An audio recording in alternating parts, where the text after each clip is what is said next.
up in the arms. So this was the one that, Vishal, because the Prime Minister has resigned, but it doesn't mean that the government is gone, right? I mean, this government remains very much in place. At least for the moment. I mean, we don't know. There's a lot of confusion and chaos, clearly. But yes, that was a big demand of the protesters that KP Sharma Oli must go, and he has now resigned. Yes, so the head of the government has now resigned. It's only a matter of time before, the government collapses, because his big leaders had already resigned. The health minister had resigned, the energy minister had resigned, and two other senior ministers had already given up their posts. So this was just a matter of time. The government, so to speak, is still in place, but it's just a matter of time before we see dissolution of the parliament. Parliament itself was attacked just moments ago.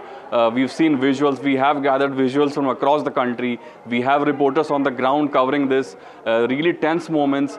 But the biggest development has come just now, as we've been covering that PM KP Sharma Oli has vacated his post. This was widely expected. And the people who have been up in their arms, it will be interesting to see how they respond now, because as you mentioned rightly, this was their biggest demand, that KP Sharma Oli needs to resign, because a lot of these quote-unquote Nepo kids, arguments that had been swirling around social media and into the real world, a lot of that pertains to some of the higher echelons of the Nepalese government.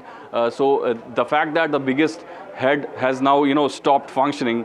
So we'll have to see how people respond, because this is mostly people's movement. This did not have one single big representative rallying around people. This had many figures trying to, unite. So this is the people's revolution. This did turn out to be a really violent one, but things seem to be normalizing now, if we can say that, because it's still early days, early minutes to say that, but we'll have to see what happens now.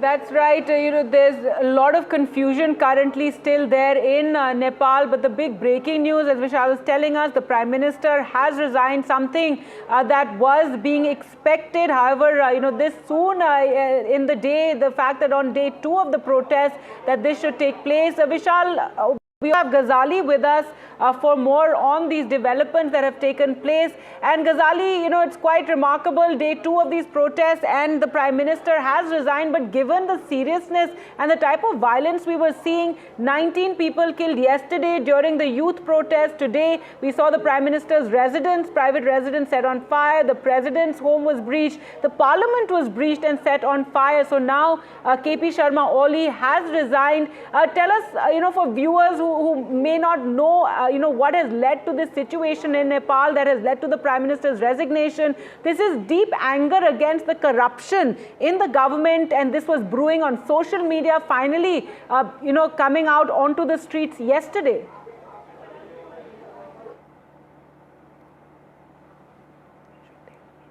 All right, Ghazali not with us. Let's go to Vishal. Vishal, if you could take us through all these developments. So it all started with the 26 social media apps ban that was enforced by the Nepalese government. So what they argued was that these companies had not complied with the local laws. So they wanted these companies to have a local office employed inside the territory of Nepal, and also have a local point of contact, to which these companies had not responded to. So that is why these aforementioned 26 companies, social media companies, were banned. A lot of these are owned by Meta, the global big tech behemoth, and apps such as Instagram, Facebook, WhatsApp, they're all owned by Meta, and they were all banned. But what's interesting to be observed here is that the Chinese-owned app TikTok was not banned, because it complied with the local governance, and that is why it continued to function. And a lot of these protests started to emanate through that medium. TikTok played a huge role in this revolution. TikTok, Reddit, WeChat, Nimbus, these are some of the apps that continue to function despite the ban, the fact that they complied with the law. So that is how the revolution brought by the people, they had some kind of medium. And the people also use some virtual private networks to to stay in touch with people. Also some encrypted messaging apps were used. So technology also played a huge role in this revolution, and it doesn't come as a surprise, because you look at any any situation, any tense situation across the globe, technology has been playing a big role, and that is what has happened in Nepal as well. And people, when they started to protest on the streets, one of the biggest demands of them were that they needed this social media ban to be reversed. And that indeed happened about 12 to 14 hours ago, but they continue to protest. So that says that the people did not really just want the social media ban to be reversed. They want the corruption to be rooted out, because there had been long time charges of corruption against the Nepalese government. The top echelons of the Nepalese government have been accused of breeding to be a breeding ground for all of these corruption activities. So all of that, these are two of the biggest angles as far as this protest is concerned. But social media did indeed play a big role in this whole scenario. That's right, Vishal. Thanks so much for joining us with those details. So that is the big breaking news.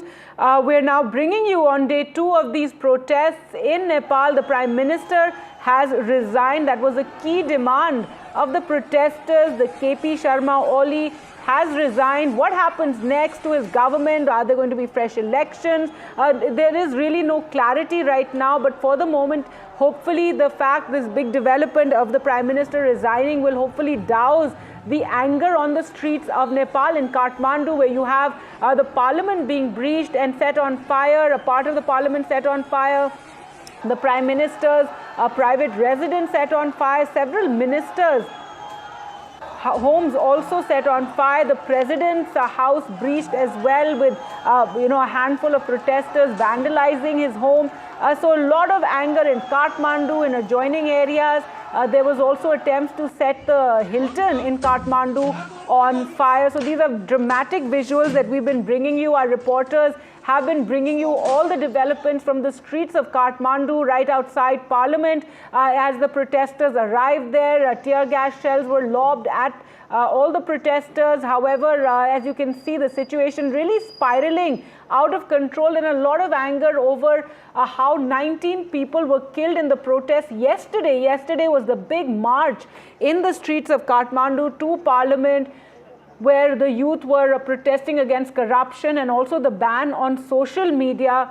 By the evening, that ban on the various social media apps was lifted, but that really was not the main demand of the protesters. The main demand was the protest was against corruption in their government and demands that Oli had to step down. Now, KP Sharma Oli has stepped down. So what will happen next? Is it going to be an army takeover for a while? Are there going to be elections? This is another neighbor of India that we are seeing this sort of disruption and unrest after Bangladesh. And there too, the protests were led by the youth. And here in Nepal as well, it is the youth that led this protest and achieved a victory in a sense, that their main demand of KP Sharma Oli resigning has now taken place. That has come through with the Prime Minister stepping down. Well, let's go across to Shiv Arur now for more. And Shiv, dramatic developments there in Nepal, from the youth taking to the streets yesterday to all the vandalism and arson of today, and now the Prime Minister KP Oli Sharma stepping down. It's a totally humiliating exit for KP Sharma Oli, the Prime Minister of Nepal. It took barely 36 hours of people power, Gen Z-fueled youth power on the streets of Nepal to force a very powerful entrenched Prime Minister's exit. Remember, this is a Prime Minister who was seen to have presided over a particularly corrupt phase of Nepal's economy and history. Youth unemployment is at an all-time high of 19.2%. Per capita income is low. There has been economic stagnation, corruption scandals, including a tea estate scandal in Nepal that has been directly linked to KP Sharma Oli, the Prime Minister. Several other scandals certain ministers, ex-prime ministers from the same party, viral reels of, Nepo kids, the children of ministers and government officials partying abroad, and enjoying the high life, while the youth of Nepal continue to suffer under the economic adversity phase that the country is going through. All of this has added to an enormous sort of powder keg, a time bomb that was ticking and waiting to go off, and the clampdown on free speech by way of banning 26 apps, including all the famous, American social media apps, was really the spark that lit the fire and resulted in what has been and even now is 36 hours of a complete rampage in Kathmandu and all the big cities of Nepal, including Pokhara, Lalitpur, Bharatpur, and elsewhere. So this is a situation where clearly the Nepalese Prime Minister simply didn't see a way out. The army has been called in. We understand from our reporters on the ground that the army already controls much of Kathmandu already, leading to the question over whether martial law will happen next. Now, Prime Minister Oli has said, a constitutionally agreed transition will take place right now. I'm wondering whether that simply means martial law, before this can happen. Let's remind all of our viewers that Nepal has been in this situation before. Nepal has had a very troubled tryst with democracy. It has seen, flirtations with martial law in the past as well. A difficult relationship with the monarchy, which has seen violence and rebellions in the past as well. So this is in many ways familiar, but it's the first Gen Z uprising, the first digital native uprising that has resulted in the resignation of a popular and powerful and entrenched Prime Minister. And that is what the world will be watching very carefully. We've seen what happened in Bangladesh. We've seen what happened in Indonesia. This is a digital native revolution that has taken place, almost entirely fueled, by young professionals, youth, unemployed youth, students, from different parts of Nepal. We understand that lots of people had actually come back from abroad. Remember, Nepal has a huge international diaspora as well. Many people actually came back to be part of this. And at the time when the social media apps were being banned, that really made this an exponential rebellion in different parts of the country. And 36 hours later, KP Sharma Oli is paying the price. Right, Shiv, and as you said, this is not the first time such protests are taking place, or of course the magnitude of this current protest is huge, but just 2 years ago we saw a protest asking for the monarchy to return. So that's how bad it had gotten in Nepal. That's how much anger there was on the streets of Nepal. The question now whether it's going to be, martial law there, is the army going to take over for a while. We also have Ghazali joining us for more, and Ghazali, quite remarkable that within 36 hours the youth of the country in Nepal have forced the ouster of the Prime Minister, their key demand, and I really didn't think it would happen so soon, but clearly all of you who were in touch with people in Nepal, the writing was on the wall given the extent of the violence and anger that KP Oli Sharma had to go, and that is what's happened now. The question is what happens next. There's no clear leadership really among this among these Gen Z protesters.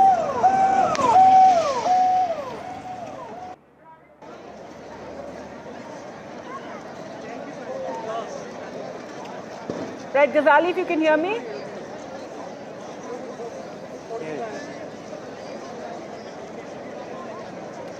Right, Ghazali, just take us through, we're talking to Shiv about these, protests that have taken place, the fact that within 36 hours the Prime Minister has resigned. It's fairly remarkable that the youth of Nepal have led to such a massive change, protests yesterday, anger over the killing of 19 young people, and for a while, as Shiv was telling us, there has been anger in Nepal and dissatisfaction. There were even protests 2 years ago asking for the monarchy to return to Nepal. Yeah, Gargi, this is not something which happened just in a week or since yesterday, because the Supreme Court of Nepal had given an order last year asking the IT, these social media apps and the companies to get registered with the Ministry of Communication. For the last 1 year, the government was expecting that these companies would register with the government That didn't happen, but a simmering anger against the corruption, against nepotism, against the poor condition of the economy or the poor health of the economy was a major concern for the youngsters. And they also wanted some representatives, some young representative of them in the parliament to represent them. And they perhaps they felt for the last 1 year, Mr. Oli, who was heading the government, was completely involved, or his government was completely involved in corruption and didn't pay heed to the general sentiment on the street. And that is why what we see today, even yesterday when curfew was imposed, when a cabinet meeting was called by Mr. Oli yesterday evening, late evening, it appeared that he was expecting that this anger will calm down, people will not get back to the streets today, and it was just an outburst by the youngsters. But today, as our colleagues are reporting from the ground, what we are being told is that not just youngsters, but people of different ages have joined the protest. We are seeing violence on the street as well, with government buildings, residences of the ministers being torched. Meanwhile, the External Affairs Ministry of India here has advised Indian citizens who are in large numbers residing in Nepal to have caution there, to keep an eye on the latest developments and also follow the guidelines. But since the Prime Minister himself has resigned, it is also a kind of confusion. The government also doesn't want to be seen anywhere close to the current dispensation, because what we saw last time in Bangladesh, it was perceived as if the Indian government was very close to Sheikh Hasina, and then that entire protest turned into anti-India protest as well in some certain quarters of Bangladesh. This time around, a similar situation has erupted. Youngsters of Nepal have got onto the street. Their entire protest has mobilized people. Bhadra Sharma, a Nepalese reporter, joining us. Thank you so much. Dramatic developments in your country. The Prime Minister has now resigned. What do you think will happen next? No, it's hard to predict right now. The Prime Minister has just resigned, and there are the various speculation regarding the way forward. But it seems the new government is likely to be formed in a few days. For this, the president needs to take a call, what kind of the clause he is going to use, whether he wants to form the government from within the parties or he wants to form a political government. It's up to the president. So a new government is likely to be there, but it's hard to say immediately what happens. Now, the kind of chaotic scenes we're seeing, out there in Kathmandu, the fact that the parliament was set on fire, the Prime Minister's private residence set on fire. For the moment, the priority will be to, calm sentiments and get some semblance of order on the streets? Yeah, that's true. The situation in Kathmandu is getting worse and worse. You can see the Singhadarbar, the main government's main administrative building, has been set on fire. The parliament building has been already burned down, and the houses of the leaders, including the Prime Minister, President, and 2 former Prime Minister and former Vice Presidents, all the buildings, were completely burned, and even the minister's residence was also set on fire. So the situation in Kathmandu is quite chaotic. The police are becoming helpless. Even the protesters are chasing the police. So the situation is so bad here. No one knows what happens here. The Kathmandu is under curfew. Nobody is, basically the protester. No protesters are, respecting the curfew. They've been defying all the time. So, the situation in Kathmandu is, very bad. All right. Thank you so much there, Bhadra Sharma, for joining us. Now we're also joined by Yashwant Shah, grandson of former Nepal Prime Minister. Thank you so much for speaking to us. Your comments on these the developments and now this breaking news of the Prime Minister resigning. Do you hope that this will soon help bring some sort of calm to the streets of Kathmandu?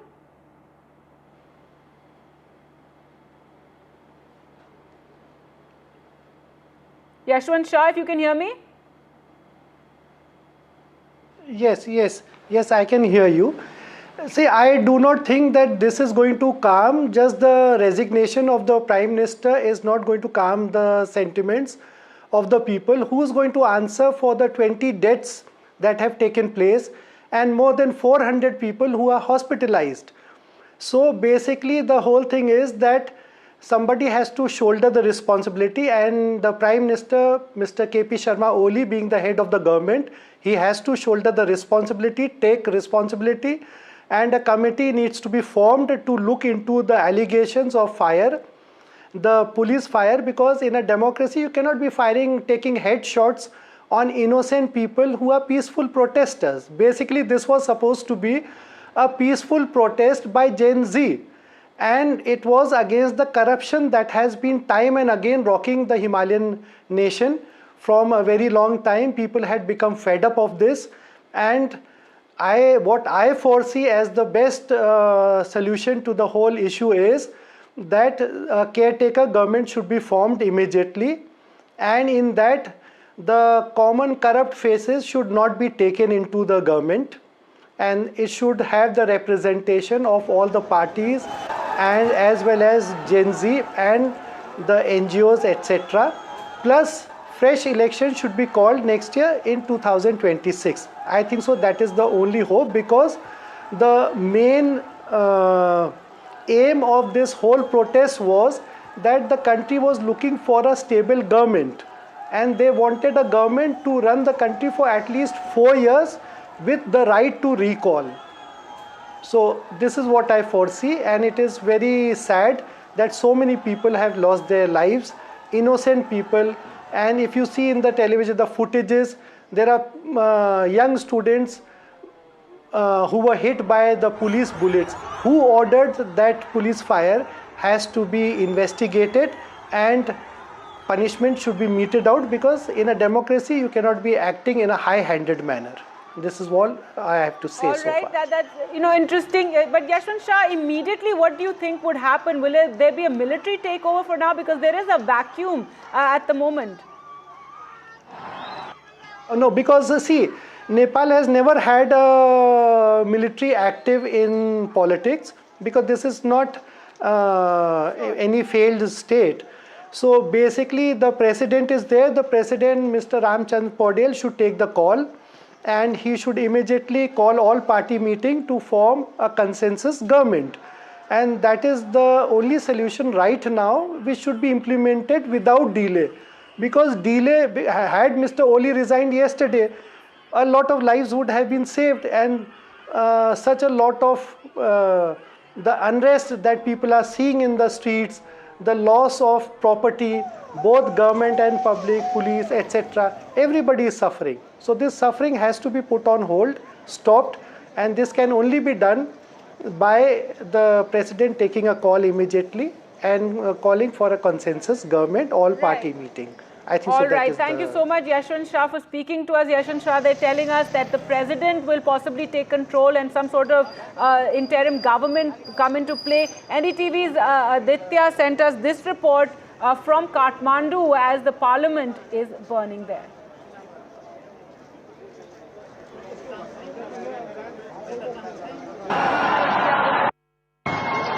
This is history being shaped in front of our eyes. Dramatic visuals of the Nepalese parliament being completely gutted and burned right behind me. You can see my video journalist Prem actually showing you visuals of this entire parliament complex burning right behind me. This is the seat of democracy. This is the reality that is shaping the Nepalese politics and Nepalese government right now. The protesters are demanding justice and the resignation of KP Sharma Oli government, and the entire parliament burning has been burnt. This is the building of parliament that has been completely burnt right now. A thick ball of black smoke all across this entire region, and cheer and sloganeering against the Communist Party, against KP Sharma Oli, and for the corruption that the government allegedly has been alleged by the youth of this entire area. But you can see dramatic visuals.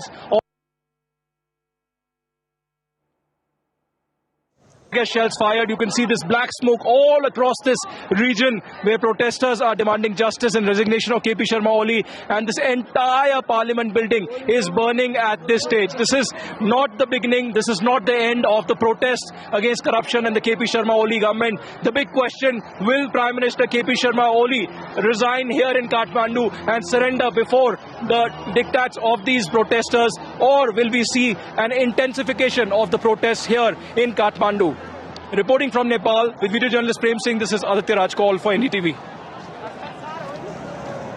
All right, so Aditya sending us that report earlier, and now, of course, the Prime Minister has stepped down. That is the big breaking news, and this was after the protesters breached Parliament and set the Parliament of Nepal on fire. These are the dramatic developments that NDTV has been bringing you. The developments since yesterday, since the protest by the Gen Z who took to the streets against corruption and the blocking of various social media, over 20 social media sites, and this anger continuing today as well, as 19 people were killed in the clashes yesterday, and we saw that the protesters who speaking to NDTV said they want nothing less than the Prime Minister stepping down, and now the Prime Minister indeed has stepped down. The big question is, will this soon bring calm to the streets of Nepal, and what happens next? The President possibly will take control and some sort of interim government will be in place. Let's take a look at this other ground report from Kathmandu.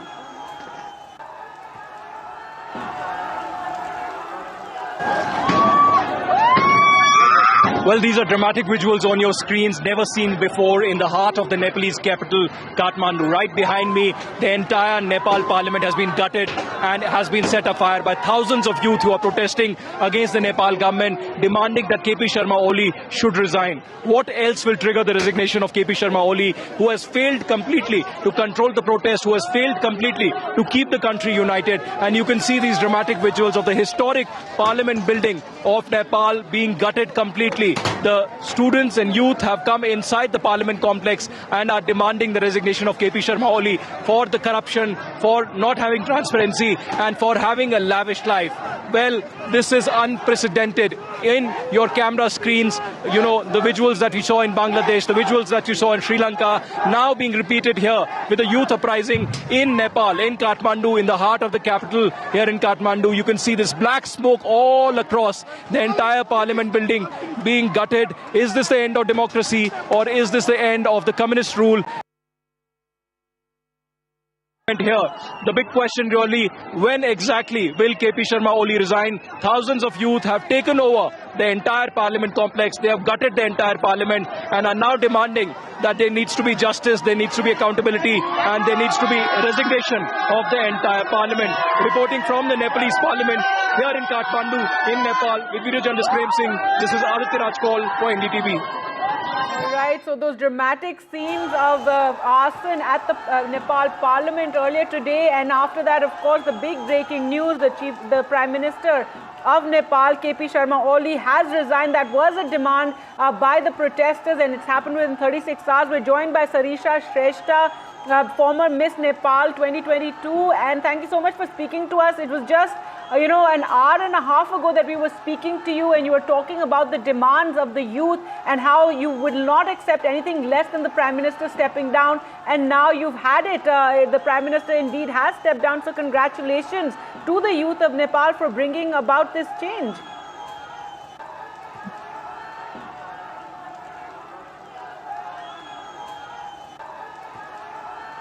We're also getting to know that he's fleeing away. He's been spotted in another place in Nepal. We want him to be answerable, to be accountable for all the ill doings that he has done so far. So I think just a mere resignation is not enough for all of us. Definitely, there is some amount of success to this event, but we really hope that this becomes fruitful in terms of revolutionizing the politics in our country.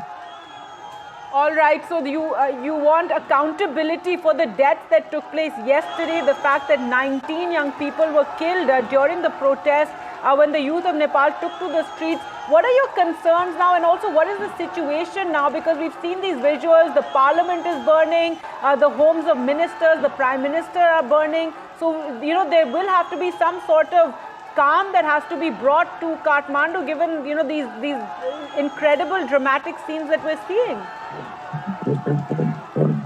I'm in the Malpigor area right now. There are a lot of people coming into the streets, and actually there's some sort of celebration going on right now because the Parliament building right there in Baneshwar has already been burned. It's been infiltrated. The Single Darbar area right there, you can still see the fumes coming up. That has already been breached, and now I think people are also heading towards Baluatar, the residency of the ministers. They're also going out there.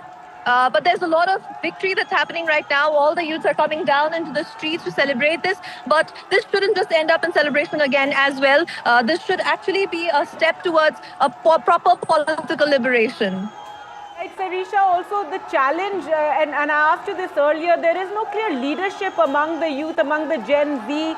You know, what are your demands going forward? Do you want to be a part of this coalition government or some sort of interim government? So there's no clarity on all that. Do you think now there will be some sort of discussions among you to arrive at some sort of decision on that? I am really hopeful that this will not be the case, because that could be one way we could be heading towards. But because this revolution was something that came out of years of frustration, I hope everybody will be compliant and everybody will be well informed in making this choice of now having a directly elected PM and an interim government that would actually be supporting the betterment of the country. And I think, as I mentioned before, there are a lot of youth leaders and youth activists that a lot of people are looking up for. And I think even this revolution has given birth to many youth leaders right now, the local level leaders, and I hope that youths can now take up the space in the country, because for the longest period of time, it has just been the same old corrupted politicians. Right, and all of you have been communicating on social media. Is there any message now after the Prime Minister has stepped down of trying to bring calm, asking for the people to perhaps go home or at least be, no more violence on the streets? Yes, I hope that there will be no more violence in the street, because I think people are just returning back from all the infiltrations that are happening. I'm not very sure about the Baluatar area right now, because I'm here in the Malpigor area. So I think once this is done, I really hope that everybody will return back and there's no riots and violence to any sort of public property, because that I absolutely condemn violence and I do not support that. And moving forward, I'm not sure if there have been any other circulations in the youth, the social media so far, because I've not been actively using it as well. Right now, we're just in here in the protest area. But I'm pretty sure that there are certain coordinations going on among the youth groups, and there will be a proper way out. I'm pretty sure there's something going on right now. All right, thank you so much, Sarisha Shrestha, for speaking here to NDTV. Well, let's take a look at this report sent to us by Aditya.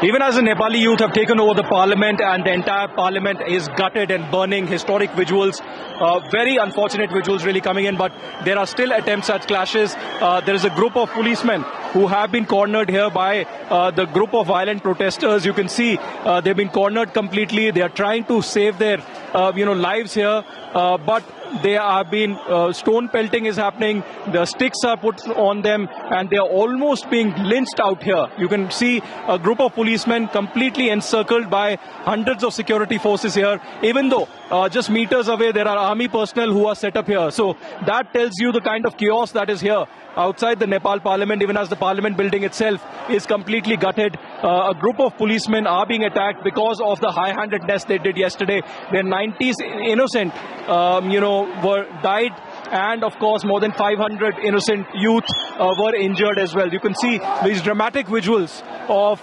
police being cornered out here right outside the Nepal parliament, and clashes erupting, tempers really high, even as the clashes between protesters and police continue inside and outside the Nepal parliament. Reporting from Kathmandu with video journalist Prem Singh, this is Aditya Raj Call for NDTV. All right, so the dramatic scenes and very concerning scenes there being brought to us of policemen cornered in Kathmandu by the angry protesters, stone pelting also taking place. Take a look at that visual of the Parliament of Nepal with smoke just billowing from it, black smoke emanating from the Parliament that's set on fire. The Prime Minister has resigned. That was a key demand of the protesters. KP Sharma Oli has resigned, and this comes within 36 hours of the protest that we've seen gripping Nepal, gripping Kathmandu. Yesterday was a massive march to parliament that resulted in violence and clashes with 19 people killed. Today there were various restrictions and curfew in place. Even then the youth took to the streets. Not just the youth, many other people also came out. There has been this long pent-up anger over corruption in Nepal, over corruption in their government, corruption in the bureaucracy, corruption in the administration, and that really is the outpouring that we've seen in these last 2 days, with now leading to this development of the Prime Minister stepping down, Prime Minister KP Oli resigning from his post. What happens next? Will it be the President's rule and then some sort of interim government with a call for elections? That really remains to be seen. Immediately the priority needs to be, bringing some sort of normalcy, some sort of calm to this situation. We heard one of the protesters, one of the youth there, saying that they fear that KP Oli might flee the country, and that's not what they want. They say someone needs to answer for the deaths of the 19 people that took place yesterday, that why were the protesting youth shot at, claims that headshots were taken. Remember the Prime Minister earlier, the ex-Prime Minister now rather, KP Sharma Oli, claimed that there were vested interests that were also playing a role. There you can see KP Oli is leaving Kathmandu in a chopper. These are the breaking visuals that we're now bringing to you. Even as these developments are taking place in Nepal, you've had since the morning these dramatic scenes of the Prime Minister's private residence set on fire, the parliament set on fire, several leaders' houses set on fire. KP Oli has submitted his resignation, and he is now, it seems, leaving Kathmandu in a helicopter. So that is the big breaking news we're now bringing you, as there's a lot of uncertainty that still remains, even though the big demand of the Gen Z protesters has taken place with the resignation of the Prime Minister KP Sharma Oli. And now what happens next is the big question, and how soon can some sort of normalcy be brought to the streets of Kathmandu, to Nepal, that is seeing these scenes of violence, arson, stone pelting as well. The protesters, they're very concerned about KP Sharma Oli actually fleeing the country, and they want him to stand and face justice after 19 people were killed during the protest yesterday. The big breaking news that we're bringing you, KP Sharma Oli, they're leaving in a chopper from Kathmandu, something that the youth do not want. We heard some of the protesters there saying that they do not want that Oli should be able to flee. Well, we'll slip into a short break. A lot of dramatic developments there in Nepal. We'll continue to bring you all the very latest. Do stay with us.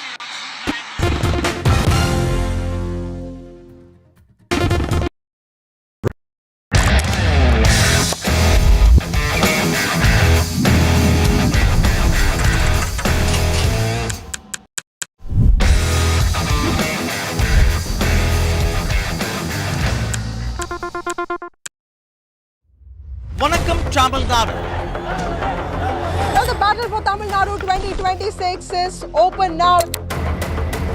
After Chief Minister Stalin rolls up his sleeves and Vijay steps in as a star challenger. This is a mass gathering, not for cash. Meanwhile, a former Chief Minister, Edappadi Palanisamy, begins his fight back. The big comeback campaign by EPS has well and truly begun. These are all the ultimate players, and this is going to be the ultimate test.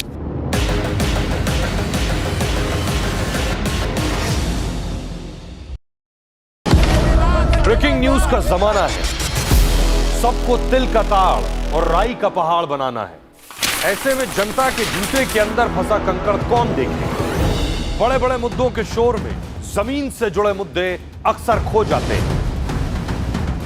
लेकिन देश तरक्की तब करता है जब जनता के माथे की शिकन हमारी हेडलाइंस बनती है। मैं सैयद सुहेल भारत को जीता हूं, भारत की बात बताता हूं। NDTV इंडिया पर। Across the country, he has tracked the pulse of power from Washington to Korea. Witnessed history being made in global capitals and conflict zones. Brought clarity to complex issues of national security and international affairs. And now, Aditya Raj Kaul begins a new chapter at NDTV. Actually, I'm taking off because the stories I cover don't sit still. To bring the world to India and to take India to the world, I need to be where action is. Aditya Raj Kaul, covering international affairs like no one else, only on NDTV network.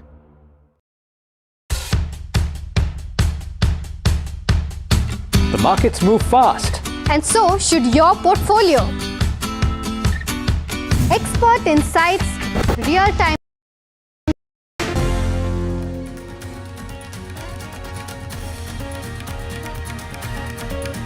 Prime Minister of Nepal steps down, saying that he's resigning as the Prime Minister so that he can take further steps towards a political solution and resolution of the problems. It is victory as far as Gen Z is concerned that had raged that war taking to the streets over the last 36 hours. We'll get you all the details. First, the headlines.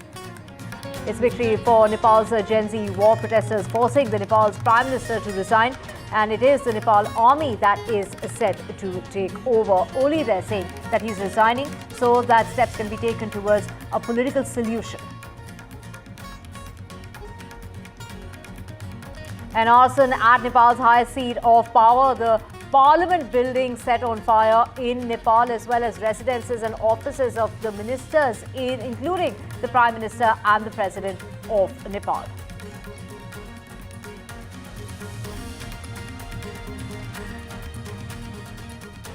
And it's Prime Minister Modi who is in Kangra in order to review the flood-hit areas, in order to assess the situation on the ground. He'll also be heading to Gurdaspur in Punjab, and that's where he's expected in an hour's time from now at 4 p.m.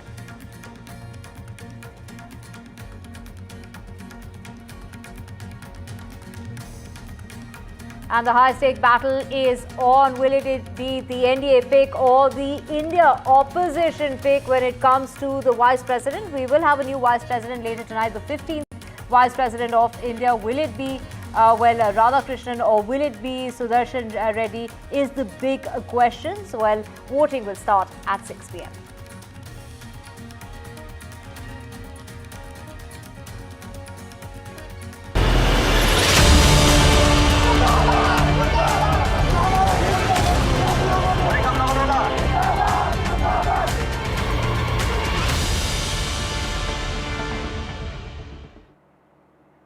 A very good afternoon. You're watching NDTV 24/7. Let's get you news coming in from Nepal of Prime Minister KP Sharma Oli, who has resigned after 36 hours of violent anti-corruption agitation that led by the Gen Z protesters that resulted in the death of over 20 people and injured more than 200 people. In a letter to the President, it's Oli saying that he's resigning as the Prime Minister with effect from today. He's saying that he's stepping aside so that Nepal can take further steps towards a political solution and a resolution of the problems. And, let's just play out visuals of Oli, the Prime Minister of Nepal there, leaving. In fact, here we have, of course, a disruption that, has been played out over the entire morning and this entire afternoon of protesters there vandalizing properties of the ministers. In fact, it's also the Parliament building that has been set on fire. So it is, of course, the Prime Minister standing down. However, that does not mean automatically that the government has fallen. The army chief reportedly has advised Oli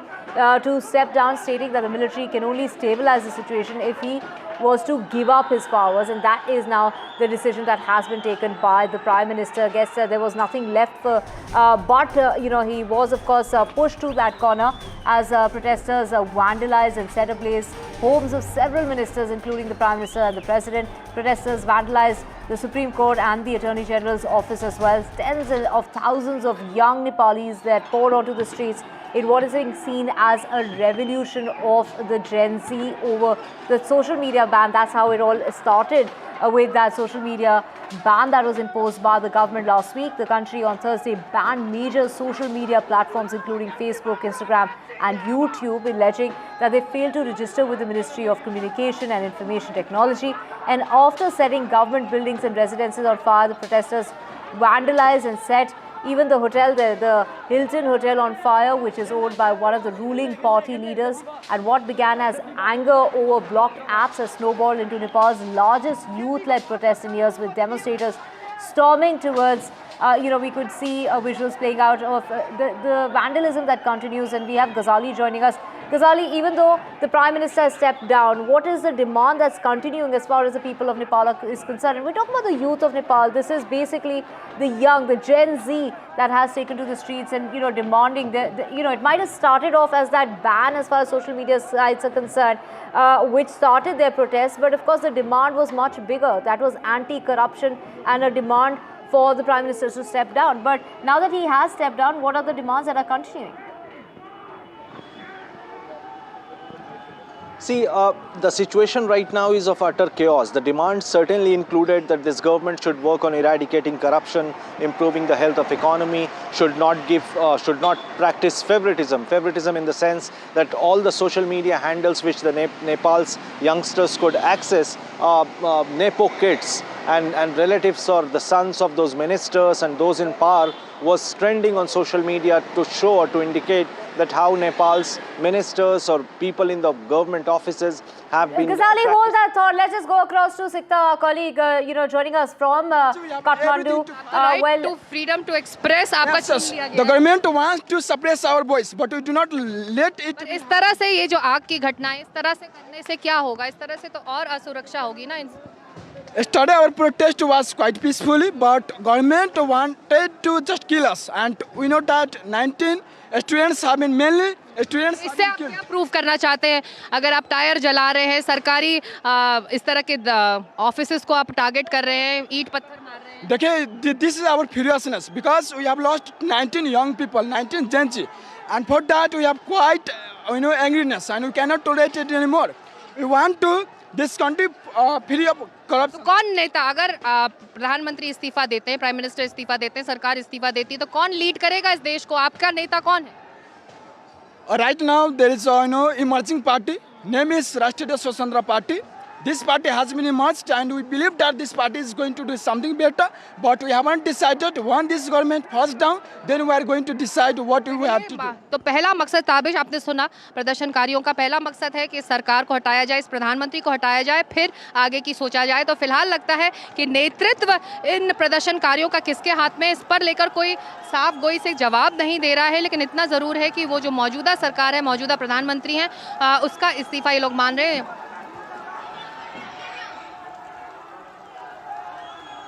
And then let's just play out visual. Sikta joining us from Nepal. Sikta, we will be with you shortly, but that's the helicopter that's carrying Oli, the Prime Minister, after he has stepped down. Do remember that he has plans in place to leave for Dubai in order to get away from Nepal. This is after the youth that has, demanded that resignation. He has tendered that resignation. He has written a letter to the president. And now, of course, what is really being urged by the youth, by the, as far as the protesters are concerned, that this has really, resulted in a huge loss of life as well as property. Of course, the protest that started yesterday resulted in the death of 19 of the ones who were protesting, and also left many of the policemen injured. We're talking about over 250 people who were injured, including 100 policemen.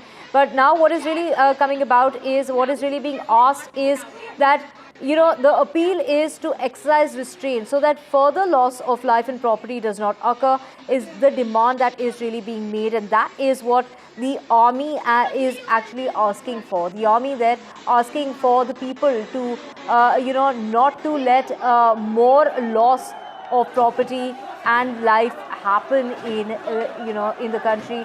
And that is the demand that is, and that is, what is being urged of the protesters. Vishal, my colleague, joining us in order to get us the latest on this.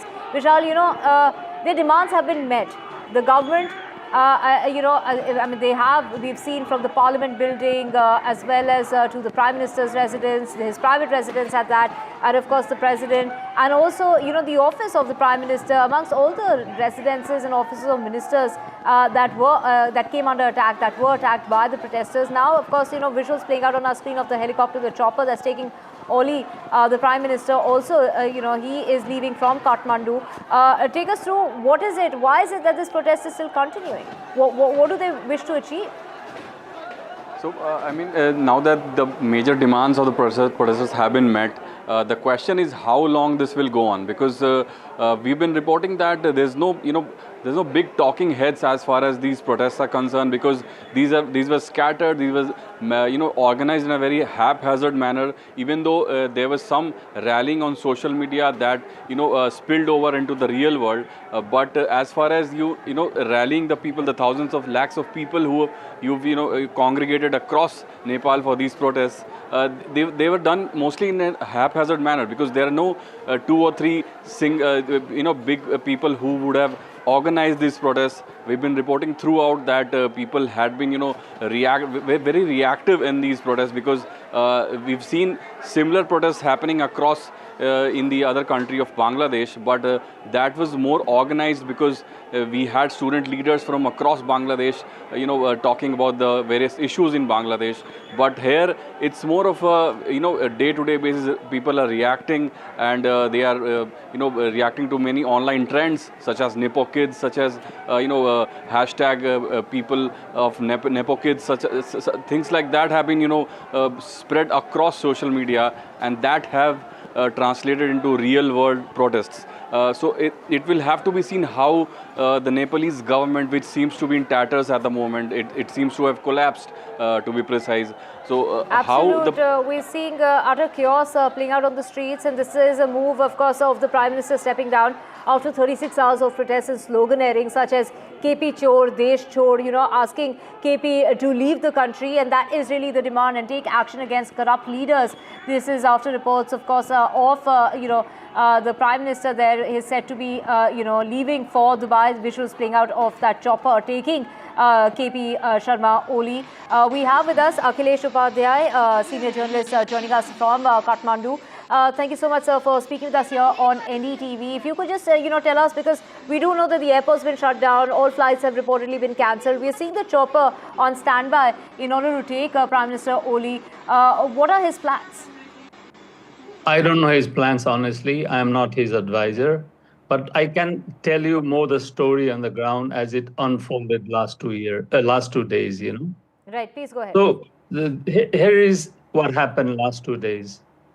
Let me back up and give you a context of how the events have unfolded last few weeks. There was first a clampdown on social media site across the board, except a few. And social media sites, now social media platforms have been so central to Nepali imagination last few years, increasingly so, where the youngsters go all the time and vent. And I come from this space where I treat the young people a lot more intelligent, with better worldviews than our sclerotic political class, which is like been there, we've seen them again and again come to office. And you have to understand that the credibility was not lost overnight, as oftentimes the popular media likes to project it, And yesterday was more a manifestation of the brewing discontent that was long simmering on the ground, It was not just an upsurge one fine day when Nepal went berserk. No, definitely not. Right, sir, there have been a lot of allegations of nepotism. If you could, elaborate on that. I would say, yes, nepotism, corruption, but I would say that it's a thing like this, if you don't like someone, or if you think someone's incompetent, let's say, forget like, then you begin to see a lot of things that make you dislike or disrespect them in the first place. So what happened is the confluence of so many groups, and hence I see such great spontaneity in this, rather than taking a dim view of it. yeah, as you said, there is Nepo kids. There are like tons of others, and it's a very spontaneous, youthful movement. Having watched two major movements of Nepal, and third one from the ground, not from the desktop. In 1990, it was party led by parties. In 2006, again led by parties. One of them had just come above ground, the Maoist. But this one is so, how to say, spontaneous, and there is no leader to it. And it happens with oftentimes in zeitgeist movement, when the Right, country... sir, we are playing out visuals of, Nepal literally on fire, literally burning down. We, know that the parliament building was attacked. The house of the prime minister, the president, other ministers also that, have been attacked. Take us through, this attack and this protest that continues on the streets, even though their demand was for the prime minister to step down. That is what they have got. Why are they continuing with their protests? Okay, as I said, because the protest is not one single party driven or leader driven, there is no poster boy to this movement who will come out and say, okay, keep quiet. It will take time to quiet down. It will take time to kind of like settle in and soak in, because it's so youthful, I would say that it's the youth, it's a Gen Z, as we, it's a Gen Z protest that we can see play out on the streets. So if you could also, tell us if it's the army that's now taken over. Oh, it's not army taken over in the Pakistan sense. Let's keep in mind, Nepal's army has always been within barracks, by the way. There's no history of army adventurism in Nepal, okay? And now, because the political class, especially the government, is in such, not just political crisis, confidence crisis with the people, So an institution that is relatively seen as, how would I say, credible has to step in. And I would not like to read beyond that. I would think that the army will stick to holding elections and also getting, keeping the house in order, which is very, very important in these volatile times. Right, we've touched upon, the issues on the ground. Take us through, you have been talking about the background, that this is not a knee-jerk reaction. This wasn't something that just started yesterday because of the ban that started out on Thursday last week, in regard to these social media sites. That just happened to, add to the problems, and that is the, it has been the fuel to the fire. Yeah, I mean, I'm on, for example, Twitter, right? I have something like, 80,000+ followers. And one way to vent in a democratic space is to tell what you have in mind, right? In the marketplace of ideas. And the young people have been doing that and doing that very well, rather than these old, how would I say? Thank you so much, sir. Let's just first get a sense of what's happening on the ground with my colleague Sikta. Sikta, over to you. चपेट में ना आ जाए, लेकिन जो इस वक्त दिखाई दे रहा है, आंदोलनकारी संसद परिसर के अंदर पहुंच चुके हैं। इस बिल्डिंग को इन्होंने जला दिया है, आग के हवाले कर दिया है, और काठमांडू की जो स्काईलाइन है वो पूरी काले धुएं से भर गई है, और अपने आप को ये बड़ी कामयाबी प्रदर्शनकारी मान रहे हैं। अब देखना होगा कि सरकार का इस पर क्या रुख होता है। प्रधानमंत्री इस वक्त कहाँ है, ये बड़ा सवाल बना हुआ है। कई मंत्रियों ने इस्तीफा भी दे दिया है और दबाव में है सरकार। इस वक्त आंदोलनकारी जो प्रदर्शनकारी हैं इस वक्त अपनी मांगें मनवाना चाहते हैं, और जिस तरह से इस्तीफों की झड़ी लग रही है, लग रहा है कि ज़्यादा दिन या फिर ज़्यादा वक्त इस मौजूदा सरकार के पास नहीं है। तो हम छोड़ जाते हैं इन तस्वीरों के साथ आपके लिए। संसद भवन के परिसर से काले धुएं का यह गुबार निकल रहा है, और संसद भवन ही नहीं, तमाम सरकारी जो बिल्डिंग है उसको आग के हवाले करने की लगातार कोशिश की जा रही है। काठमांडू से कैमरा पर्सन पूजा आर्या के साथ सिकता देव, NDTV India. Right, well, of course, Sikta reporting from Kathmandu, talking about the situation on the ground, and of course, this is going to result in a loss of, a lot of money, and of course, a lot of money will be required to rebuild all that is being destroyed by the youth. This is the Gen Z that continue their protests. Do remember that they are continuing with the protests because they are saying that there were 20 lives that were lost in the protests that took place yesterday. They were having a peaceful march, a peaceful protest against the ban of social media sites, 26 in all, including YouTube, Instagram and Facebook. But that is something that didn't continue. And that is because of the action that was being taken. And in the end, it was 20 of their own that, lost their lives, and 250 people in all who were injured, including 100 of the police force. So this is something that began as an anger over the blocked apps that snowballed into Nepal's largest youth-led protest in years, with demonstrators storming, inside the parliament, setting it on fire. We're seeing, visuals playing out of literally Nepal up in smoke. Well, my colleague Aditya Rajkol is there in Kathmandu as well, and he is getting us a sense of how bad the situation on the ground really is.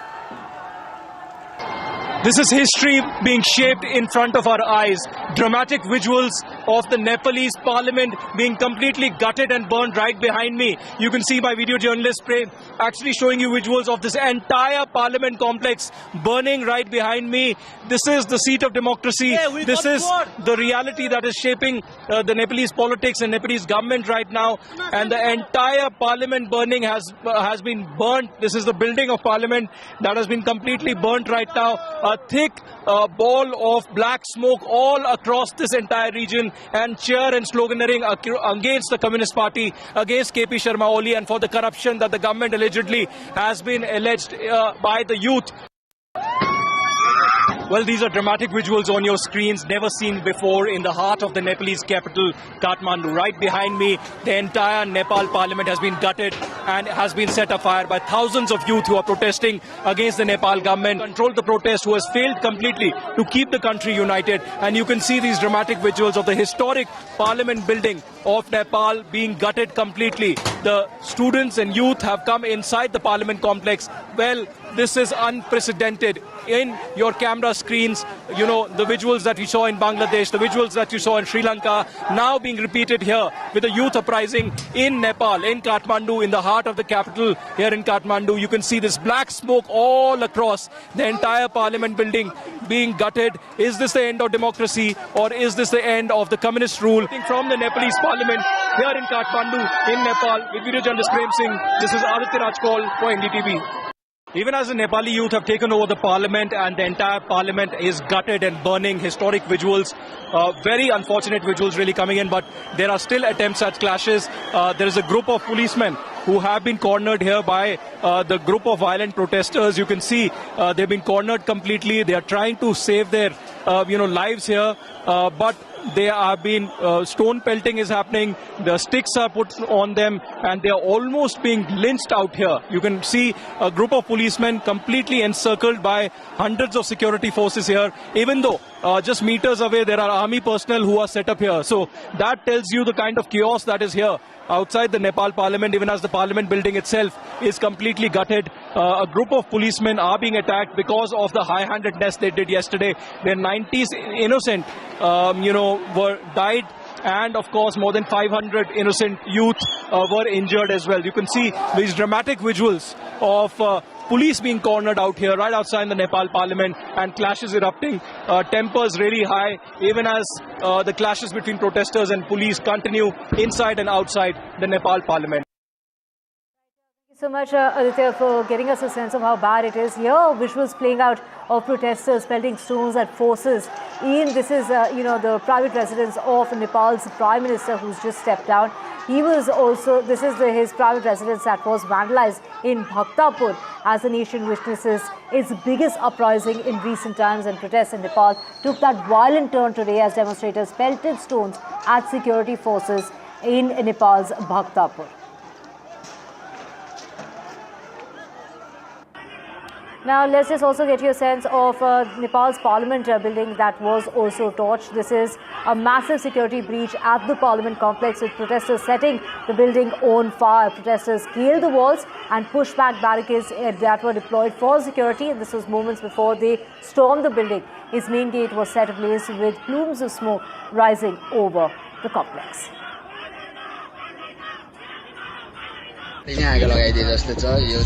Also, arson in Nepal's Lalitpur. The flames leapt into the sky in Nepal's Lalitpur district as protesters took to the streets. What began as a student demonstration over unemployment and economic despair has now spiraled into full-blown street rage with arson, stone pelting and clashes with security forces, marking the second day of chaos. The visuals from this particular area of Lalitpur with charred walls and tear gas clouds capture a nation on edge and a generation demanding answers. And in lieu of this, of course, it was the police, retorting to fire, also using tear gas at the protesters. Hundreds of youths clashed with the police personnel. Do remember, 100 were injured yesterday during the clashes. Now, these police personnel who were guarding the provincial, the assembly secretariat, protesters that tried to break through the barricades. The police, used tear gas shells in order to control the situation, and in some areas carried out also, they tried to charge at the protesters as well. Those are visuals playing out on your screen.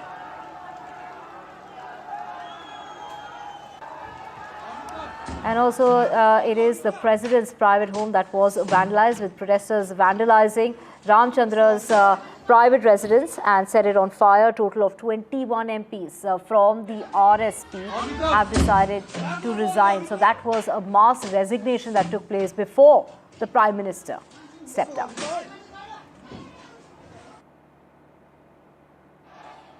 And after setting the government buildings and residences on fire, protesters have also vandalized and set the Hilton Hotel in Kathmandu on fire, which is owned by one of the ruling party leaders.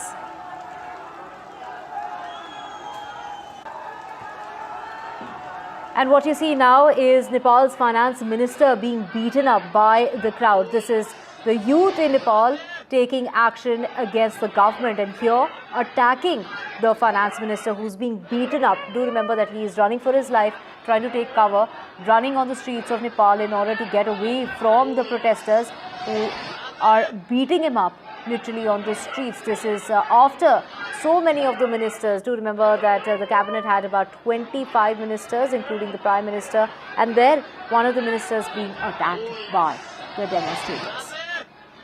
And my colleague Aditya Rajkal on the ground from Kathmandu joining us in order to get us the situation on the ground. Aditya, the Prime Minister has resigned. Take us through how bad is the situation at the moment?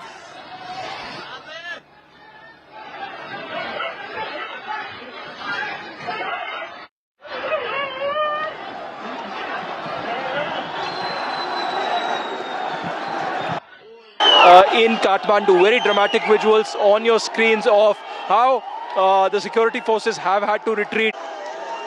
The wall of this parliament area, it's likely that there could be clashes once again.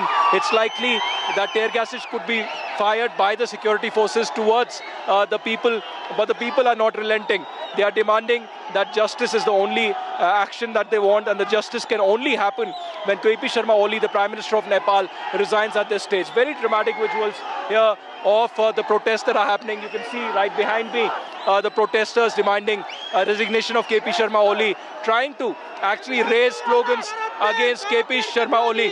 Corrupted! He is corrupt politician. KP Oli is a corrupt politician. आपको क्या लगता है उनको resign करना चाहिए?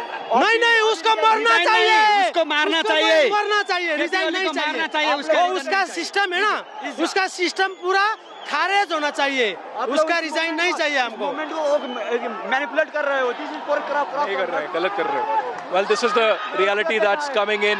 This is the reality of the protesters who are saying that KP Sharma Oli needs to resign, and they're saying that the international media is trying to portray that this is a social media issue. It's not. The reality is that they are trying to raise their slogans against KP Sharma Oli for corruption, and they want KP Sharma Oli to leave Nepal as soon as possible after resigning. So will that happen is not clear. I did see some military and civilian helicopters doing rounds a few minutes ago. We do not know what is expected really, but tear gas shells continuously being fired at the protesters, even as they are demanding action by the government. But very, very chaotic scenes right outside the Nepal parliament out here. Thousands of people who have converged for the second straight day and are clashing with the Right. Aditya, thank you so much for getting us a sense of what the people on the streets are really saying. And of course, you mentioned that there have been sloganeering that's being continued. There are loud chants that are being echoed through the streets of Kathmandu as hundreds of protesters marched with placards in their hands. They shouted slogans demanding the ouster of Prime Minister Oli and an end to that corrupt regime. Now, do now know that Prime Minister has resigned, but that sloganeering, of him being a chore, that Oli is a thief and that he needs to leave the country, that is what is continuing to echo onto the streets of Nepal. So from the streets of Nepal, they're demanding that the Prime Minister leave the country. And here visuals playing out of this is the residence of the Prime Minister that was in fact set on fire by the protesters. So those are visuals playing out of the fire that is billowing from the residence of Prime Minister Oli.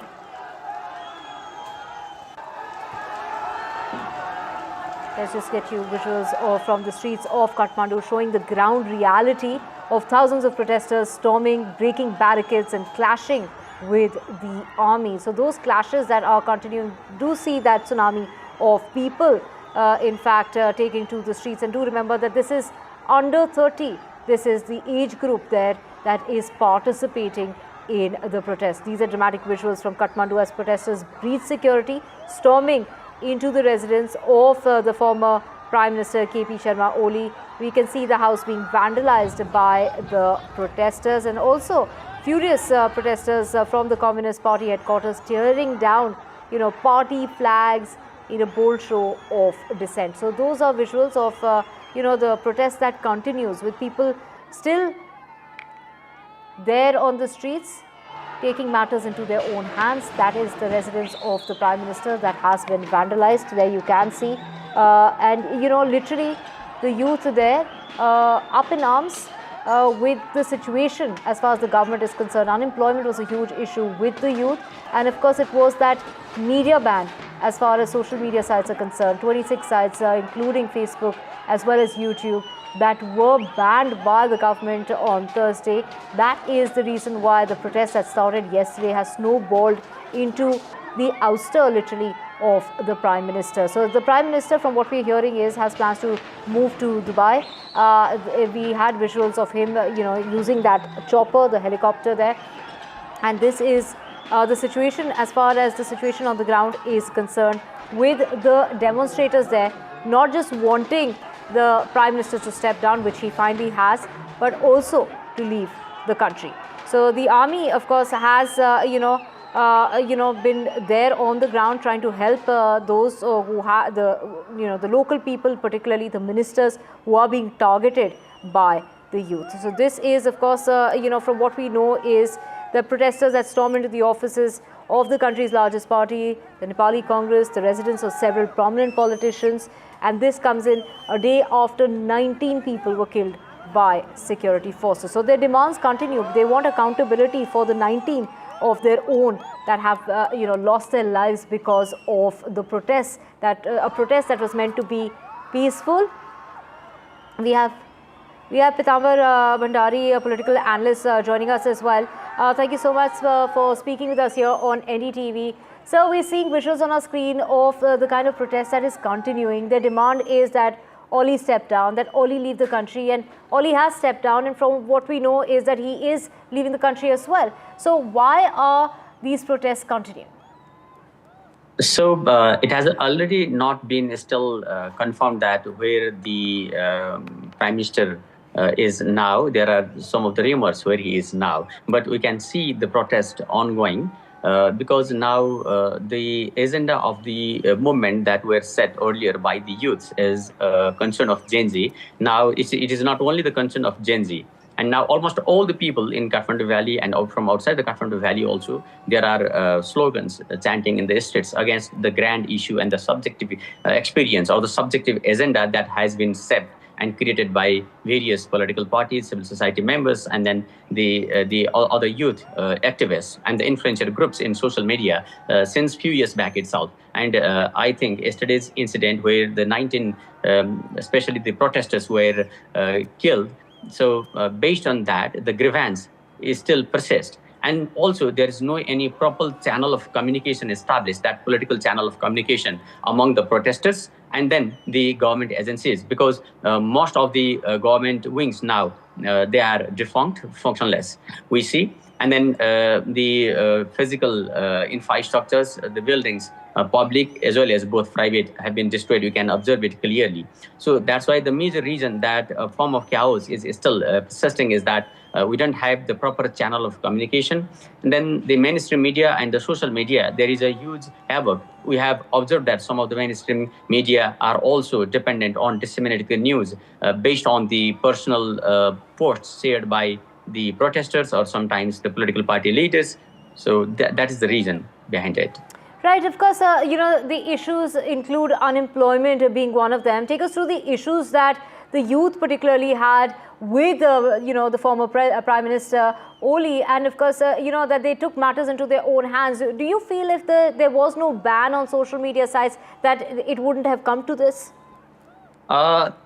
Ultimately, there were some of the structured problems, and that structured problems or the grievances felt that the people that ban on social media, some of the platforms of social media again. So this is the major. Right. Triggering factor for this particular. We can clearly Nepal is just heading towards some cultural festivals like Dasai, everything, and this is the time where the people would gather for more over their rituals and the cultural setups. And I don't think we're before all these incidents observing since the last 24 hours. So that's why this is the major triggering factor. Right. Thank you so much for joining us and for getting us a sense of the situation on the ground. And let's just listen into some of the reactions coming in. It was being said by the international media that it's about social media. But the reality of the matter is that the protesters are demanding action against corruption of the government. So what are your main demands? Who are the leaders of this protest really? Can I speak in Hindi? आप हिंदी में बोलिए बिल्कुल. हम हिंदी थोड़ा आता है जी. कल हिंदी में गलत समाचार सुन रहा है जी. ये आंदोलन सोशल मीडिया के बंद के बाद नहीं है, ये तो करप्शन के लिए है. ऑल हिंदी मीडिया उसके विरुद्ध में बोलने के लिए जो जेनजी युवा है ना, नेपाल के जो जेनजी युवा ने से यो इस देश के लिए, ये देश बचाने के लिए अब हम नहीं करते तो अब इस जन्म में अब कौन करेगा, ये समझ के आंदोलन किया है. अभी मैंने जो इंफॉर्मेशन मिनिस्टर है आपके गुरुंग, उनसे बात की. वो कह रहे हैं कि प्रधानमंत्री केपी शर्मा ओली इस्तीफा नहीं देंगे.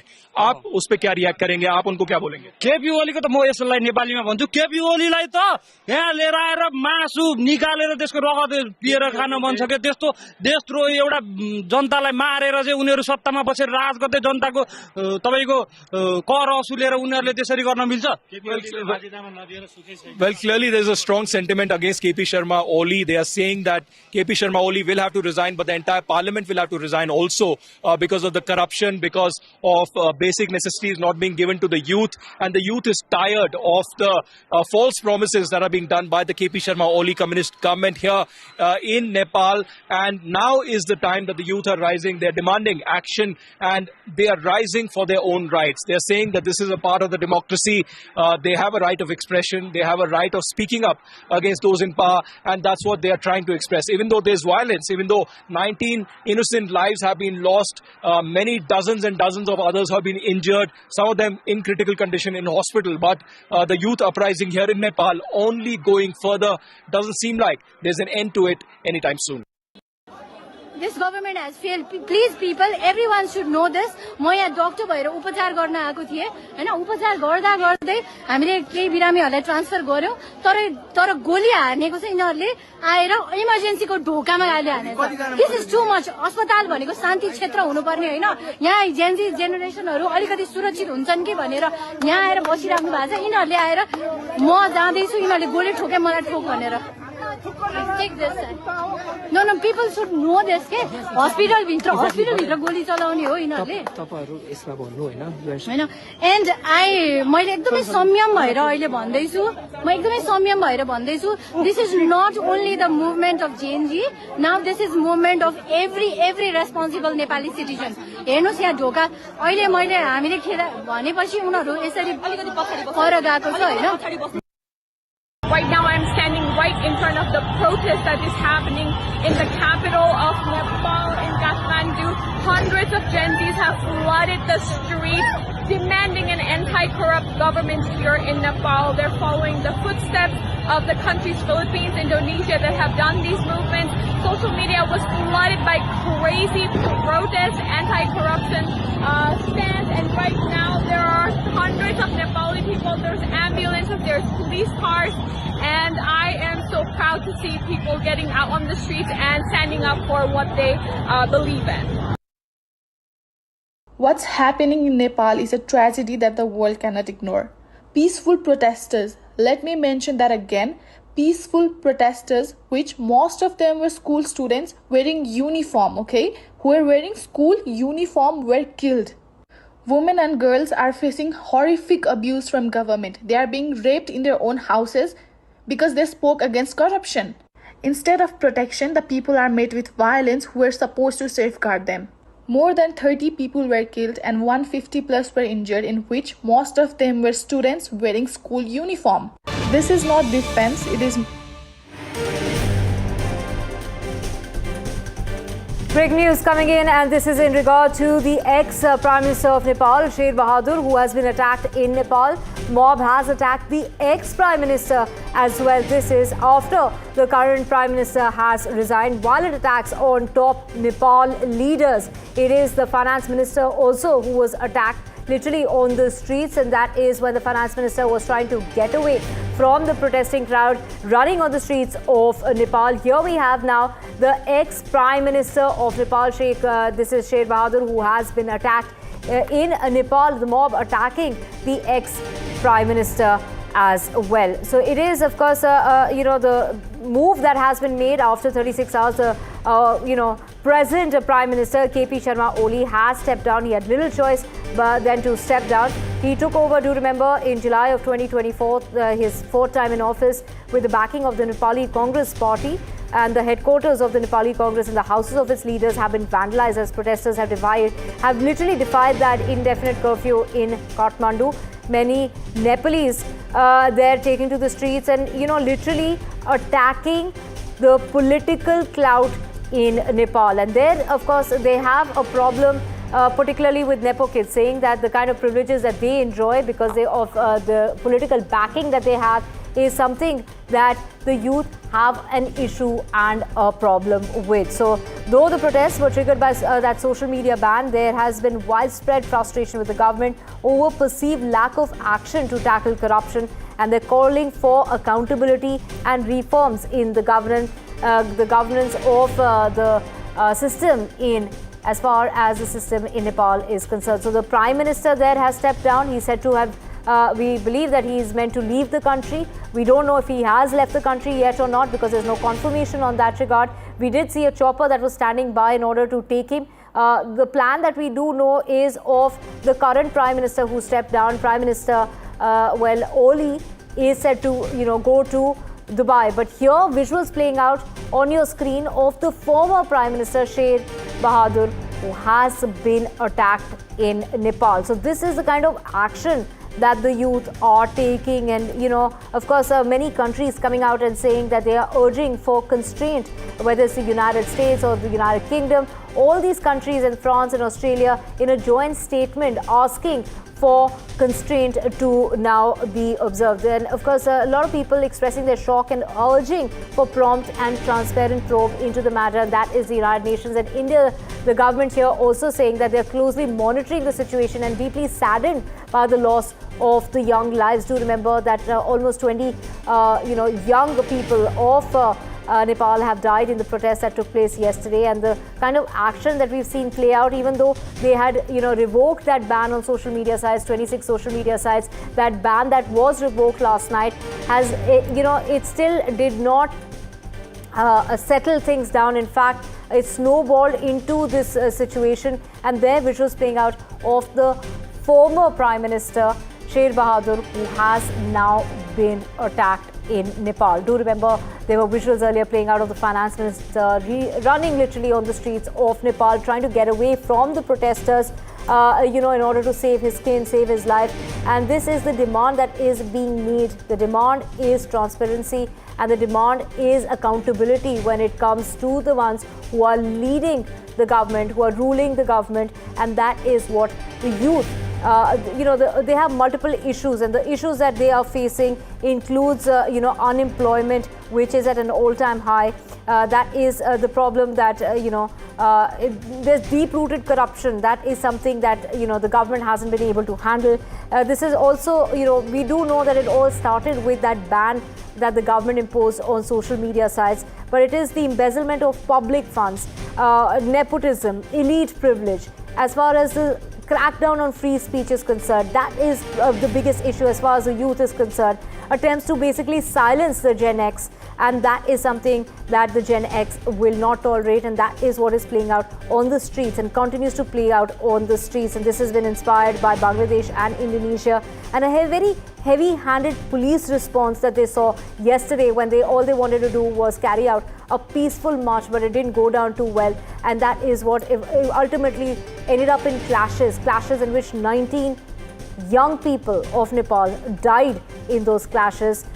250 people were injured, including 100 police personnel as well. And that is what the generational demand is. The demand is for change. That is what the youth is asking and taking matters into their own hands. But there you can see, the former Prime Minister, an old man there, being attacked by the youth. And of course, this, multiple, the kind of the situation on the ground is tense, and it continues to remain tense, as we can see from the ex-Prime Minister's house set on fire, to the President's house set on fire, to the Parliament building set on fire. We're talking about action being taken, cars are being burnt in the streets. We're talking about the office of the Prime Minister, the office of the President also burned down.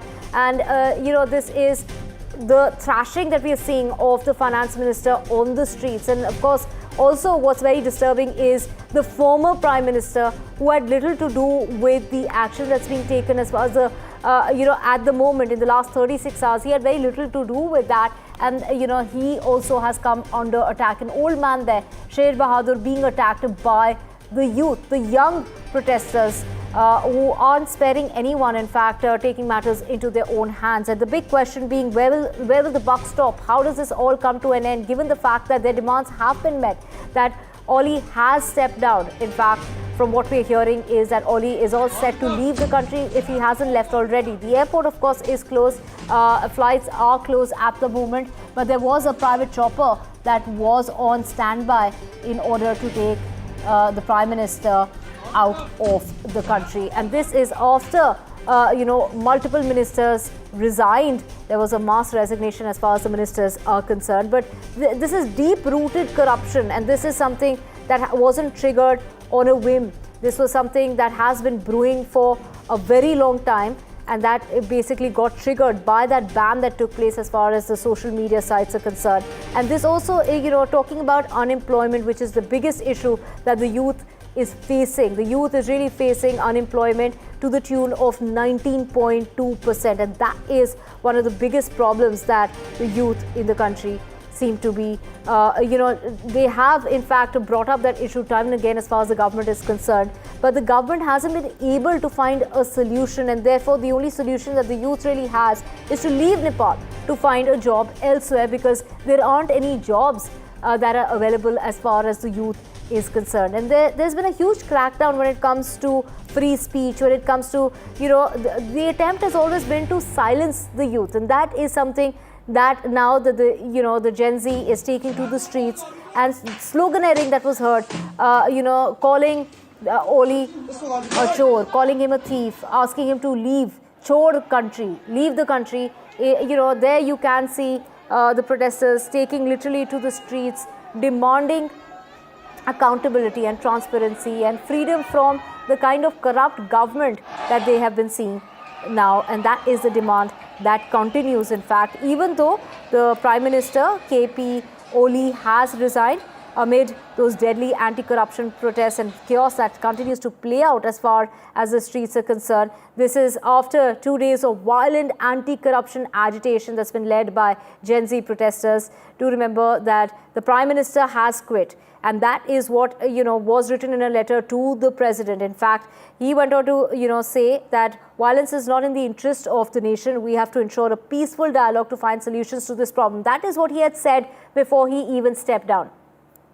Well, the question really is, why is Nepal burning, and what are the problems that the people in Nepal are really facing? So the problems that they have been facing is deep-rooted corruption, and that is the problem that, is something that they have been demanding action as far as the people, the youth under 30 years of age. They have been demanding that action be taken against the corrupt leadership that, have been in the seat of power, and that is something that the government has not paid any heed to. In fact, they have been trying to silence the voices, and that, for that, they also triggered that ban on social media sites. 26 social media sites were banned, and that is something that triggered and snowballed into the chaos that continues to play out on the streets. But it all started with embezzlement as far as public funds are concerned, and that is something that started out. So these are deep-rooted issues that have been on the ground. The reality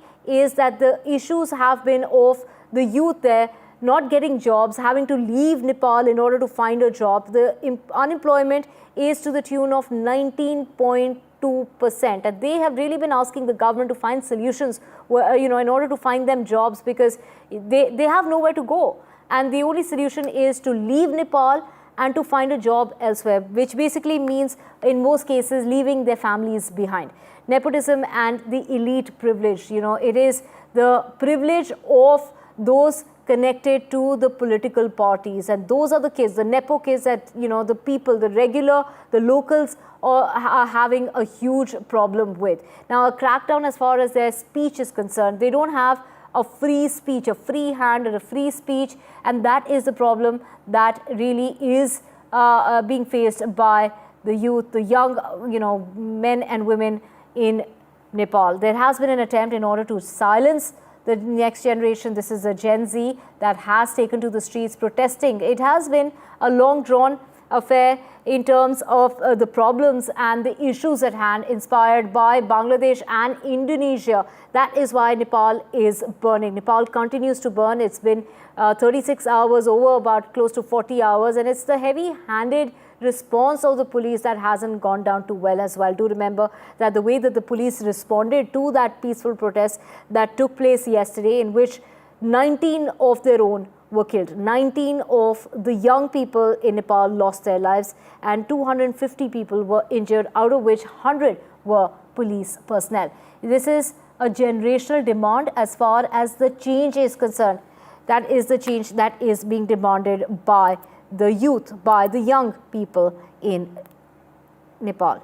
Let's just also get you Pitambar Bhandari, who's back with us, in order to get, to know more as far as the situation on the ground is concerned. The big question really is that, all this is going to result in a lot of loss of property, in a lot of financial loss as far as the country is concerned. And it's going to take a long time to rebuild, to restore all that is being damaged. Why is it that the youth is not realizing that they will be the ones paying the cost for this, paying the price for this? Yeah, because now what has happened is that it is not only the youths who have control over such type of protests and the movements, because many people with their frustrations for the a long time regarding their the employment, job opportunities, and then their grievances that might be real or perceived grievances in terms of corruption or other charges of the nepotism. So that is why the multiple layer of people are engaged in the protest. It is not only the youths that they have just led the movement. So one reason is, the major reason is that behind that. Of course, there are multiple issues. We've been talking about corruption. We've been talking about unemployment. when it comes to the situation on the ground, particularly when it comes to unemployment, what choices do people in Nepal have? What are the other countries, whether it's India across the border or other such countries where, which probably results in they having to leave their families behind? And that is something that is, not an option for most people. Yes, that's not an option, and it's the most pressing one for them, because the government of Nepal has, again, facilitated the foreign labor migration through various policies and the programs, and also bilateral employment agreements, or let's say labor agreements with other countries, especially the Gulf countries and then the East Asian countries. And the people most of the time who go abroad for their higher studies are also supposed to be and compelled to engage in earning activities rather than purely continuing their higher studies in Western countries also. So that is the reason. And today's protest, if we see yesterday and today's protest, we see this protest where the suddenly expressed those sorrows and the grievances. And we can also assume it towards the one form of internet addiction of the number of peoples, and suddenly they were divided of that. So that is the reason. Right. Thank you so much for speaking with us, political analyst there, talking about the situation on the ground. The airport's shut. Flights to Kathmandu, flights in and out of Kathmandu have been closed. And India, of course, is issuing a travel advisory, whether it's Air India or other airlines, including Indigo there, putting out a travel advisory for people wanting to fly in or out of Nepal.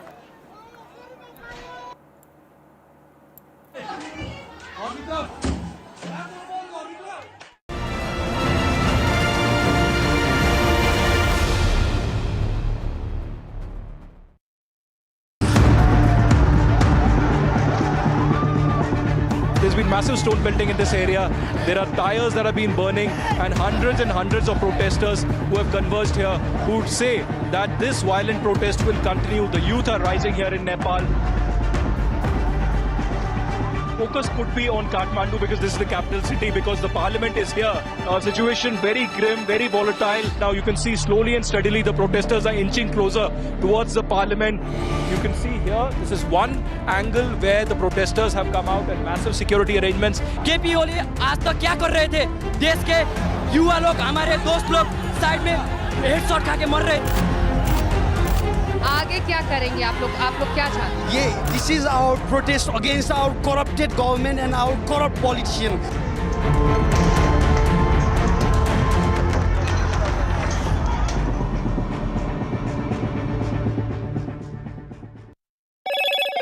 Hello, Moto. Moto G96 5G. All eyes on you.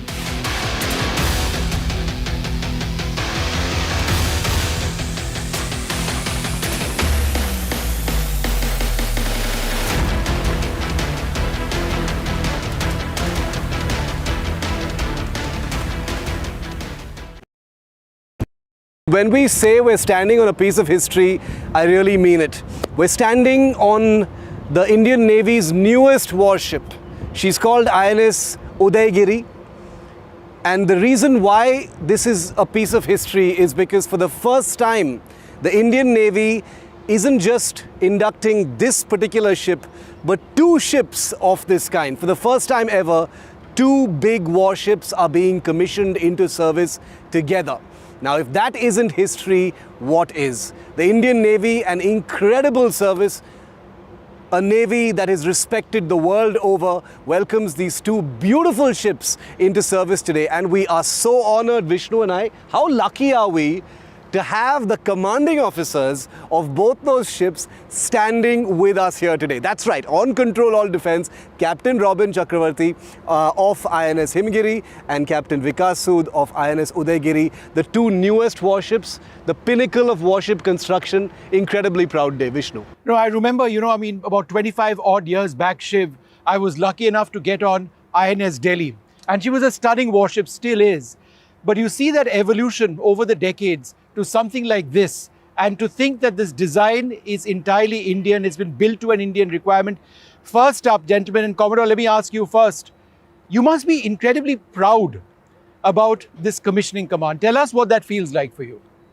We're standing on your ship right now. Yes, so it's an amazing feeling, I would say, because commissioning is like first of its kind. You set the traditions, you set the tone for the next 30 to 40 years of commission time. So it's a great honor that is bestowed on you by the Indian Navy, and a great responsibility that you have to thereafter deliver. And the most special thing that is there is that you are like a father to the entire crew of 250 men under you, whom thereafter you would be leading for the commissioning ceremony, followed by the time of operations ahead.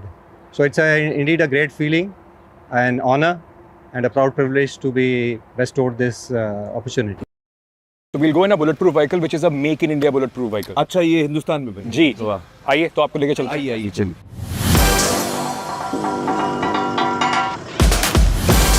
तो ये महिंद्रा की गाड़ी है? जी sir. और bullet proof है पूरी तरह से? कितने mm की बुलेट रोकती है? ये 7.62 mm की। 7.62 तक रोकते थे।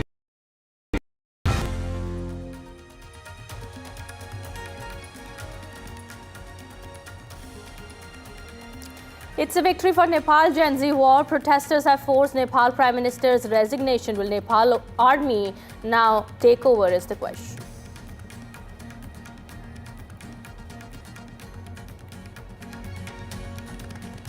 Arson at Nepal's highest seat of power, Nepal Parliament building, was set on fire by the protesters.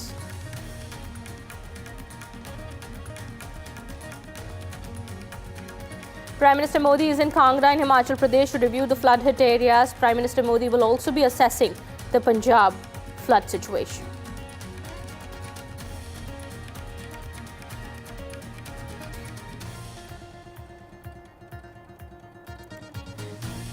Voting for the next Vice President of India is still underway. Counting of votes will take place at around 6 p.m.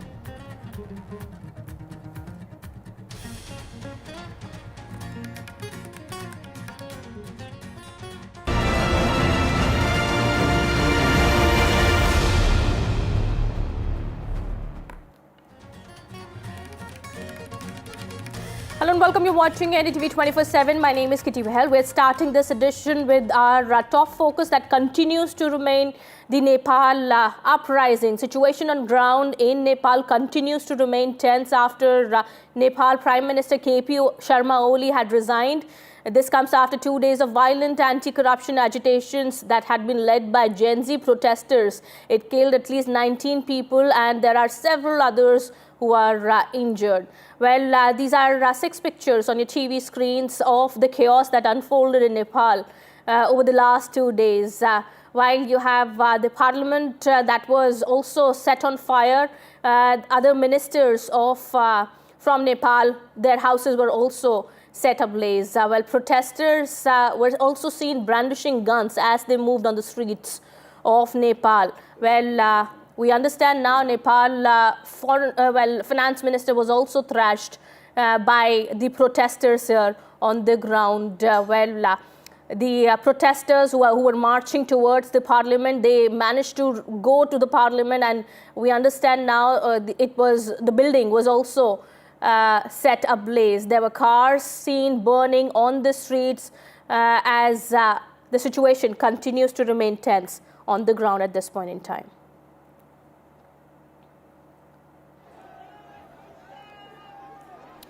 All right, you have visuals now coming in of how the properties here, the infrastructure was completely damaged. Well, chaos continues to unfold here in Nepal. You have pictures coming in of the properties that have been damaged. Well, people taking to the streets here, raising their demands. Well, they've been also demanding that the Prime Minister must resign, after which we understand KP Sharma Oli agreed to the demand and stepped aside. He said in his letter that Nepal He's done so that Nepal can take further steps towards a political solution, resolution of the problems. Well, this has been a core demand of the protesters, but we understand the situation continues to be tense on the ground at this point in time. Protesters seen storming the president's home as well. Those pictures on your TV screens, protesters vandalizing, setting ablaze homes of several ministers, including the Prime Minister and the President. Well, this is Nepal Prime Minister's house that was set on fire. There are also reports that the Prime Minister is likely to, the former Prime Minister now, KP Sharma Oli, who's now tendered his resignation already, which has been accepted by the President also, is likely to move out of Nepal. Well, protesters vandalized Nepal's Supreme Court, Attorney General's office as well. Tens of thousands of young Nepalis poured onto the streets in what is being seen as a Gen Z revolution.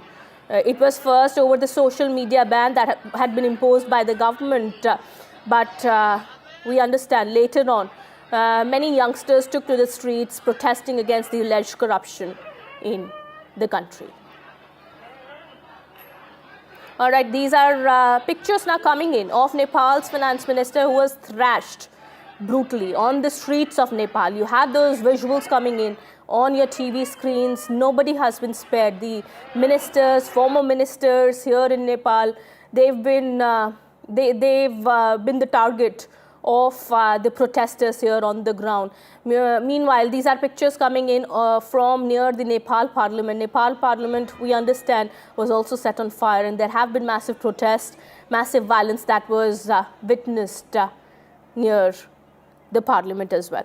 All right, we'll be getting you more on that in just a bit. The situation on the ground, we have this report coming in from near the Nepal Parliament by my colleague Aditya Rajkol, who continues to be on the ground and is getting us more on that. Take a look.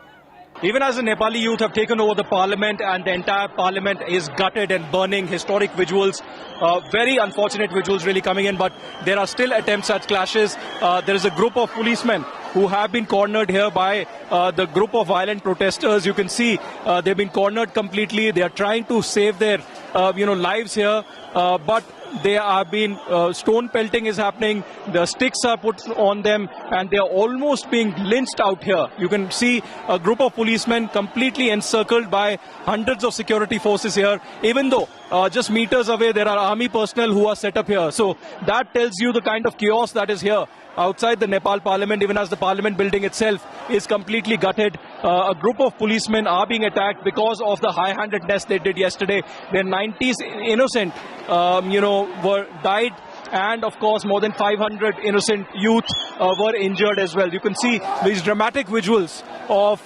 police being cornered out here, right outside the Nepal Parliament, and clashes erupting, tempers really high, even as the clashes between protesters and police continue inside and outside the Nepal Parliament. Just continue here in Nepal. We understand my colleague Ghazali is also now joining us on the broadcast, getting us more on that. Ghazali, the situation, as we understand, is tense on the ground. We are also now getting reports that PM Oli may leave the country. The border with India is also on high alert amid protests taking place in Nepal. Yeah, the border situation is also very critical. Security has been beefed up near the Indo-Nepal border at multiple locations, wherever we have this land border with the between India and Nepal. We also are concerned about the Indian nationals there in Nepal, which are in huge number. The External Affairs Ministry has already issued an advisory, or a kind of a cautionary advisory for the Indian nationals to continue to monitor the situation there and not get onto the streets where our colleagues are reporting from, where we have this parliament building, ministers getting attacked, the residences getting ransacked. Now, this is a very interesting development as such, because not just in Nepal, we saw a similar situation erupting in Bangladesh last year. Even back then, India was looking at the situation not in haste. They were not taking any decision like that. And what we are also being told, perhaps that Nepal's Prime Minister is on his way out from Nepal to another safer location. That being said, India is also keeping a close eye on the latest developments, because since the Prime Minister has stepped down, the next course of action would be that who would be the leader of this entire agitation and protest, who are the parties who will be negotiating with each other. Maybe it's the army which will take the lead in negotiating with the protesters for the future course of action. All right, that is what we are learning at the moment. Security now also has been beefed along the India-Nepal border. As per more details now coming in, security has been beefed as SSB guards have been deployed along the India-Nepal border. Additional forces now also, Ghazali, we are learning, have been brought in to guard the border situation. It's the police, the SSB that are conducting joint patrols along Nepal border. Ghazali, what more do we know? Security situation, of course, is something that the government is looking at this point in time. The situation continues to unfold, but we understand clashes are still taking place here in Nepal. What more do we understand about the situation along the border now? See, right now, just a short while back, Indian government has also issued an advisory and has asked the Indian citizens presently in Nepal are advised to shelter in their current places of residence, avoid going out onto the streets and exercise all due caution. Indian government also advises them to follow local safety advisories from Nepal authorities as well as the Embassy of India in Kathmandu. And Indian government has also issued helpline numbers, WhatsApp numbers through which Indian citizens in Nepal can contact them. As of now, the situation is very volatile. It's very chaotic. And for safety of Indian nationals in Nepal, Indian government has also issued helpline numbers advising them to stay where they are. This can continue tomorrow as well, though because the ministers, the Prime Minister, they have all stepped down. The army is believed to have taken the charge over there. The negotiations have still to go on from here onwards. So this is complete chaotic situation, and amid all this, there are Indians who are worried about their loved ones who are staying in Nepal. So amid this crisis, we'll have to see that how soon stability is restored in Nepal, and whether the protesters or those who led this entire Gen Z protest will come forward for talks, and who will be leading these discussions. And that is only when we can expect situation to become normal in our neighborhood. At the point that you made, that who's going to take over as the next leader of Nepal, that's also something that India is also keeping an eye on. We understand Balendra Shah, Kathmandu mayor, is also quite popular among the Gen Z there, among the youngsters in Nepal, and we understand these messages calling for his appointment as the interim PM are also circulating among the Gen Z protesters at this point in time. Kathmandu mayor is said to be an influential leader who has influence in Kathmandu and nearby areas. He has also advised the protesters now to stay in discipline. He has also told them, conveyed to them through the social media accounts of his, that how the Prime Minister has stepped down. This was one of the primary demands of the protesters, and that is why they should not indulge in violence or ransacking public properties there. Now, how far or how effective his influence is, that is the test of Kathmandu's mayor as well. Just give me a second. I'm just coming back to you. There's some more information that's coming in at the moment. MEA statement on the unrest in Nepal. The MEA has, in a statement, said that it advises its people not to travel to Nepal. There is, of course, serious concern about those Indians who are in Nepal at this point in time, but also MEA now has advised that people here in India should not travel to Nepal given the developing situation. My colleague Ghazali continues to be with us. Ghazali, take us through this advisory now. See, this advisory clearly states that Indians should defer their travel to Nepal until the situation stabilizes there. And for Indian nationals who are staying in Nepal, the advisory says that you should stay where you are at the places of your residence. And also, it says that to follow, the Indian nationals have been advised to follow local safety advisories, if any, because we know that the government is no more in power over there, and also been advised that to look after what the Nepal authorities are issuing as a safety advisory from their side, as well as stay in touch with the Embassy of India there. The government of India has now issued some helpline numbers for those people who are in distress there, or the Indian nationals who are stuck in Nepal. Absolutely. Well, in view of the developing situation in Nepal, as per this advisory, the government has said that it advises to defer travel until the situation has stabilized. And we understand at this point in time that, well, the border situation is also something that's being looked at. And in the borders close to Nepal, borders with India are also on high alert amid these protests taking place. But Ghazali, this could take time, as you've been saying that there is a possibility that army could take over the reins of the country, or like the Gen Z is of course pushing for an interim PM at this point in time. That is also a possibility. But given this situation that's unfolding,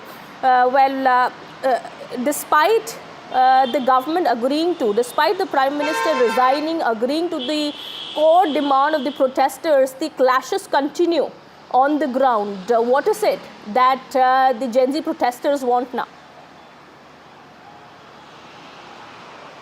See, the Gen Z protesters must be aware of what happened in their own neighborhood in Bangladesh, because anybody who is appointed even as an interim head of the government, or somebody who would head the interim government until the next parliamentary elections are held, they are also seen as puppet of the system, or they are also treated as somebody who is not very genuine. Now, the situation is particularly a test of all those leaders who would be behind these protests, or the ones who engineered these protests. There are youngsters, but there are also politicians who have not yet come onto the streets to own this protest. Now is the time to see that who will be those leaders, the probable names circulating on social media, whether they are purely from the from the youngsters, young agitators who have been involved in this protest, or from the established political party, as we have been hearing that the mayor of Kathmandu is one such figure.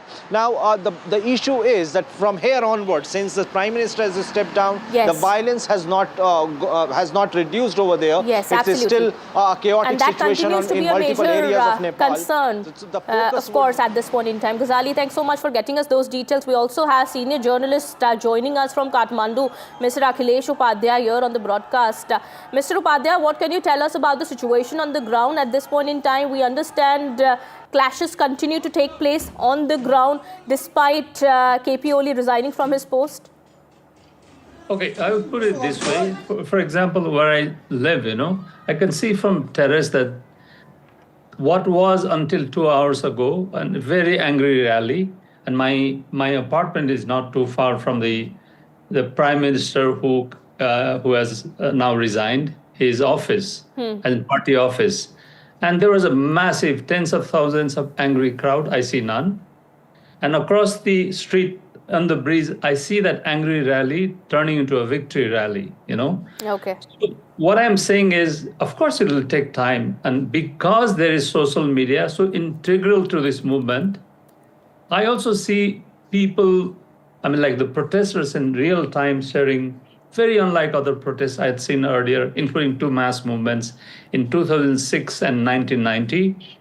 This is Gen Z, super well wired, super well connected, and but also very young, right? So I am expecting this to come down by tonight. We shall see, sir, ma'am. Could I also request you to show us those visuals that you're saying that the office is also quite closer to your house here? I'll request you for that as well. But what do we understand of the situation at the moment? You're saying that by the end of the day, it's a possibility that it could all subside? Okay, I would put it this way. The Upadhyayas in the old times, or Pandits in a different, spiritual or whatever sense, I'm more a Pandit that reads the ground, So in that sense, there is no future forecast, but I can sense that there's some calming of nerve. And if I look at social media real time here, which I'm doing now, every single message from everyone who is seen as respected in the field, maybe medical doctors, senior journalists, or name it. Everyone is saying one single word: stay calm. You got your demand, Prime Minister is out. Yes. Two things will be investigated. One is probe against corruption of the past political leaders, but also, as important, the criminal charges that will be filed against the people who are responsible for the killings, very irresponsible killings yesterday, with close to 20 deaths, some of them in school uniforms. Absolutely. That's something that's very upsetting, but we understand now the process to select the new leader would also begin. I mean, that is something that everybody is keeping an eye on. We understand the protesters also, the Gen Z protesters are pushing for Kathmandu Mayor Balendra Shah as the next interim PM. Could you tell us about him? I mean, like, how would I describe it? He's been like a bit of like, how would I say, mysterious person who doesn't like to come out in the camera too much. But today he walked with the Gen Z protesters on the street.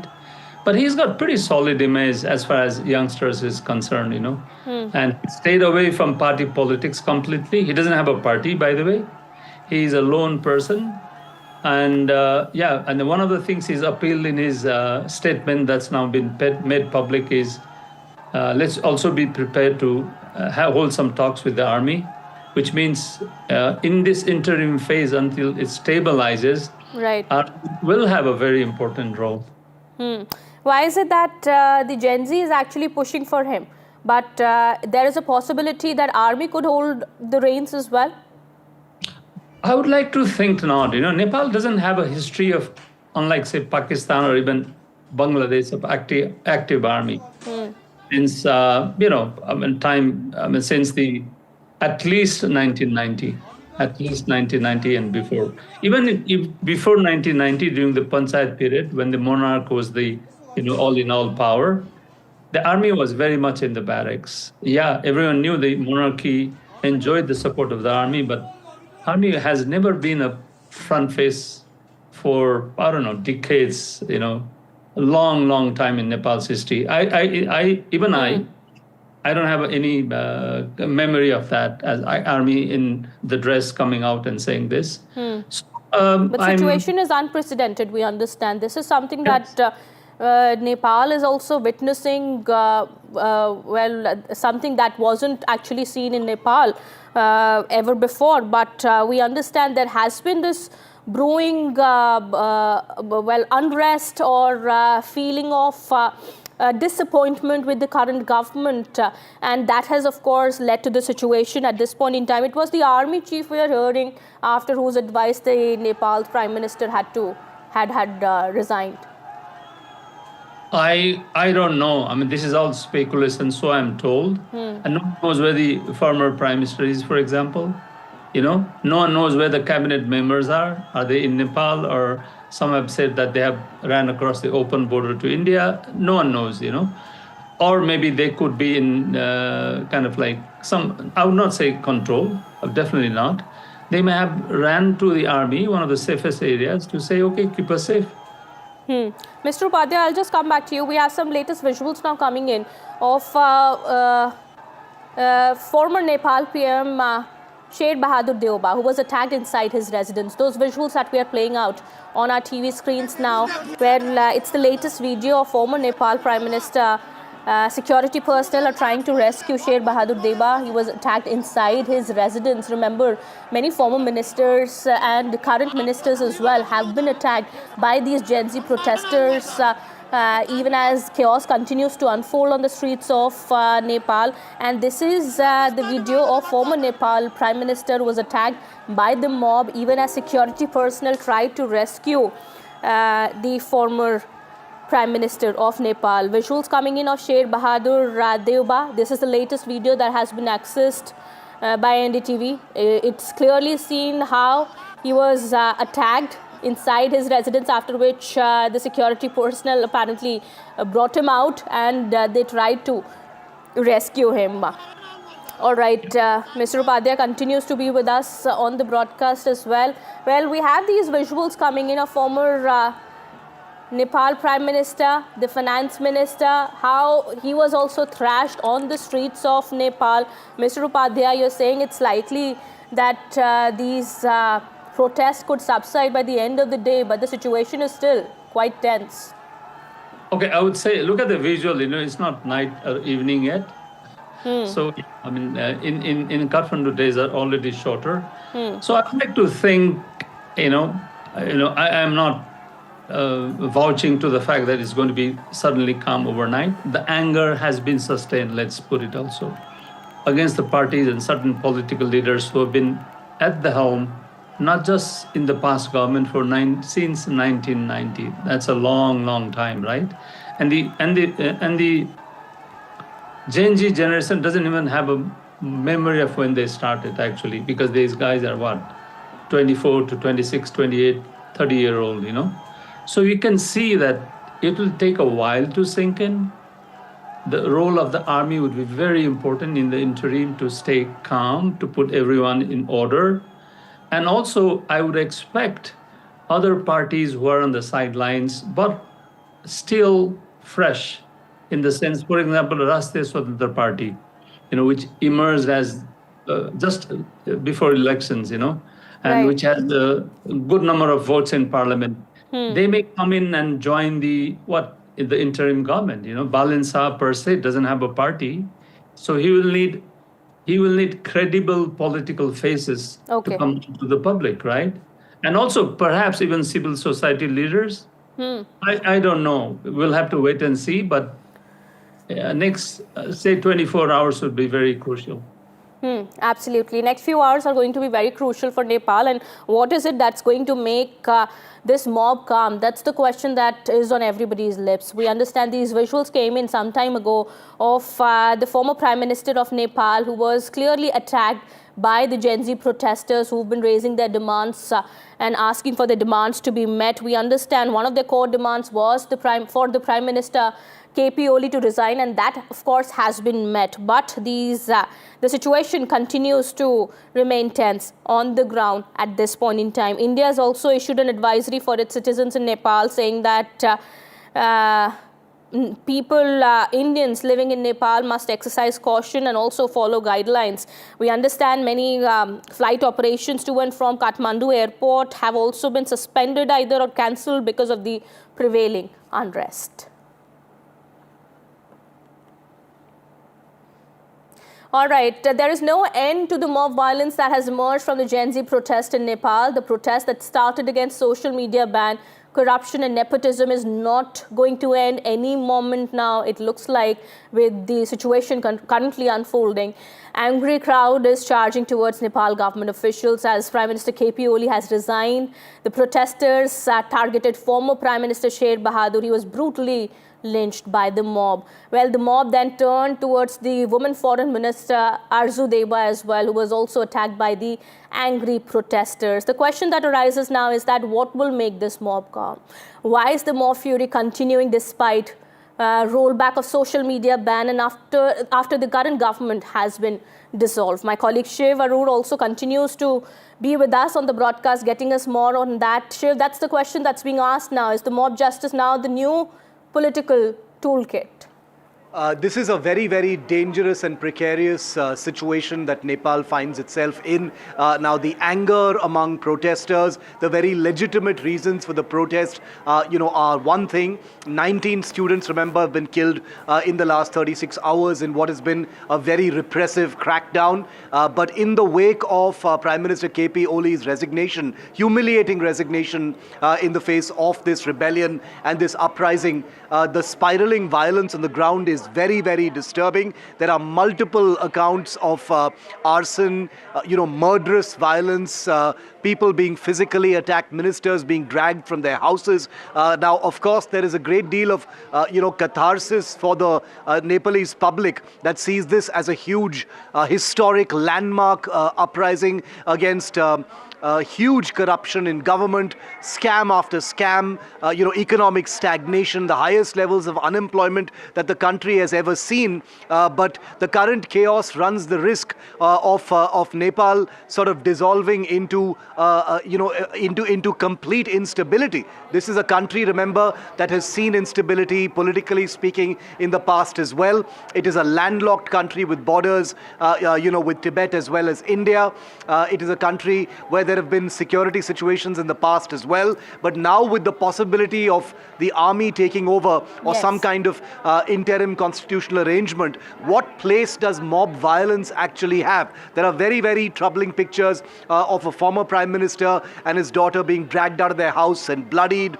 It took the armed forces, to be able to actually protect them. You saw the finance minister being, chased down the street and beaten. And these are pictures that will fuel the anger on the streets of Nepal, no doubt. The anger is a very legitimate thing. The uprising, the protests are legitimate, but the violence, if not controlled, runs the risk of pushing Nepal over the edge, into absolute collapse on the likes of Pakistan. And that's the reason why one wonders when somebody is going to actually be able to control it. Yes, the question is that who's going to do that actually? Well, Shiv, continue. Please be with us. We have some visuals now coming in. The visuals that we are showing to you on your TV screens, aerial shots of the Parliament building that was set on fire by the Gen Z protesters. Minutes before the Prime Minister of Nepal, KP Sharma Oli, had resigned from his office, Gen Z protesters, remember, broke into the parliament and they set fire to one of the buildings on the premises. Those are aerial visuals coming in. Demonstrators set fire to Oli's residence also, we understand, but visuals coming in of the Nepal parliament that was breached and the building was set on fire by Gen Z protesters. Protesters have also torched the homes of several top Nepal leaders. That includes now former Prime Minister KP Sharma Oli's Bhaktapur residence also, and a former finance minister also who was thrashed on the streets of Nepal, we've seen. But these visuals show plumes of grey and black smoke coming out from the parliament building here in Kathmandu. All right, my colleague Shiv continues to be with us. Shiv, we have visuals coming in now of the parliament building, but of course the question, the point that we've been talking about earlier, the question is who's going to actually bring this violence, an end to this violence in Nepal? It's probably going to be the military that does it because in everything but fact, martial law has practically been imposed in Nepal. Now, these very, very compelling images, you can bet, are going to be on the front pages of every Nepal newspaper tomorrow if they are allowed to print their newspapers, that is. Even that is in doubt amidst the current stability. But the Singha Darbar, the parliament, the government offices, they are all aflame. The private residences of ministers, the Prime Minister, have been vandalized and looted. Many of them are in a blaze right now. So this is, let's make no mistake at all, this is an inflection point in the history of Nepal. From this point on, can order be restored?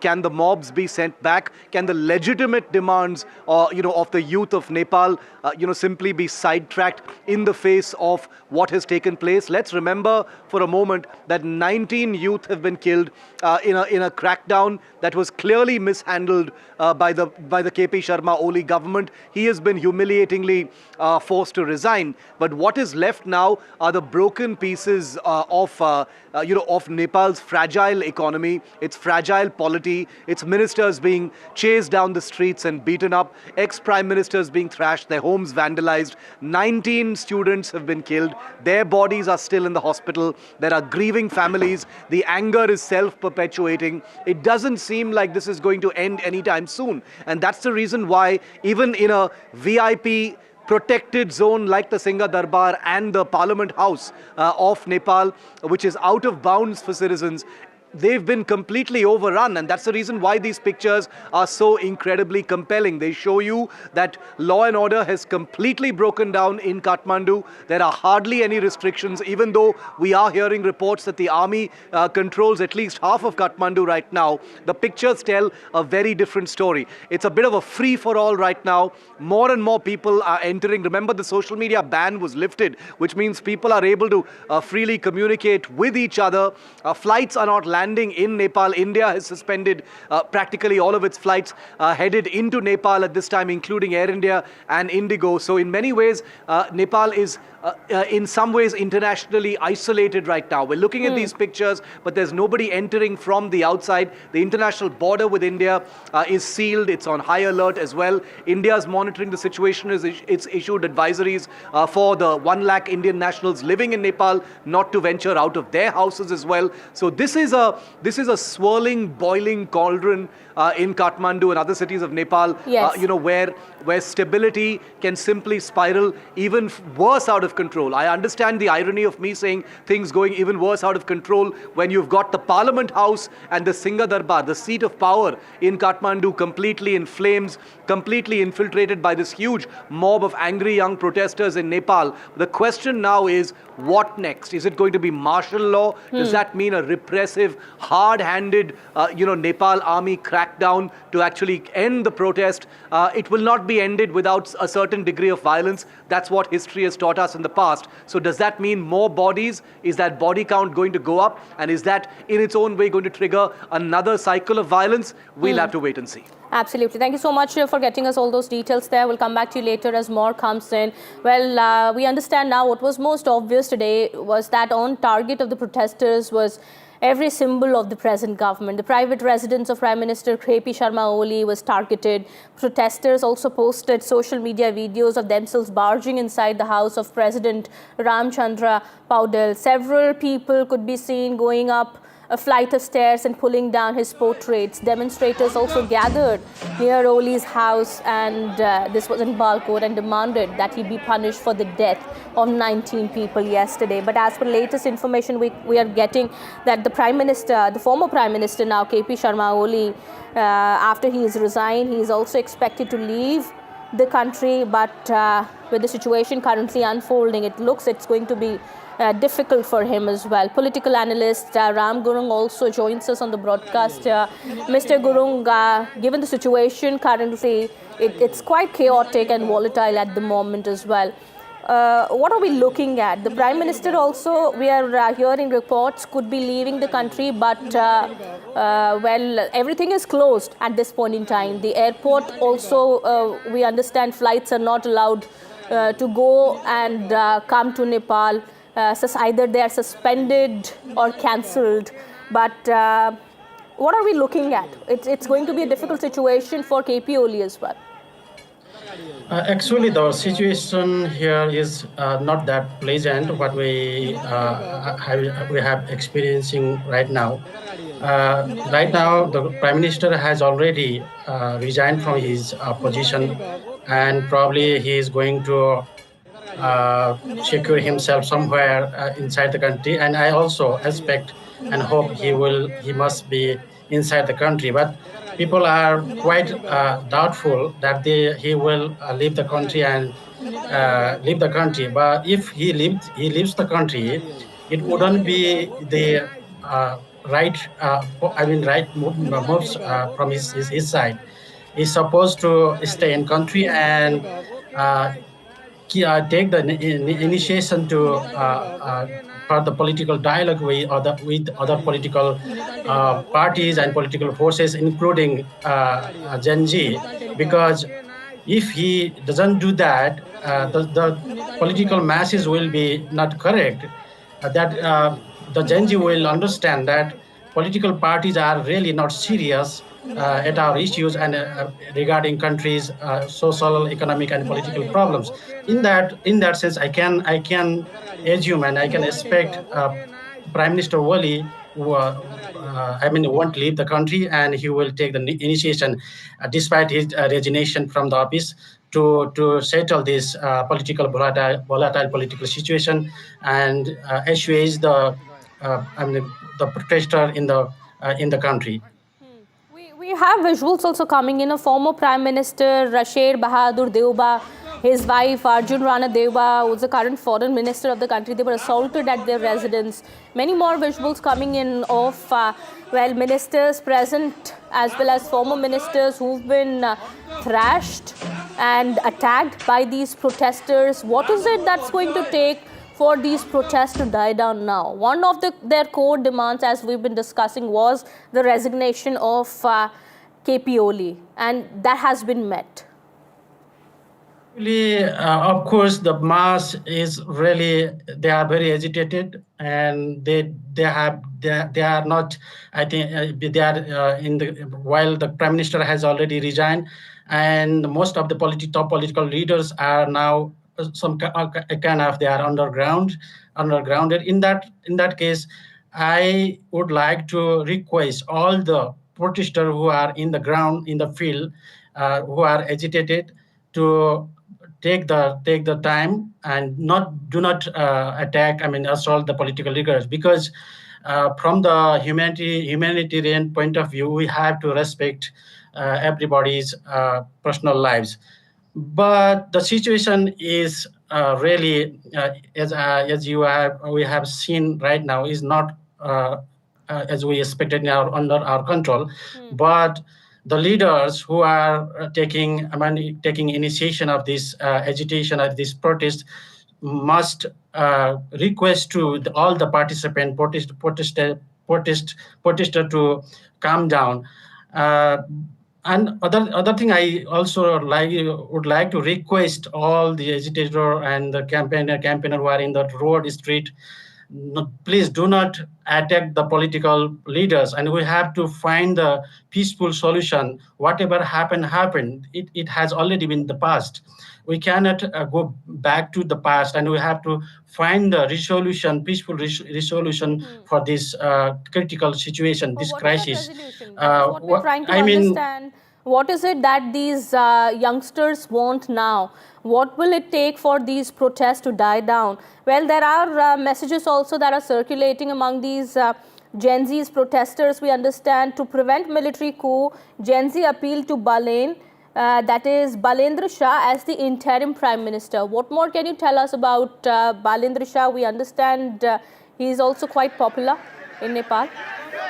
Yeah, Balendra Shah is quite popular, and many young people, they really love him, and youngsters are very fascinated with his personality, his position, and still Balendra Shah is not quite an open for his political position and opinion, but the agitator young people, they really like him.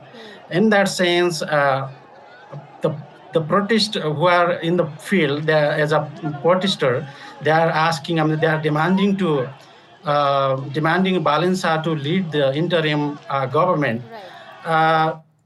In my opinion, it would be better if Balendra Shah express his position, what would be his next position, or how he will address young people's demand that they want to see him as a Prime Minister of interim government.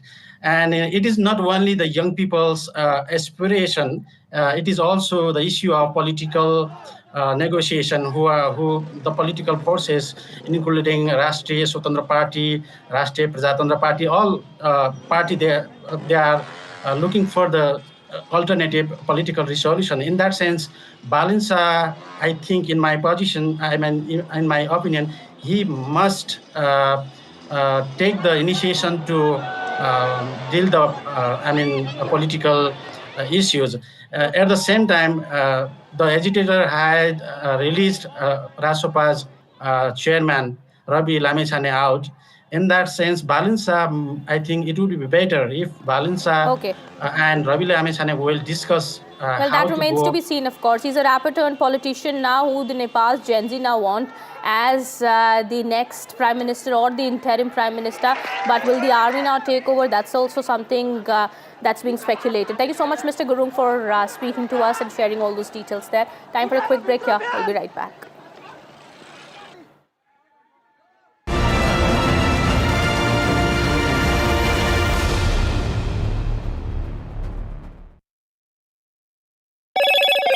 Hello, Moto.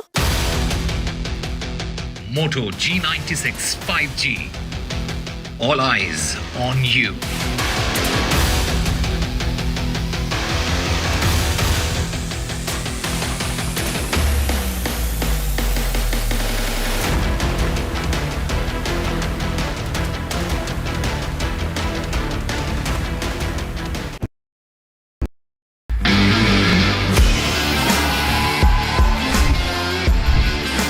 We're the only country with such a large population of youth and yuva. Pure talent और कुछ नहीं है.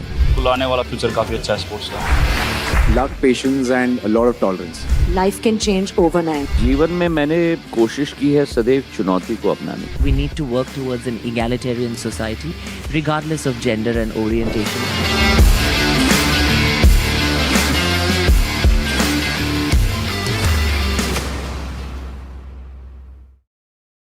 Captain Chakravarti, not one but 2 warships. That's amazing. You know, Vishnu and I, through our careers, have been to many commissionings. Vishnu a few more than me because he's slightly older than me. He wants to rub that in. Yeah, but that's just a side dig. Carry on with the... Yeah, but 2 ships is incredible. I mean, that's, tell us why that is so significant. You know, the Indian Navy with its huge expanding responsibilities is hungry for more ships.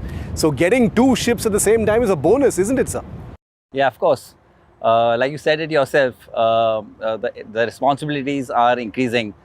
Indian Ocean is where the action is happening, and Indian Ocean is going to be the future playground for all the, not just the navies, the nations around the world.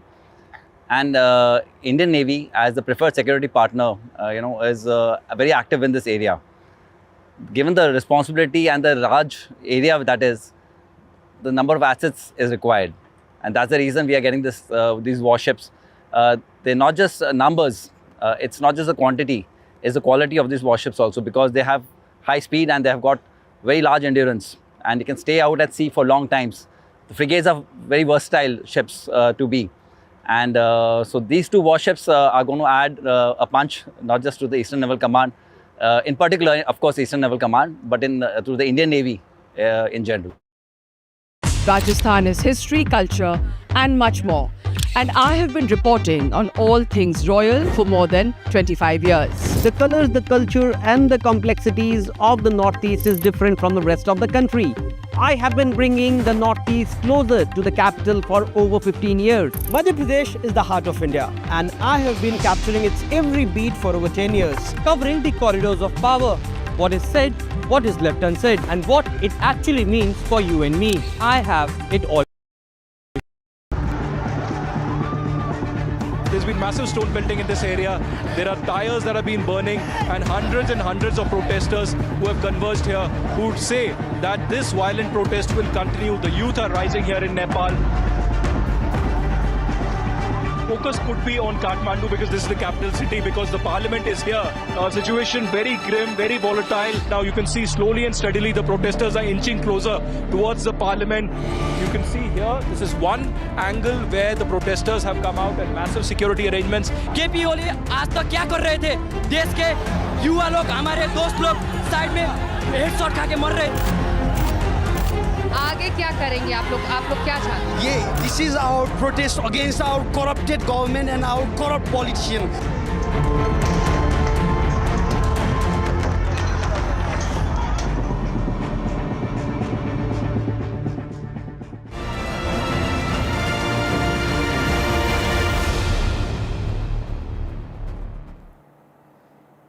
We have these defining images coming in of the Nepal unrest. The first image being of the massive security breach at Nepal's parliament complex. Protesters set the parliament building on fire, scaling walls and pushing back barricades deployed for security. Moments before they stormed the building, its main gate was set ablaze with plumes of smoke rising over the complex. Those visuals on your TV screens there. Dramatic visuals from Kathmandu came in as protesters breached security, storming the residence of former Prime Minister KP Sharma Oli. We have the visuals of KP Sharma's house being vandalized by the protesters. Now, former Prime Minister KP Sharma Oli has been forced to flee as protests spiraled out of control across Nepal. He was seen fleeing in a chopper. However, nobody knows about his location at the moment. Other ministers of his government were also attacked by the protesters. Former Nepal Prime Minister Sher Bahadur Deoba and his spouse current Foreign Minister Arzu Ranadeva thrashed by furious protesters as anti-government anger exploded on the streets. What began as a digital freedom protest has now spiraled into full-blown political outrage across Nepal. Tense scenes unfolded as a group of protesters are also now seen brandishing guns that they snatched from the police in broad daylight, raising slogans, waving weapons in the air, capturing the alarming intensity of Nepal's escalating unrest. Well, we have more visuals coming in of protesters targeting the Bhatbhateni, which is one of Nepal's largest shopping malls amid the rising unrest. Smoke seen billowing from shattered windows as anger spread from the streets to commercial centers in Kathmandu. Well, flames also leapt into the sky in Nepal's Lalitpur district as protesters took to streets. What began as student demonstration over unemployment and economic despair has now spiraled into a full-blown street rage with arson, stone pelting and clashes with forces marking the second day of chaos. Well, these visuals from Lalitpur show charred walls and tear gas clouds capturing the visuals of a nation on the edge and a generation demanding answers. Well, furious protesters also stormed the Communist Party headquarters, tearing down party flags in a bold show of dissent. Here in those visuals, you have protesters storming the Communist Party headquarters. Now, hundreds of youth clashed with the police personnel who were guarding the Provincial Assembly Secretariat. Protesters tried to break through barricades. Police lobbed tear gas shells to control the situation and in some areas carried out baiting charges. Protesters vandalized the Nepal President Ramachandra Paudil's private residence also, and they set it on fire. Well, total of 21 MPs from the RSP, that's Rashtriya Swatantra Party, have decided to resign en masse. Now, after setting government buildings and residences on fire, protesters have also vandalized and set Kathmandu's Hilton Hotel on fire, which is owned by one of the ruling party leaders. Also, you have visuals of the finance minister of Nepal being beaten up and thrashed by the angry mob on the streets of Nepal. Well, you have these visuals on your TV screens of the finance minister trying to run away from the mob as they beat him up publicly. Nepal Prime Minister's private residence was also vandalized in Bhaktapur as the biggest uprising in recent times in Nepal unfolded. Protests in Nepal have taken a violent turn. Demonstrators pelted stones at security forces in Nepal's Bhaktapur as well.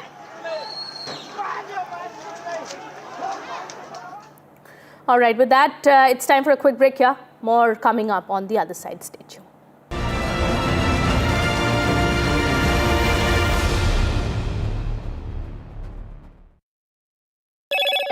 Hello, Moto.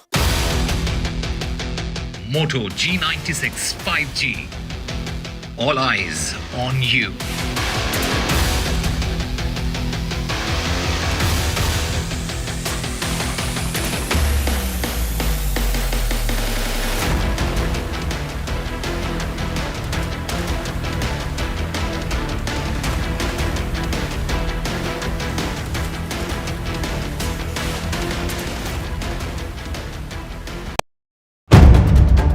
If it matters to you, if it matters to you, if it matters to you, it matters to India, it matters to India, and it matters to me, and it matters to me. India Matters with Shivaru, only on NDTV 24/7. Pulling us into this country. They argue, I conclude. They deflect, I drill down.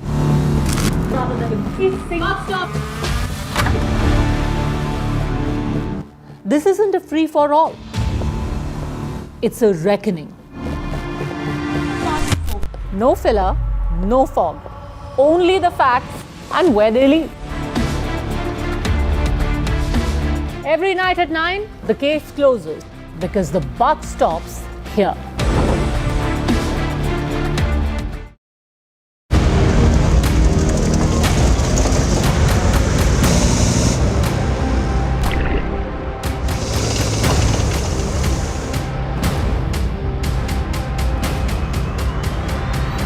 Welcome to my unit. So I'll just brief you through the mechanized platform of the Indian Army that we have here. So in mechanized, basically we have armored mechanized infantry, these two things. So I'll just take you around the equipment also and I'll tell you what is the difference between both also. Okay. So what is the difference between the tank? What is one is the tank and one is a BMP. What is the full form? It's Boye Machino Picote. It's a Russian term. Acha, Russian term. Acha. Yeah. So infantry it's an infantry combat vehicle. Okay. Similar to tank. It's similar to tank. The main difference in this is in tank we have a crew of 3. Okay. But in this we also have the stick also. Hello. Moto G96 5G. All eyes on you.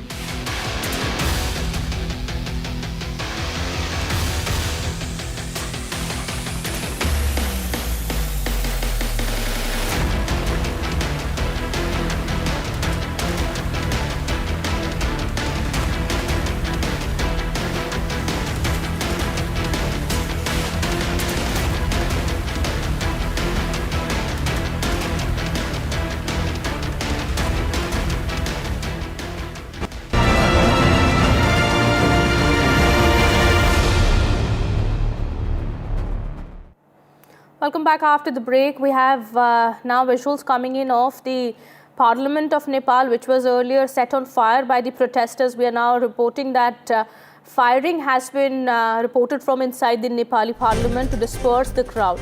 The army is present inside the Parliament trying to take control, but there are still protesters who are present inside the Parliament of Nepal, which we understand, after which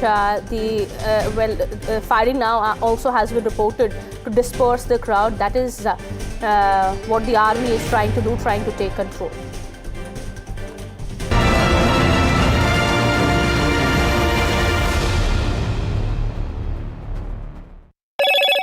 Hello, Moto. Moto G96 5G. All eyes on you.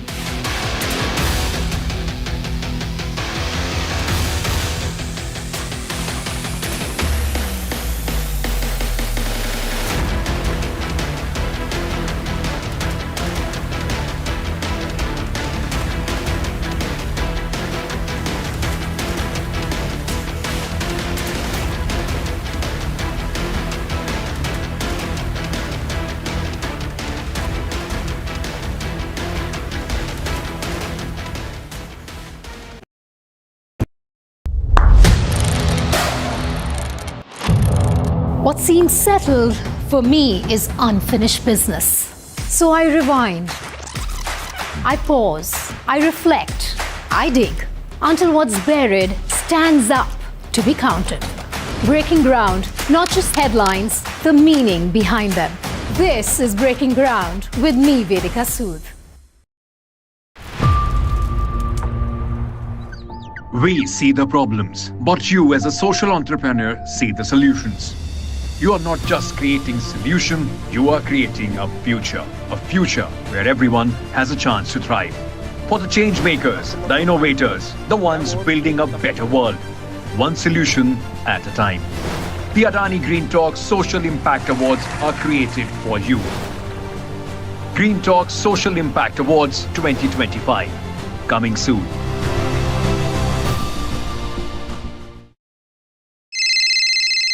Hello बोलिए madam, rubber telling कब से चल रहा है पता है madam आपको? हम और आप तो जन्म भी नहीं हुआ था हमारा. We investigated a shady advisory firm that has spent big bucks on advertising on the front pages of national dailies. ये आपको बिल्कुल उसका ऐसा हल्का सा भी खौफ नहीं है? मैडम एक बात को खौफ किस लिए रखना चाहिए तो बताओ, कौन सा गलत काम कर रहा हूँ मैं? After our report, we also saw NSE came out with a cautionary circular to the investors. Market Regulator Securities and Exchange Board of India has also come out with a release talking about the actions that it has taken. Cyber complaint has also been filed against the entities involved in this entire Dabba trading scam.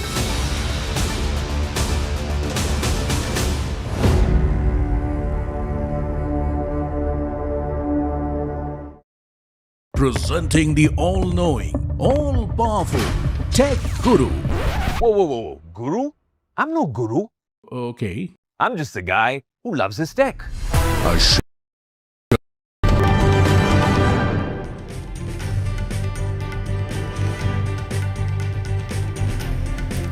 It's a victory for Nepal. Gen Z war. KP Sharma Oli resigns as Prime Minister of Nepal, says done so we could take further steps towards a political solution. Will the Nepal army take over is the question. Arson at Nepal's highest seat of power, Nepal Parliament building, has been set on fire.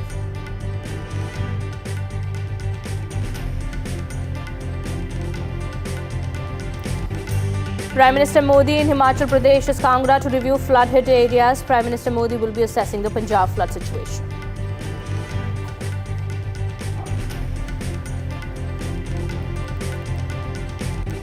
MPs vote to pick the next Vice President. The voting is underway. Counting of votes will take place at around 6 p.m.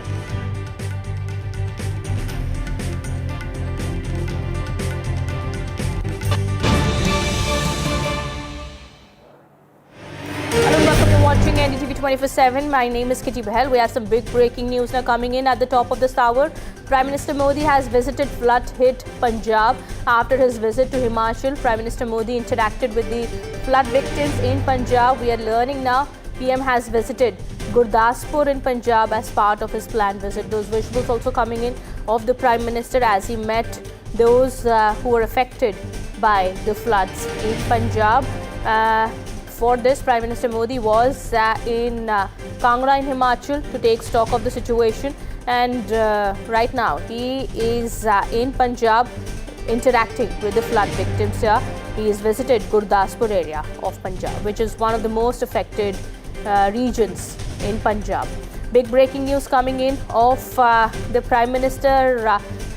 We are learning visited the flood-hit areas of Punjab. He is in Gurdaspur at this point in time, taking stock of the situation. Remember, he's also announced financial assistance for Himachal Pradesh earlier. About 1,500 crore rupees have been announced as financial aid for Himachal Pradesh, and he's currently meeting the people here, the victims of Punjab floods at the moment.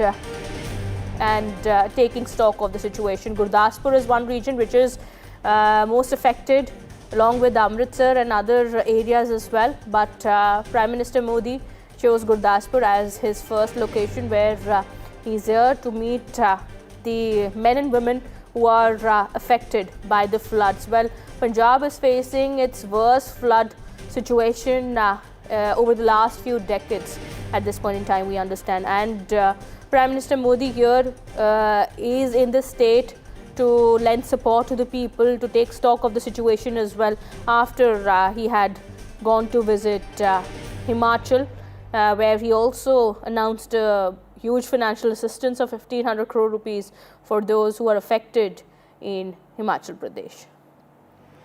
Well, Punjab is still recovering from the floods, and so is Himachal. And after Himachal, we understand Prime Minister Modi is in Punjab visiting the flood affected areas. It also conducted an aerial survey earlier of Mandi and Kullu in Himachal, after which he is right now in Punjab meeting the people there, talking to them and hearing their problems. We've seen how Punjab has been completely devastated because of the flood situation. The infrastructure has been completely damaged, and we understand after this, Prime Minister Modi also earlier had assured that the centre would provide all relief and rescue for this state, after which we understand he is here on the ground meeting the people at this point in time and taking stock of the situation.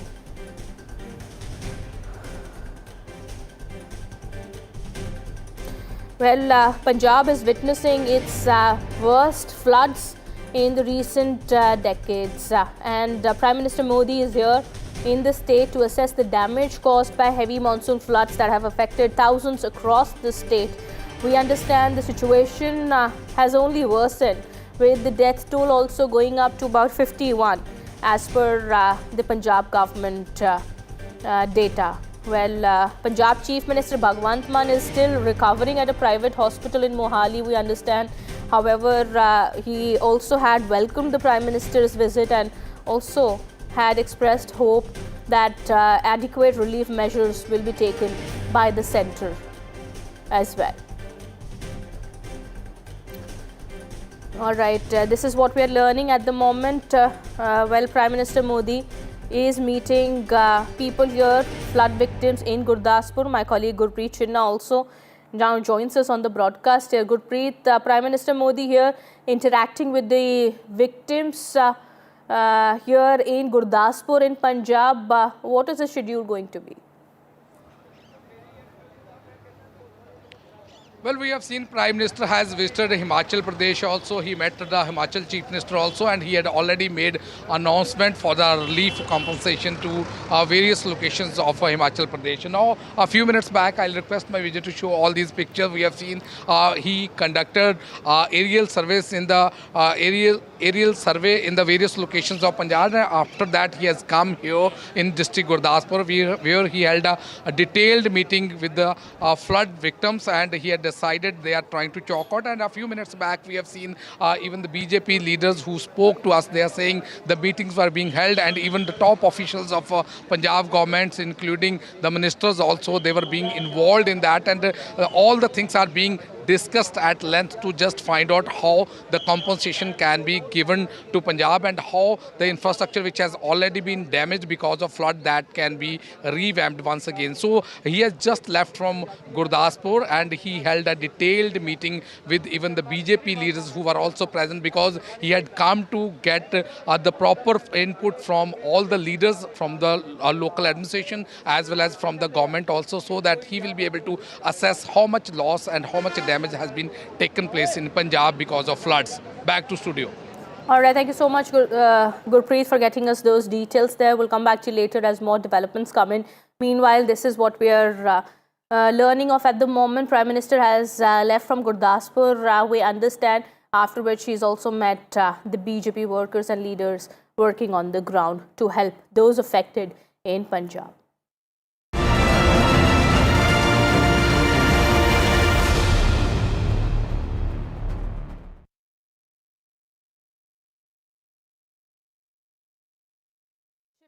Focus now, the situation in Nepal continues to remain chaotic and volatile.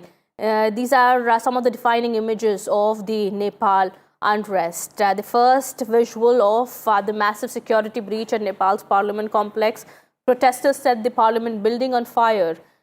Protesters scaling walls and pushing back barricades deployed for security here. In those visuals, moments before they stormed the building, its main gate was set ablaze, with plumes of smoke rising over the complex.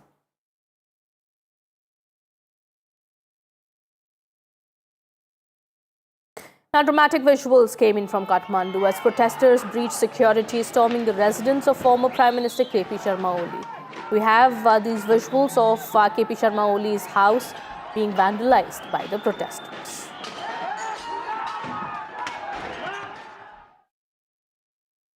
Well, KP Sharma Oli was forced to flee as protests spiraled out of control across Nepal. He was seen fleeing in a chopper, however, nobody is aware of his location currently.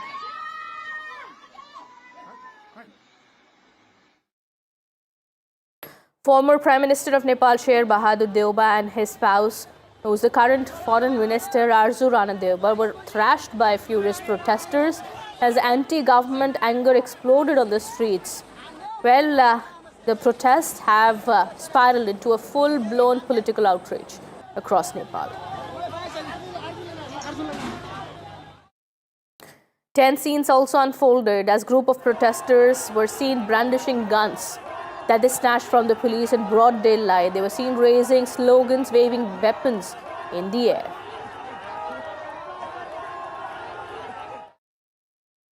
Well, protesters targeted Bhat Betani, which is one of Nepal's largest shopping malls, amid the rising unrest. Smoke seen billowing from the shattered windows as anger spreaded from the streets to commercial centers in Kathmandu.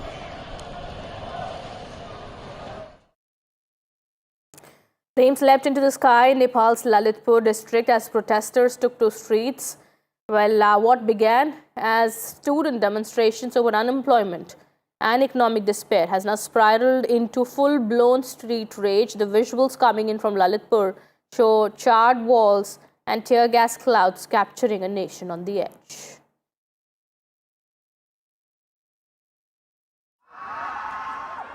In more visuals coming in, furious protesters have been seen storming the Communist Party headquarters, tearing down party flags in a bold show of dissent. Now, hundreds of youth clashed with police personnel who were guarding the Provincial Assembly Secretariat. Protesters tried to break through barricades and police were seen lobbing tear gas shells to control the situation.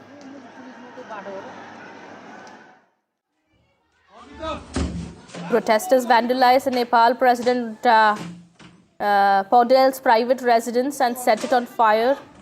Well, these are visuals that came in of protesters entering through the gate of his private residence and then setting it ablaze.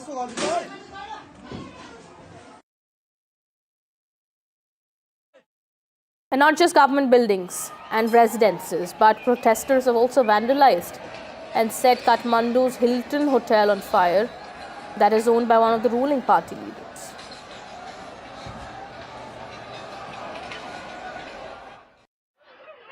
Well, the finance minister of Nepal was also beaten up by the angry crowd.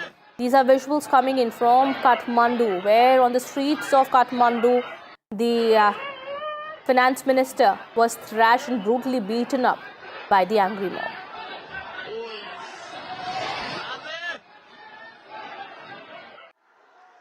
Nepal Prime Minister's private residence was vandalized in Bhaktapur as the country witnesses its biggest uprising in recent times. Protests in Nepal took a violent turn as demonstrators pelted stones at forces in Bhaktapur as well.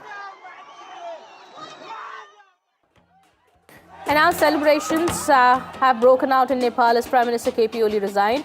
Amid raging protests, streets turned festive with dancing and singing, even as parliament buildings smolder in the background.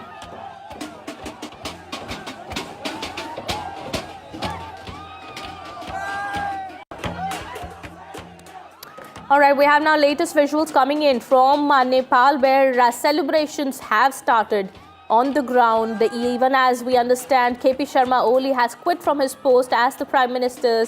The protesters, the Gen Z protesters, are seen celebrating on the streets of Nepal. Well, Nepal Parliament is up in flames. Remember, the protesters had earlier entered the Parliament premises and set it on fire.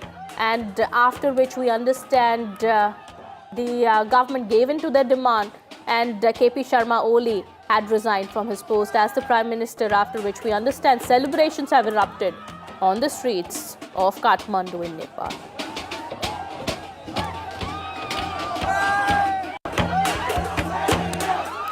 Well, what was most obvious today that was on target of the protesters were every symbol of the present government. The private residence of Prime Minister KP Sharma Oli was targeted in Balkot. Protesters posted social media videos of themselves barging inside the house of President Ramchandra Paudel. Several people could be seen going up a flight of stairs and pulling down his portraits. Demonstrators had gathered near Oli's house in Balkot and demanded that he be punished for the death of 19 people.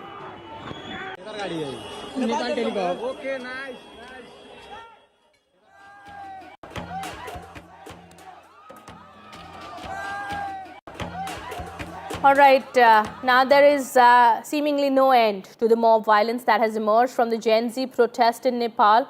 The protest that started against social media ban, corruption and nepotism is not ending any moment now.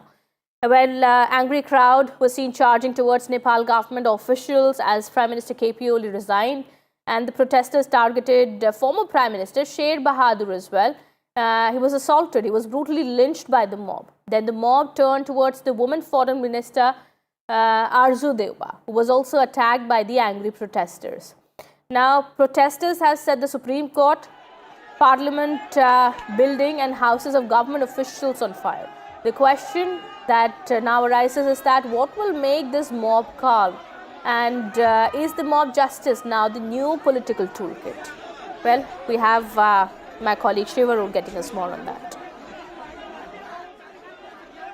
There's a great deal of, catharsis for the Nepalese public that sees this as a huge, historic landmark uprising against huge corruption in government, scam after scam, economic stagnation, the highest levels of unemployment that the country has ever seen. But the current chaos runs the risk of Nepal sort of dissolving into complete instability. This is a country, remember, that has seen instability, politically speaking, in the past as well. It is a landlocked country with borders, with Tibet as well as India. It is a country where there have been security situations in the past as well. But now with the possibility of the army taking over or some kind of interim constitutional arrangement, what place does mob violence actually have? There are very, very troubling pictures of a former Prime Minister and his daughter being dragged out of their house and bloodied. It took the armed forces, to be able to actually protect them. You saw the finance minister being, chased down the street and beaten. And these are pictures that will fuel the anger on the streets of Nepal, no doubt. The anger is a very legitimate thing. The uprising, the protests are legitimate. But the violence, if not controlled, runs the risk of pushing Nepal over the edge, into absolute collapse on the likes of Pakistan. And that's the reason why one wonders when somebody is going to actually be able to control it. Well, that's the question that is on everybody's lips. And we understand now the Nepal uprising is believed to be a reaction to the hatred against nepotism. The young and the flamboyant kids to Nepal's top political leadership who've been living it up and flaunting their fancy lifestyle across social media. The social media ban was just a trigger. A trend, #NepoKid, accused the children of high-profile leaders and politicians living opulent lives, allegedly funded by money earned through corruption.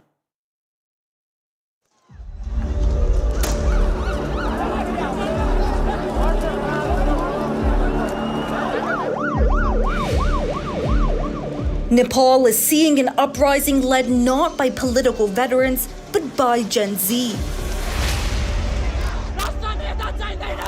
Teenagers and young adults are flooding the streets, furious over a sweeping government ban on their digital lifelines.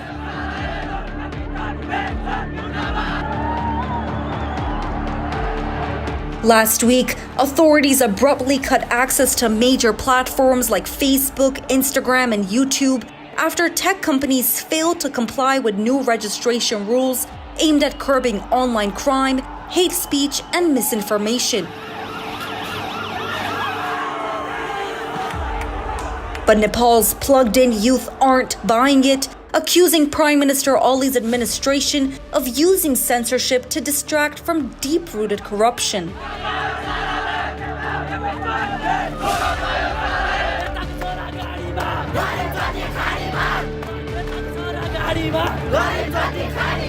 Online, a viral trend dubbed the Nepo Kids campaign is exploding. Gen Z is calling out the privileged children of powerful politicians, flaunting designer brands, foreign degrees, and luxury holidays, while everyday Nepalese struggle to survive. Nepal सरकार एकदमै अब झुट बोल्नु पर्छ झुट नबोल्दिन म नेपाल एकदमै गरिब देश हो मान्छेले सरकारले तलब खान्छन् 77000 75000 अनि weekly Maldives trip Europe trip कहाँबाट आइराछ त हाम्रै ट्याक्स गरेको पैसाबाट अब यदि त्यो ट्याक्स तिरेको पैसा सही ठाउँमा लगानी भएको भए अहिले हामी भत्केको रोडमा हिँड्नु पर्थ्यो त त्यो त्यही भएर करप्सन त भएको छ. The military has been deployed across Kathmandu and a curfew has been imposed. Still, protesters vow to return.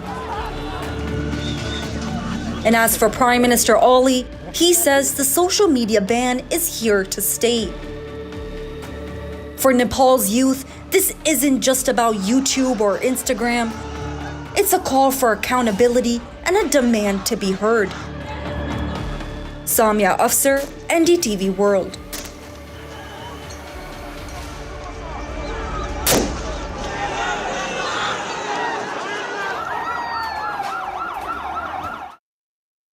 Well, the situation on the ground in Nepal continues to remain chaotic and tense. The Prime Minister KP Sharma Oli has already resigned from his post, and this comes after 2 days of violent anti-corruption agitations that have been led by Gen Z protesters.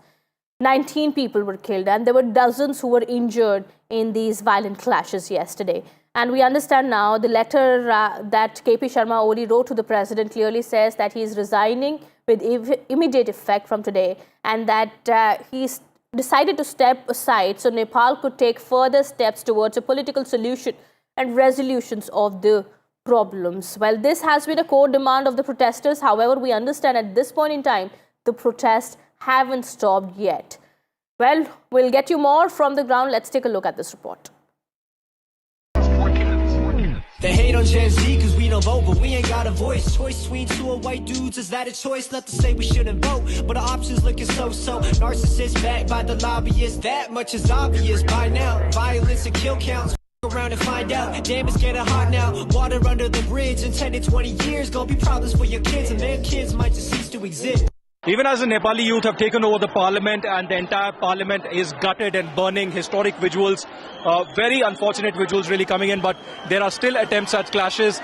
There is a group of policemen who have been cornered here by the group of violent protesters. You can see they've been cornered completely. They are trying to save their lives here, but they are being stone pelting is happening. The sticks are put on them and they are almost being lynched out here. You can see a group of policemen completely encircled by hundreds of security forces here, even though just meters away there are army personnel who are set up here. So that tells you the kind of chaos that is here outside the Nepal parliament, even as the parliament building itself is completely gutted. A group of policemen are being attacked because of the high-handedness they did yesterday. Their 90s innocent, were died, and of course more than 500 innocent youth were injured as well. You can see these dramatic visuals of police being cornered out here right outside the Nepal parliament, and clashes erupting, tempers really high, even as the clashes between protesters and police continue inside and outside the Nepal parliament. All right, let's also now listen into what these Gen Z protesters on the ground have to say about the current situation in Nepal.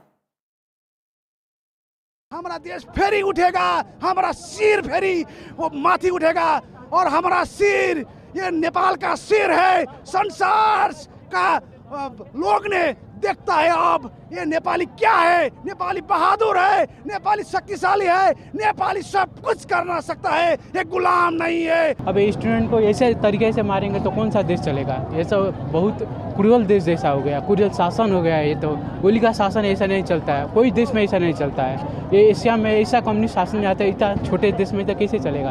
ये कभी भी ऐसा नहीं चल रहा है। हम लोग का डेमोक्रेसी लाया है, इतने आदमी मर मर के डेमोक्रेसी लाया, ये ऐसा डेमोक्रेसी किसको चाहिए? किसी को डेमोक्रेसी ऐसा नहीं चाहिए। जैसे आप लोग देख रहे हैं, आज हमारे नेपाल में संसद भवन ने पूरे जनता ने मिलके, जेन जी ने मिलके आज आग लगा दिया है। कल नेपाल पुलिस ने जितना ज्यादा किया है ना, कल कमती में 19 लोगों को, स्टूडेंट को नेपाल पुलिस ने गोली मारा, चुन चुन के गोली मारा। उसने गोली मारने का एक तरीका होता है ना, गोर में मार के उसे घायल कर देने का, पर वैसा नहीं किया उसने सीधा यहाँ पर मारा है, यहाँ पर मारा है, डायरेक्ट वो मर गया है। और ये सरकार ये जो हुआ है ना, ये इतना कुछ ये सोशल बैंडिंग के लेके नहीं हुआ है। हम लोगों को चाहिए यूथ लीडर चाहिए। अब हम लोग परिवर्तन खोज रहे हैं। Prime Minister has resigned, but that is not enough. The youth over here, they won't be satisfied just by the resignation of Prime Minister. We need Prime Minister to be in front of the people and be sorry for all the killings that he has done yesterday. Our friends, more than 20 friends have been killed, and many of the youths have been injured. They have been shot. by bullets on their chest, on their legs, and many body parts. So we need all those corrupt politicians and corrupt politics to be completely extinct. We don't need any of these corrupt politicians here in Nepal. All right, the situation continues to remain tense, and there are also reports now coming that the former Prime Minister now, KP Oli, could be leaving the country. However, there have been visuals that came in earlier when Oli was seen leaving in a chopper, but what's his location at the moment, nobody really knows. Now, even as the situation continues, the chaos continues to unfold here in Nepal, we are now learning politics has erupted here in India. The opposition has now warned that Nepal-like situation can happen in India also. You have Sanjay Raut now saying that a 75-year-old dictator won't be spared. He is hinting at Prime Minister Modi. The Aam Aadmi Party also has reacted, saying that Indian youth will also awaken. Well, this is the big breaking news coming in amid the uprising in Nepal. We understand politics has also now erupted in India here, even as situation continues to unfold in the neighboring country. The opposition here warning the government, saying that the situation that has been unfolding in Nepal, a similar situation could happen in India also. Well, the Aam Aadmi Party says that it's time for Indian youth to awaken, and that's a possibility also. Sanjay Raut saying that 75-year-old dictator won't be spared. Well, political reactions coming in from the opposition camp at this point in time. Even as we understand, India is keeping an eye on the situation here unfolding in the neighboring country, and the opposition says that now what has happened in Nepal can also happen in India. Well, you have the Aam Aadmi Party, the Sena UBT reacting to the political unrest in Nepal, even comparing the situation with India, saying that the situation in Nepal, what has happened in Nepal, could also happen in India, and it's not too long that it could happen here in our country as well. Sanjay Raut, also of the Sena UBT, has said that it's a 75-year-old dictator who's not going to be spared by the public here. Aam Aadmi Party has also reacted. We have reactions coming in from the BJP also. We'll just go to that in just a bit. My colleague Ishwarya is now joining us on the broadcast, getting us more on that. Ishwarya, we understand the situation continues to remain quite volatile in Nepal, but politics now erupting in India, with the opposition comparing the situation in India with Nepal, saying that the day is not far away that a similar situation could happen in India as well. Well, certainly the leaders which are the part of government, be it from the Bharatiya Janata Party or the NDA, have clearly stated that they are worried about the ongoing situation in Nepal. It's a long relation that India holds with Nepal. A relationship of roti and beti is something that many of the leaders have called in, and they have stated that the situation must calm down very soon, because it's a neighboring country and India holds a lot of interest in our neighboring country, Nepal. But on the other side, it is the opposition parties which have gave some shocking remarks to what has been happening in the country like Nepal. It is the Aam Aadmi Party who first stated that it is the youth which has been awakened. The situation in Nepal has not been deteriorated. It has improved. Is something Saurabh Bharadwaj of the Aam Aadmi Party had stated. In fact, he went on to say that the youth there have overthrown the corrupt government. The youth of Nepal are awakened, and they see good things happening on this. In fact, it is Sanjay Raut of the UBT Shiv Sena went on to say that the situation can arise in any country, and we should be careful enough. The similar kind of situation can happen in the country. This is a time that every political party should unite when it comes to a relationship with any foreign entity. The MEA have already issued guidelines to Indians not to travel to Nepal at this point in time. But certainly politics, on its peak, when such a grave situation is happening Quite over there. shocking, actually, such statements coming in from the opposition camp here, Ishwarya. Is the opposition really waiting for such a situation to unfold here in India as well? Well, are they really going to, get political advantage by, asking, while cautioning the government or threatening the government over the same, saying that a similar situation could unfold in India? And that is what the government has been saying for far too long, that this is what the opposition really believes in breaking up the country. Well, that's certainly, opposition parties have to think upon and then later, comment on certain situations which are very, very sensitive in nature. Commenting like, certain situation can arise in India as well. The government should be cautious enough is certainly, at this point in time, a very alarming statements. At this point, we have seen from the NDA, of course, they have stated that India has a long-run relations and the situation should improve.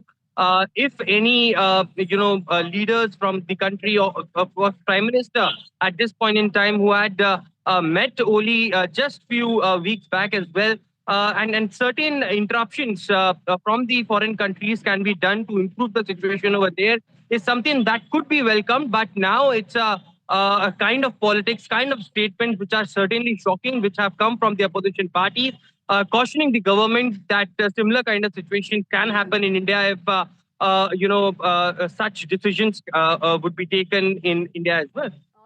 Thank you so much, Ishwarya, for getting us those details there. We'll come back to you later as more comes in. Meanwhile, this is the big breaking news coming in at this point in time. Shifting our focus now to some more breaking news that we are learning of. Ramchandra Paudel has resigned from the post of President of Nepal. This comes after the Prime Minister of Nepal, KP Oli, had tendered his resignation, and his resignation was accepted by the President of Nepal. And we understand now Ramchandra Paudel has also now resigned from his post as the President. My colleague Ghazali joins us on the broadcast here. Ghazali, big update now coming in. The President has also resigned. Yes, President of Nepal, Mr. Ramchandra Paudel, has also resigned from his post, and it seems that the pressure from the protesters has led to the entire overhaul of the government. Before him, Prime Minister Oli resigned, then his multiple cabinet ministers had also put in their resignations, and now we have President also stepping down. So it seems that perhaps this could lead to a better negotiation between the protesters and whosoever takes the charge from the government side, and it is very likely that the army will be taking the control of the situation right now. All right, this is the big breaking news coming in, and speculations also arrived that the army could take over the reins of the country. However, we understand protesters have been pushing for a name, Ghazali, and asking for Mr. Balain to be appointed as the interim Prime Minister, but most likely, as you're saying, that it's the army that's going to hold the reins. There is very likelihood and indication that maybe the Kathmandu mayor will be somebody who would be the frontal face for the negotiations. But as of now, it is not very clear that who will be negotiating with whom, because army is something, an institution which can control the chaos right now. Army is something which can bring normalcy on the street at least and control the violence. Then only we can move to the second phase of negotiations and to see that how to proceed from here, whether there will be an interim government in place, an interim leader who will be appointed to oversee the affairs of Nepal until next elections are held, like what we saw back in Bangladesh. Thank you so much, Ghazali, for getting us those details. We also have Mr. Balakrishna joining us from Nepal. He is a senior journalist joining with us on the broadcast here. Mr. Balakrishna, what can you tell us about the prevailing situation here in your country? We understand the situation is still, the violence has not subsided yet. The situation is still precarious, I would say. People are still, youths are still on the road. They are protesting. I just got back my home from the road. They were just, protesting in one of the major places in Kathmandu, Koteswar, and they stopped me from filming it and those kind of things. So now they are turning in different way, which is not good. I think it's right time that because Prime Minister has already resigned and everything is under control, even army and everyone, they have declared that they are ready for political dialogue. So it's better that the protesters, they go with demands and they solve this situation, because a lot has happened in just less than 24 hours. What started yesterday, now it was unimaginable yesterday, and what happened today is completely no one has ever thought. So I think it's time that people should, go and resolve this through political dialogue, because it's there is no any kind of, it will not lead anywhere to just, any kind of, there is no any other kind of outcome I see. So it's better that they sit and they talk and they resolve through this political dialogue now. And army and people, they have already called for it. So it's better that even the leaders that they are calling on, Balendra Saha, popular mayor in Nepal, he has also issued his Facebook post and requested that to calm down and get back home and solve the situation. So it's right time that they resolve this issue now. Okay, but we understand, well, that could take a brief while. At the moment, any information about where the political leaders could be? We've seen visuals coming in of many of them being thrashed, beaten up on the streets, inside their homes as well. KP Oli also, there have been reports, could be leaving the country, but the airport is also shut at the moment. Yeah, so they are still looking for leaders across Kathmandu Valley. Some of them have been beaten very brutally, badly. There are several videos and footage. Even former Prime Minister, the President of Nepali Congress, and Foreign Minister Arju Rana Deva, they all have been, treated very badly and attacked. But they are still in mood, and their mind still looks like they are looking for leaders and calling on them. And people, they must be in hiding in safe place. Otherwise, we don't have, and people, they don't have clue that what's going to happen to them, because a lot has been already witnessed that what they have gone through. Absolutely. So they are hiding maybe in some safe places, but no one knows where are they. So army is likely to take over then? I don't think so. I think that wouldn't be the situation in my opinion, because it was a protest led by Gengers and youth, and people are calling upon youth only to take the lead. And there will be discussion, there will be dialogue, and through that there will be certain situation.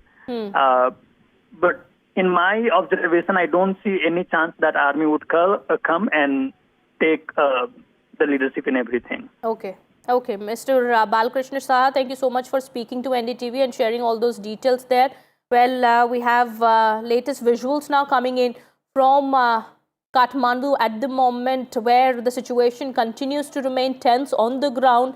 Well, these are visuals coming in of violence that was reported in Kathmandu in Nepal. Well, the situation is still chaotic on the ground. However, we'll try and get a confirmation as to what's really happening. We've been trying to get more details. All right, those visuals coming in of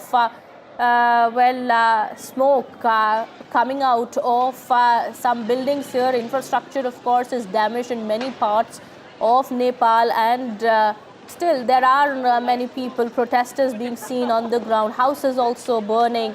Well, many government officials' residences have also been set ablaze by these protesters here.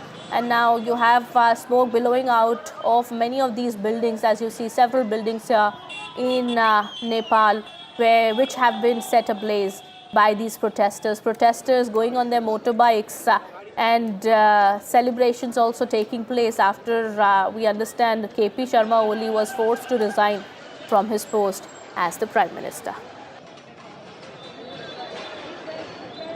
Latest visuals coming in at the moment of the army also, we understand, keeping an eye on the situation here. However, after KP Sharma Oli's resignation, it was believed that the situation would come under control. But it looks like there is still unrest in the country, in Nepal, as the situation continues to remain volatile. What is it that will take for these protesters to calm down?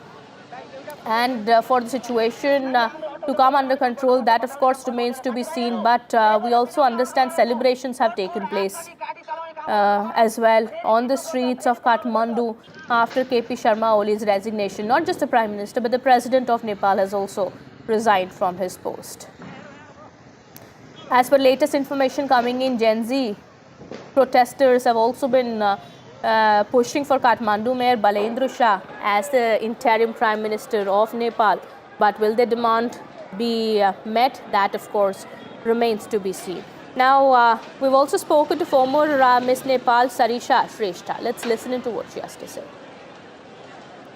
We're now joined by Sarisha Shrestha, who is Miss Nepal 2022 from Kathmandu. Thank you so much for speaking to us, Sarisha.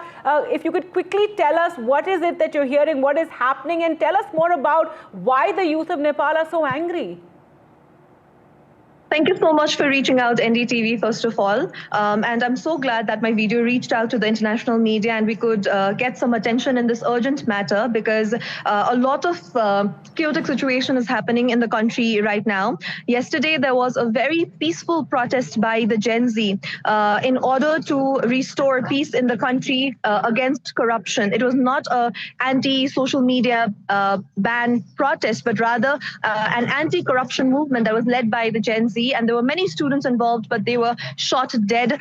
More than 18 people lost their lives across the country.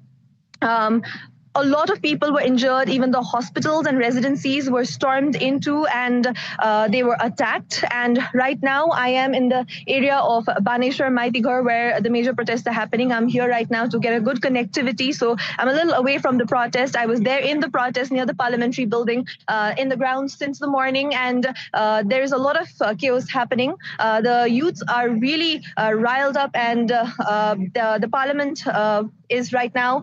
There's fire going on. We're also hearing news that the ministers are fleeing away while the youths are on the streets just asking for their rights for a peaceful and better tomorrow. That's right, Sarisha, and we've heard some of the protesters speaking to our reporters saying that this is not to do with the social media ban. I think there's some amount of resentment that is how it was portrayed, that this is to do with corruption. We've also seen that ministers' houses have been set on fire. Prime Minister's private residence has also been set on fire. Yes, absolutely. This is an anti-corruption movement led by the Gen Z. I'd like to repeat that this is not regarding the social media ban. Yes, of course, it is there a little bit in the agenda, but the whole point is about the corruption, because people are frustrated with the systemic issues going on in the country, the oppression that has been going on from the government side, because this is going on for a lot of time. And with the social media ban, it was just the last straw which led to this, the ignition of this fire, and the youths had to come out because it was an oppression of our voices and choices as well. So this has been going on for a lot of time: corruption, nepotism, gatekeeping everywhere, and this was a voice against all of that. That's right.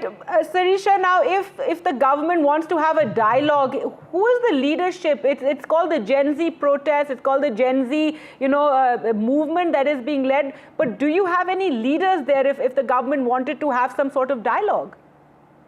So this is supposed to be a faceless and a leadership movement led by all the youths of the country, and we don't have a particular leader in action, but a lot of people are urging our mayor of Kathmandu Metropolitan City, Balendra Shah, to take the lead in this matter, and all the other youth activists and youth leaders to come forward in that matter. We just don't want the same corrupted politicians in the sphere again. We want the new youth energy. All right, and yesterday we saw, the violence and clashes. 19 people were killed yesterday in that violence, and that has triggered today's protest as well. If the Prime Minister has called for an all-party meeting, but really, what do you see as the way out? How can both sides, how can things calm down? Because one doesn't want more people to lose their lives.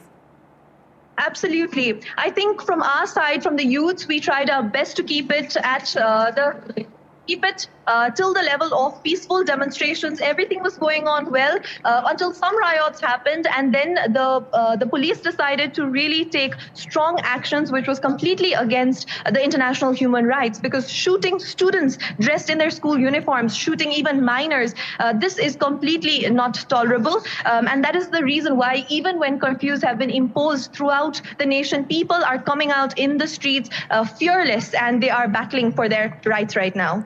Right. The Prime Minister said yesterday that some vested, interests, some vested groups had infiltrated the protest. Yesterday, we saw a message from the handle of the Gen Z protest also saying that other people may have come into the protest. What is your comment on that? Are there fears that perhaps opposition, those who are opposed to the government, not just the youth, but other vested interests are using this as an opportunity to topple the government?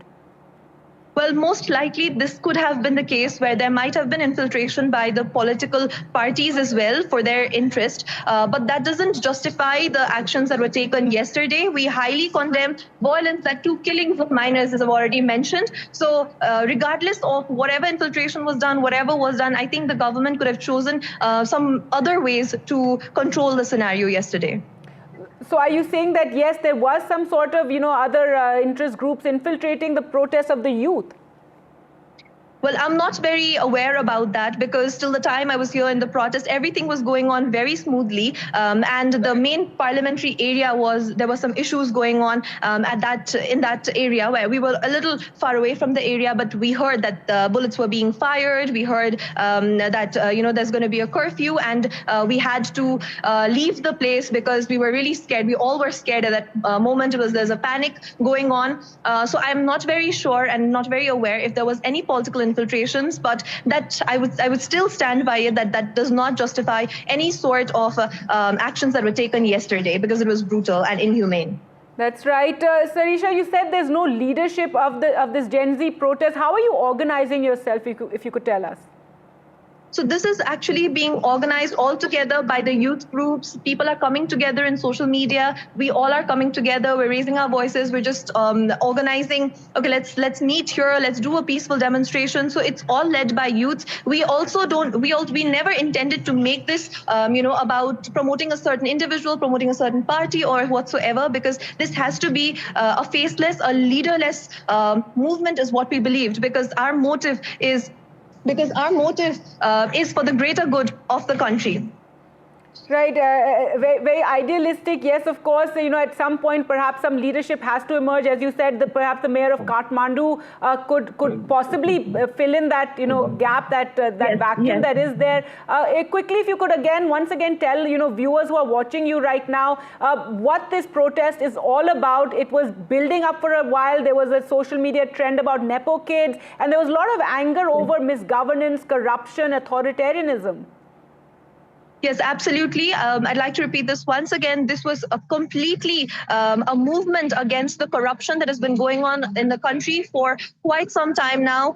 The systemic oppression, the corruption, nepotism, gatekeeping that has been going on. And this was the last straw with the social media ban, with the oppression of our voices, and the Nepo kids trend that took on in the social media. That was the reason that this aggravated so much. But this is a frustration, not just of one generation, but I believe all the generations. And it was just the Gen Z standing up and feeling that now the youth should actually be doing something for the country. Yeah.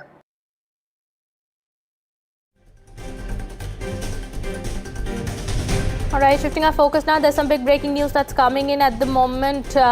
Prime Minister Modi visited Punjab today as he reviewed the flood situation in the state and has now announced a financial assistance of 1,600 crore rupees for Punjab, in addition to the 12,000 crore rupees already in the state's kitty. There is also going to be advance release of the second installment of SDRF and PM Kisan Samman Nidhi. Well, this is the big breaking news that's coming in at the moment. Prime Minister Modi had visited Gurdaspur today in Punjab, after which taking stock of...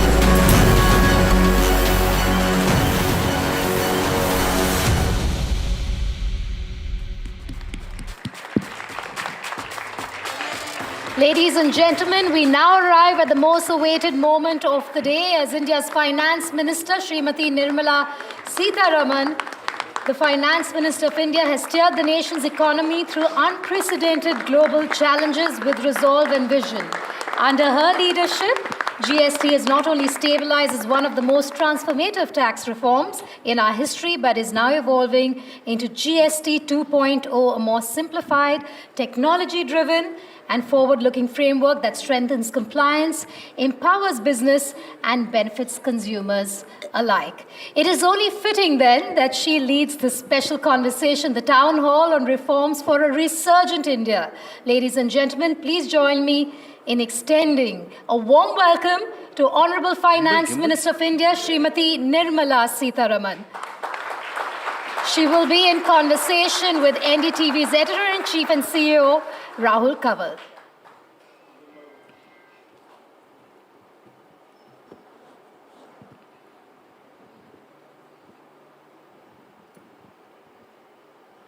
Hello and welcome to the NDTV GST Conclave. It's now time for the moment you've all been waiting for. On the hot seat, ladies and gentlemen, arguably the second most popular person in our country right now. I say second only because I'm leaving the Prime Minister and her boss above her. Can we have a warm round of applause as we welcome to the NDTV GST Conclave, India's Finance Minister, Nirmala Sitharaman. Ma'am, welcome. This is the NDTV GST Conclave, and we've got people cutting across industry sectors and many of the Aam Aadmi itching and waiting. And I have a list of people waiting to ask you questions that extends beyond the number of chairs in this room. So thank you so much for taking out time. Industry, market watchers, economists, pundits, they all wait, Madam Finance Minister, for what is described as Big Bang reform. And that always often seems an endless wait. And then suddenly, almost without adequate warning and quite unexpectedly, reform which seemed very difficult to deliver because consensus was extremely difficult to achieve is delivered. It's there on the plate. Everyone's celebrating. This is being called a second Deepavali, which is what the Prime Minister wanted as well. And people are wondering, how did we do it? Is it a crisis that prompts massive reform in a country like India, that's just when everybody rallies to try and deliver? It happened at the time of Dr. Manmohan Singh. It's happened now. Big Bang reform, does it only get delivered when there are massive headwinds staring at us? Ma'am, welcome. That's your mic. And can we have a round of applause before the Finance Minister answers the question? Thank you. Well, this one was in the making for almost 1.5 years. You had an election in between, and then soon after Prime Minister took charge for the third time, he did call me once and asked me if I'm working on GST. I said yes, I've started, and that was much before the last GST Council meeting, which was held in Rajasthan. And once again, I suppose, when we were preparing the budget this time, when the major announcement about income tax happened, even then he sort of once reminded me, saying, are you doing something on GST? Yes, I assured him even then. Then it was around May when I thought I had a worthy pack of reform measures that I could go to the PM and sort of brief him about it, saying this is what I have got as a major proposal, and the way in which it can work is that the center can give it as a proposal to the council itself. So that's how it happened. So it wasn't as if the crisis was on us because of the tariff measures, but this has been some time in the works. Ma'am, the last time you delivered something which was quite as emphatic and brought India closer to global benchmarks is when you dramatically reduced the corporate tax rates in the country. And at that time, it didn't quite pan out the way you would have imagined for factors completely beyond your control. There was COVID, industry investment didn't quite take off in the way that you'd calculated. How confident are you that this time round, the estimates or the hope that you have with the reduction in GST rates will actually get passed on to consumers and lead to a virtuous cycle of consumption which ultimately spurs the growth rate of the Indian economy, madam? I'm very confident. And I say this because I have complete trust on our industry and on our traders. Because I think people know, because after all, industry or traders themselves are consumers as well. So when they know that across the board, rates have been brought down, and I've said this several times before, the guiding principles were for me looking at those which are daily consumption items for all Indian citizens, particularly for the middle class and the poor people, and then that which is aspirational items for the middle class, looking at farmers for their inputs, MSMEs because they are going to have to drive this Indian economy. Already they are about 40% in the engineering sector and so on. So we have looked at all these, I've mentioned 4, the 5th being those which are very critical for the Indian economy at large. So these 5 filters were the one with which I looked at rate rationalization. So I'm of the impression that 140 crore Indians will have one or the other thing touching them from 22nd September, where they will see that the government's taxation reduction has come through. Government meaning the GST councils. So I'm very confident, because if it touches 140 crore people and it is not one section here, one section there, the persons who have got to pass the tax forward to the consumer are all consumers themselves in the first place. So it will have to get transferred. At the NDTV GST Conclave, we had the Finance Minister of Punjab, we had the Finance Minister of Jharkhand. They were engaging with ministers from the BJP-ruled states, and their argument was that their apprehension is that this impacts the compensation that they get. And as was the argument when the GST reform was brought in the first instance, they're hoping that the government can do more than you've said at the moment in terms of ensuring that the revenue that accrues to the states does not go down on account of the reforms that you've brought. You're right in a way, but I would like to rephrase what you've said, just so that there's clarity. The first thing I did after coming out of this very crucial council meeting was to thank every one of the ministers who came from various different parties, various different states and so on, because but for everybody consenting, this wouldn't have come Was through. it an acrimonious meeting, lots of dishum or not really? No, no, not at all acrimonious. But of course there were rounds and rounds of putting everyone's views forward, and the council is quite used to that kind of a discussion going around in circles and not moving forward, but sometimes it does move forward. So that's one thing. But let's have some fundamental facts in our mind. The union's proposal going to this council was not opposed by anybody. And this they said even before coming to the GST council. They said, we are in favor of the rate rationalization. This is a people-friendly proposal. This will affect positively all citizens of the country. To be fair to them, they all agreed on that. And where is the difference then? The difference is when they started speaking about what if my revenues go down? Who's going to give a protection? That's where the differences lie. So let's understand, to be fair to everybody, they were in favor of the proposal. They wanted people to get the benefit of rate reduction. That is one. Second, I've told you the differences as regards revenue. The third one is about the question or the way in which you put the question forward. They were worried about the compensation. There's no compensation now from 2022. No compensation is there. The cess in the name of compensation, cess that is getting collected, is going to repay the loan that was taken during COVID. So compensation to the states has already stopped as of June 30th, 2022. So compensation loss is not the issue. Revenue coming down is the issue, on which difference of opinion prevailed. And in that, my view was, and also some of the commentators outside were suggesting that states' revenues will come down. I would like to do a correction using this platform. In the GST Council, all of us are there together. I'm not a donor and states are not donees. We are sitting there saying we'll have to collect the GST, and the better efficient collection results in good collection totally, and therefore all of us can benefit from it. But if the collections come down, all our efficiencies will have to be improved so that evasions are controlled and we actually collect everything that we need to collect. It's not as if the center is sitting there with a huge big suitcase next to me that I can give money if the GST is not efficient in its collection.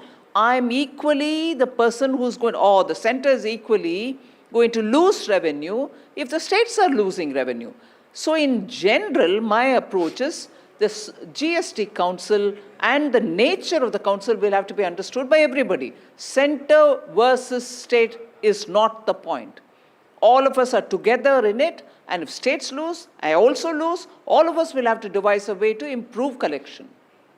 One of NDTV's most iconic shows was We the People, and the idea really is to get we the people to ask questions to those in power. So I'll turn this now into a town hall format. We've got many doyens of Indian industry. We've got lots of people across sectors here as well. And I'll start with Rajiv Memani, Chief of Ernst & Young in India, President this year of the CII, Confederation of Indian Industry. We'll get him to ask the first question. We've got many stars of Indian television and business journalism here. They'll be asking questions as well. Ma'am hasn't asked even once, what question will you ask me? And I have no idea what people are going to ask either. So do applaud the Finance Minister for that as well. Thank you, ma'am. Here, Rajiv ji. Thank you very much, ma'am. Reduction in corporate tax rate, reduction in personal tax, modification of the new Income Tax Act, and this one probably the most transformational. So I do want, India today has got one of the most competitive tax regimes as compared to most countries which have similar economic activity. So on behalf of industry, first let me just thank you profusely for making this happen. I think this is really it really reposes the faith, as you rightly said, on industry and also the trust that you have put in. And the beauty of this is, ma'am, at least the way I see it, is it's not just rate reduction, but the clarity with which you have brought two rates, the structural reforms that have been done, and the speed which it has come and the way you have rolled it out is you really seem fantastic. Quite surprised with the speed, Mr. Memani. I think everyone is surprised, everyone, because this touches so many things. So I'm sure a lot of work would have done because every one product rolls into the other product. What else would you like to see happen with such speed? No, So let me first finish.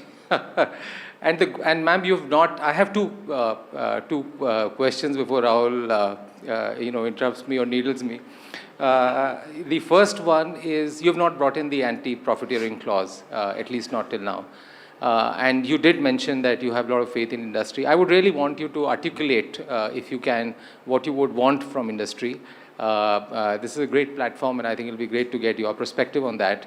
The second is, as compensation cess gradually phases out, did you want to time this around the fact that when compensation cess is also phasing out so that at least the impact on states will be much lesser, because the amount of compensation cess that was being collected was not going to states. It was mainly center using that money to repay the loans. And to some extent, where the rates haven't moved back, that money will now be available for distribution to states as well. So I just wanted to ask you that question.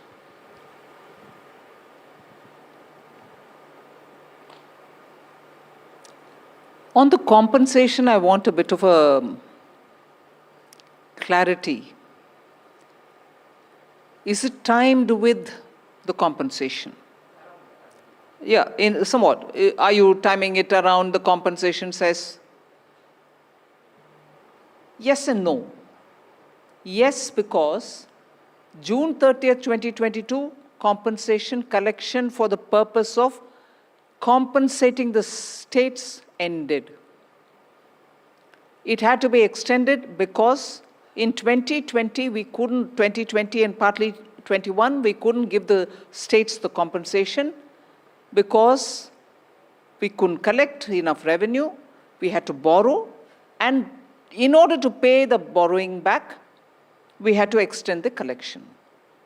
Now, at least in 2 GST Council meetings earlier, we had already said that, first of all, extension was till 31st March 2026. by which time it was assessed that we would be able to repay the loan. Now, sometime 2 GST councils before Rajasthan itself, we had said GST collection for the sake of paying back loan would probably earlier than March 2026. Subsequent to Rajasthan, our assessment gave us the feeling that probably we'll end it this calendar year itself and not wait till 2026. And therefore, if this calendar year we collect as much as we need to repay the loan, we had no business to collect it even one day after that. So we needed to get the clearance from the council that post repaying the cess, what do we do?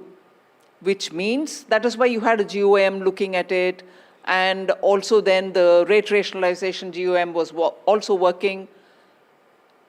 To the limited purpose of decision on the compensation cess, the GOM on compensation cess decided, but what to do about the money which was collected in the name of cess? Would it be replowed? Would it be reapplied? All that was to become a part of the rate rationalization GOM. So that decision was put to the GOM looking at rate rationalization. So that is why it had to be time somewhere to keep in mind that by the time the GST compensation cess comes to an end, we should know what happens to those items on which the cess was being levied. Therefore, we had to keep it somewhere closer to this date. Okay, we'll take more questions. I've got Dr. Naresh Trehan here, one of India's most iconic, well-known doctors. Doc, your question for the Finance Minister. So first of all, Honorable Finance Minister, I can only echo a big thank for the public in accessing healthcare by your very bold move. Thank you. So the question basically is right now that we have benefited majorly from the GST on insurance premiums going, because that made it very expensive for people on top of what was already their cost. So affordability for insurance will definitely increase, and more people we are expecting to come in the insured net. Second, you have taken away the GST on life-saving drugs, and also generally on pharmaceuticals, there's been reduced from 12 to 18% to 5%. So this is a big help in the sense it will reduce our cost of acquisition, and then we should be able to pass it on to the patient and the families. The third thing is that it also helps us to create more hospitals and the employment that we do is about 5 to 6 persons or healthcare workers per bed that we create. We need 1.8 million more beds in the next 10 to 15 years for India. So it can essentially create jobs for 10 to 15 million people as we move forward. So all this will help us to move forward. What I can request for the future is in your GST reform 3.0, that we still don't get a set-off on the GST that we pay, unlike most other sectors. That has been a long-standing request to you, that maybe you can look at it. You've already done enough, but maybe in a subsequent move, if that is, we can get the set-off, it'll help us to even keep the cost under control. As it is, the cost of healthcare delivery in India, comparable to the rest of the world, or even better in some cases, is 1/10 to 1/5 of what the world can offer. So we are in good shape as far as our delivery system is concerned. Whatever help comes your way should be passed on to the public so that more and more people can access us. Thank you very much for this whole thing, and my request stays pending. Thank you. Quite literally, Doc ka dil mange more. Diagnostic equipments have also come down. Yeah, I didn't have I understand. Okay, so I've got Chandrajit Banerjee, Director General at CII. He'll ask the next question. I have a question for you, CB, as you ask your question to the Finance Minister, which is essentially this. The fact that when Madam Finance Minister made the big reduction in corporate taxation, one of the hopes you had and others had, what this would lead to a capex cycle, that investments would happen. And frankly, for various reasons which have been discussed ad nauseum, it didn't happen. How are you working with India Inc. and all the companies you constantly talk to towards ensuring what the Finance Minister has been saying constantly, that starting the 22nd of September itself, the entire benefit should be passed on? Because yes, prices are rising, there is inflation, input costs are going up. So how do you ensure that companies don't say a part of it needs to be offset against our own input prices and therefore we can't pass it all on to the customer? So first respond to my question and then your question to the Finance Minister. First, I will want to also join in congratulating the Honorable Finance Minister for GST 2.0, ma'am. Thank you very much. To respond to Rahul, ma'am, you know that industry has pledged, even in the panels preceding this important session, industry after industry, sectors after sectors were pledging that it would benefit the industry if they pass it on to the consumer. And as you also said a little while ago, that every industry is also a consumer. So we see that happening. We see that happening definitely, Rahul. And of course, institutions like ours will have to play a vital role in seeing that the benefits are passed down to the consumer. Ma'am, having said that, GST 2.0 is being celebrated. You also talked about how you did it. Easy it was, 8 years, and we have done it once again. You didn't talk about what difficulties you faced. And is it that there were no difficulties? What went on in those closed rooms? Because we had a very acrimonious debate on the stage between the finance ministers, and yet so quickly on day one itself, you came out and said it's all done. There was that late evening press conference. There was talk in Delhi, I'm sure Mr. Banerjee and Rajiv and everybody heard that this could go over to a third day, because initially the apprehension was that consensus would be difficult to find. So something which is not yet in the public domain, ma'am, in terms of the difficulties and the navigations that you had to do to make this really happen, it wouldn't have been so easy. No, I think to be fair to the finance ministers, they were all on board about the rate rationalization and the entire package which the union government gave. At no point in time there was acrimony. But certainly the states were repeating the argument, and some of them more than 2 times, let us say, about what happens when our revenue goes down. So once it was clear that all of us are on the same page about the proposal per se, there was no need on that score to talk anymore. But on the question of revenues going down, who's going to fill it all up and all that, I said I'm willing to sit the next day, because anyway, it was scheduled. The council meeting was scheduled for 2 days. But I think gradually people realized that citizens are waiting to hear that the council has come out saying, yes, we agree for the rate reduction. And issues of how revenue dipping should be taken care of are not that which the people are waiting for. I mean, this was not said in so many words, but it could be sensed in the House.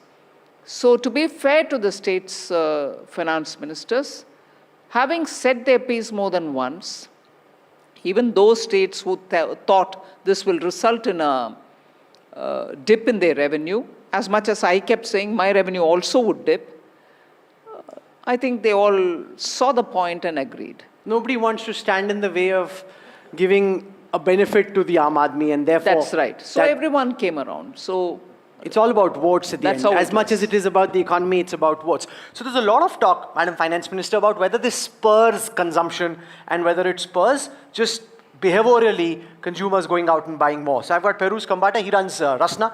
Does this get people to buy? You would naturally hope more Rasna, but do you have like a arithmetic conversion for this because of the reduction in GST across different categories? How do you see this impact India's consumption story, which over several quarters hasn't been quite as inspiring as the Finance Minister and everyone else would like it to be? First, I would also like in thanking you, because what you have done for the food sector is unimaginable. You actually brought the whole food sector in 5%. And all the earlier issues of classification are gone with one stroke, and nobody was expecting. I was expecting lot P to be the 18, forget 40, everything is in the 5. And the direct benefit is not only to the consumer. Consumer obviously is going to benefit because we have pledged, I pledged in the earlier session, we are going to give more than the benefit. Because I'll tell you why we want to give. How will you give more than the benefit? Because as it is, we are always looking at giving better to the consumer in terms of values. And I do believe that this is going to have a ripple effect on the economy. Prices are going to come down. As it is, I am seeing some prices going down. So coupled with that, and the fact that we also would like to rationalize our retail margins and the benefit of the taxes GST on the retail margins, if you calculate, it will be slightly better we will be able to give than what has come to us. So this is my personal belief. Having said that, I think the major benefit is not to that. The major benefit is to the farmer back, because we buy at a better price from the farmer gets a better price, and the farmer himself is the consumer. And the farmer consumes more the same product. So I think it's the whole circle which I want to see. And the best benefit will come in the agri and the food and the dairy sector. So I would like to thank you very much for the same. What's your question, sir? And as regards questions, my question is more towards the need for, I somehow believe that the major the thing now we have to move is into procedural issues. And I still believe that everything goes to a court. And I still believe that we need an alternate dispute ADR mechanism at the ground level. And why I'm saying it is important is you like reduce GST procedures. Yes, in terms I think now see, you want to speak a bit about that also? So I do believe that ADR and procedure is something, of course, this GST2 does take care of it to an extent, but I think this is something now when you have done so much for taxes, I want something to be more done on this. And one thing is, if you keep questions shorter. On ADR, we are talking of the old cases. That old cases, legacy cases, if we can find a quicker samadhan, procedure ADR is my question, how will you do it? Okay. That's okay. I've heard him. She's saying this is good feedback in any case, and therefore now we have to see what we can do to try and reduce procedures. We've got the man who runs Amul, Jayan Mehta, is here. Can I get Mr. Mehta to ask the next question? Just keep your questions short so we can take as many questions as possible. Go for it, sir. Thank you so much, ma'am. All our lives we heard one very important quote or a phrase. The only thing certain in life is death and taxes. I'm now worried for the 1.5 billion Indians, because taxes definitely are now out of the picture. Direct tax and the indirect tax, both you have simplified so much. And hearing Dr. Trehan, our life is also in safe hands.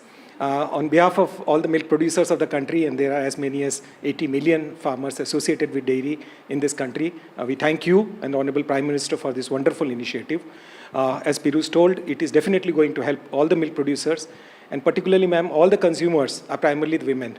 So through your hands, this decision, which is helping women milk producers and women consumers, is going to be a landmark decision. Usually, this is not the time I would have asked any question, because aapne sab kuch de diya hai. But since these marks for class participation, I may just make a small request. Blame me. Yes, go on. Ma'am, milk is the largest agricultural crop of India. But the income from milk is not exempt from taxation. So as India moves towards White Revolution 2.0, more and more women are actually putting their efforts into increasing the milk production. If their incomes are going above the 12 lakh slab that you announced this year, it would really benefit if you are able to actually treat milk now as an agricultural crop, and with your wisdom, benefit large number of women milk producers in the coming decades. Thank you so much. Ma'am is taking some of this just as feedback, because you can't possibly expect her to make tax policy on including or excluding new items. I saw Sanjeev Bikhchandani, and there's a lot of talk about the impact this has potentially on employment, jobs. So from your lens, Sanjeev, and given everything that you've done, your question to the Finance Minister, and whether you see a reduction in GST rates potentially having a ripple effect on job creation and employment. No, I think anything that simplifies and makes it less complex is great. It makes it easier to do business, and therefore this simplification of slabs is great. I think anything that reduces costs, whether input costs or for the consumer, is great, because that will give a boost to demand and therefore growth. And as the companies grow, they'll employ more people. I've spoken to several startups in the last 2 days.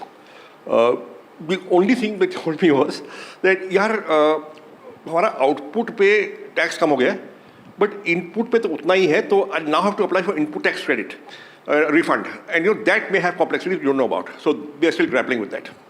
Okay, ma'am, there are two trends that are playing out parallelly at this time. You've got some impetus in the economy on account of the GST rate cuts that you've delivered, and then there is the headwind that plays itself out around American President Donald Trump and the tariff wave that he's sending towards India. And the economy, as you know well, is so much about animal spirits and how people feel, certainty, predictability, investment cycles.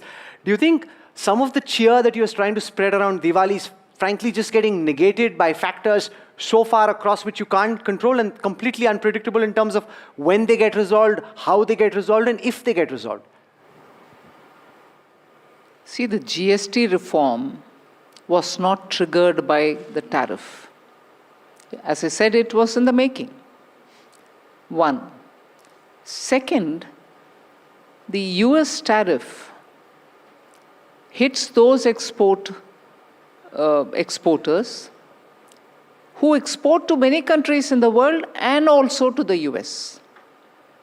Surely, I'm not undermining the impact of a 50% tariff, but it hits exporters who are exposed to the US, who have a market access and who export to US.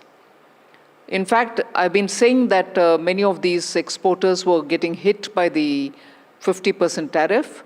Government is doing some kind of a work to get something so that we can, support them in some form or the other.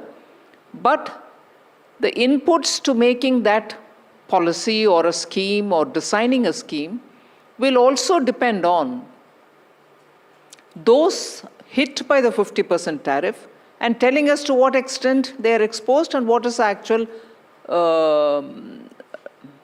loss or damage because of the 50%. So by industry, first of all, we need to have an assessment of those who are exporting to the US and to what extent of their total exports and what is the hit. That is when also do you hope some to have this package ready? That will be a vital input for making the package. But even otherwise, some inputs have been coming and government is working. But it's not just about companies exporting to the United States. So you're also trying so hard to attract foreign direct investment into India. And as companies look at setting manufacturing bases up, and so many were thinking about it, work was in the pipeline. Now when the American president holds this tariff sword over their heads, are you concerned that this potentially jeopardizes, impacts the prospects of long-term foreign direct investment coming into the India story? Because I don't want to take any one company and single that out, but so many companies may have scaled up their manufacturing in India in the hope of exporting to the US and elsewhere. Now they wonder, hey, just let's wait it out. Let's see what happens. We will, that possibility exists, but from our side, we are keeping all the doors open, if I can use that expression. The diplomatic teams are engaging with the US. The trade negotiations can still go on. So we don't, from our side, we are not making anything difficult for others, one. And second, FDIs also come through various other routes. They come through investment, wealth funds, sovereign wealth funds. They also come through various other destinations from where funds are managed.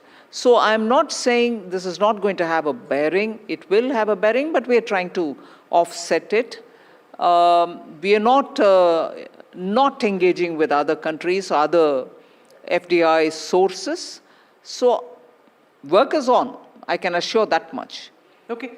We'll take some questions from the NDTV team as well. I've got Vasudha Venugopal. She's the editor for politics at NDTV. She'll take the next question. Go for it, Vasudha. Thank you, Rahul. Ma'am, I'm going to ask you a political question and about a state that we both come from, Tamil Nadu. You were in Tamil Nadu recently, and I want to understand from you, what are the prospects of the BJP-AIDMK alliance? And considering that there have been voices from the AIDMK, Sengotian specifically, do you see that impacting the prospects of the AIDMK-BJP alliance? Well, post the Lok Sabha election, BJP has been very keen to get back its NDA alliance to strength. And therefore, every effort was made to get all the allies back. And there is one clear unanimity among all members of the NDA alliance, and to a large extent the people of Tamil Nadu, that DMK should not come back to power in 26. Why is that unanimity? Because of the extent to which things are going on in Tamil Nadu about not just the liquor policy, but also the drugs which have gotten into the society. Tamil Nadu has never seen this kind of a situation. And above all, it is also very clear that even the DMK is far removed from its own ideology. If you want to believe that its own ideology was social justice, which is what they normally say, we are building a society which is going to have social, equanimity. Everybody is going to be equal and people are not going to be treated up and down or higher or lower and so on. Tamil Nadu has seen one of the highest of honor killings. Villages which are dominated by scheduled castes, for instance, have had unbelievable crime. If I can tell you here that in one particular village where SCs are the majority, from the drinking water source from where they take their domestic, for use in their homes, that was polluted with human excreta. And the government has not even till today taken concrete action against those who have done that. Similarly, in another one village, I think it's called Kallakurchi, spurious liquor has killed women and adults in the village. You don't have one solid action. They may say, yeah, we filed an FIR, we've done this. But concrete action is missing. And similar to what happened in that RG Kar college, medical hospital come college. Tamil Nadu, Anna University had a similar attack on a woman student. And it so happens that the culprit was so closely associated with the first family ruling Tamil Nadu. So today there is near unanimity among people, among political parties. You may be in an alliance or you may be out of it. Clear understanding that another 5 years for Tamil Nadu with DMK is going to make the state go backwards. So that unanimity among the NDA members is also recognized, and all of us have come together on that score. I don't want to comment on the internal disturbances or whatever you may call of the ADMK. I'm sure they will resolve it for themselves. Okay, I'll go to Tamanna Inamdar. She's the managing editor at NDTV Profit, and she's tracking the stock markets very closely. So Tamanna, here you go. Ma'am, since we've started with the queue of the stock markets, I think the big question right now is why are stock markets not responding maybe with full fervor as they should to the GST cuts? They have been larger than expected across more areas than expected. There are many theories, but I wanted to know if you had any thoughts on this. Because if you look at the triple whammy of good news, income tax cuts, 7.8% on GDP, take that those who say dead economy, and then you have these GST cuts. Markets should be cheering. Do you have any thoughts on this? Well, I think markets always react to so many different other factors as well. The global uncertainty is definitely dominating, and therefore we'll have to see. But I thought today, for instance, the market has actually done well. So,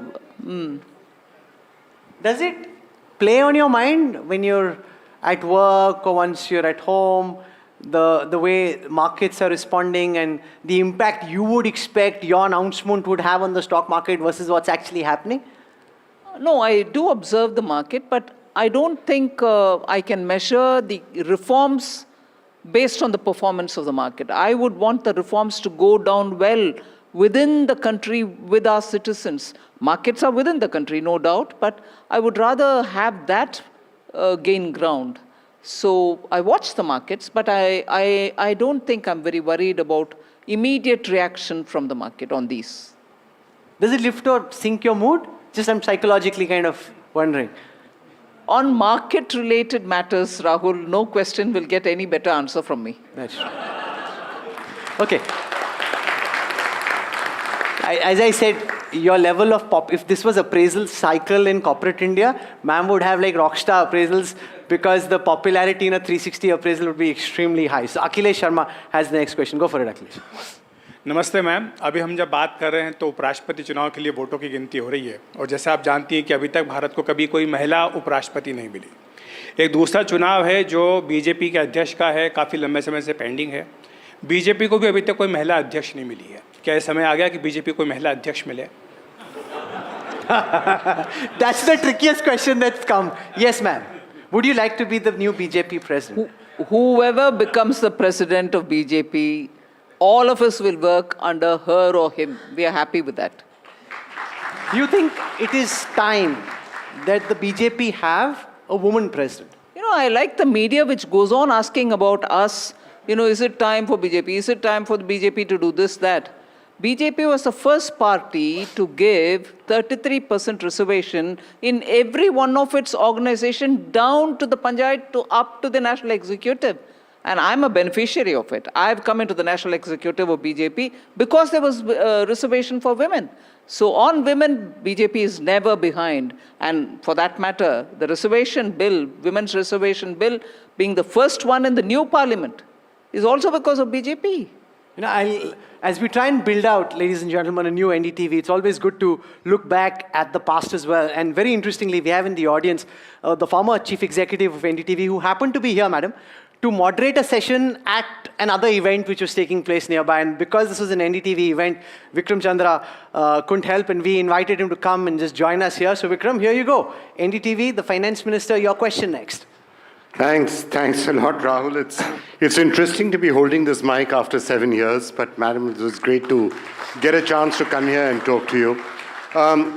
Big bang reforms in GST, ma'am, but of course when it comes to reform, dil mange more, and I know you're working on other next-gen reforms. So there's a lot of interest in what they are, which areas they will be covering, will it be deregulation, and will they also be big bang? Well, I should also recall the number of times I've attended Vikram Chandra in NDTV, in his program, during those days when I was spokesperson. I do recall that now before you.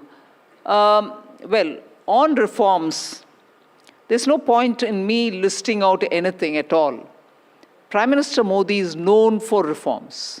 Even during COVID, he didn't sit back and say we should take care of the people, vaccination and things, forget the economy. No, even that time we came up with several reform steps. And therefore, reform is never off the agenda. PM is always there saying push more, get more reforms done. So there will be a lot more. And from my ministry, I will continue to do the work that we need to do, whether it is disinvestment, whether you're looking at land monetization, asset monetization, all that will go on. Yes, on the financial and non-financial regulator, as I announced in the budget, there are 4 committees now, one headed by the Home Minister, one headed by the Defense Minister, and 2 others, one headed by the Chief Cabinet Secretary and one by the former Cabinet Secretary. So there are a lot of activities happening now to get those streamlined and to push forward with reforms. There will be a lot more action.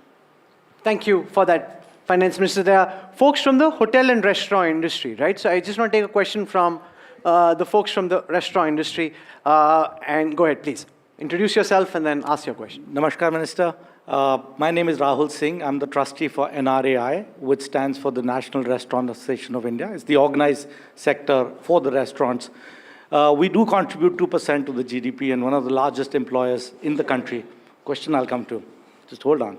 Okay. So just bringing myself there, right?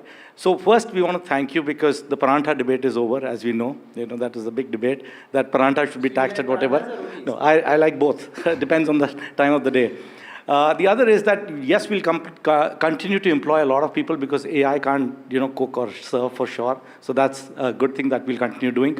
There is only one request that we have, and it's kind of a question if it can be done that way. Our largest cost to our restaurant is actually to landlords. So one's the landlord, which is physical, which is the rent. The other is the Zomatos and the Swiggies, which are the digital landlords. And they charge us 18% tax, GST. We don't get an input tax for that. And we've not got input tax since 2017. So our request is, because that is more than the food cost, please do something about it. Make that part maybe 5%, at least when they charge us, because that's not being set off. And that, like Dr. Trehan said, that set off is important.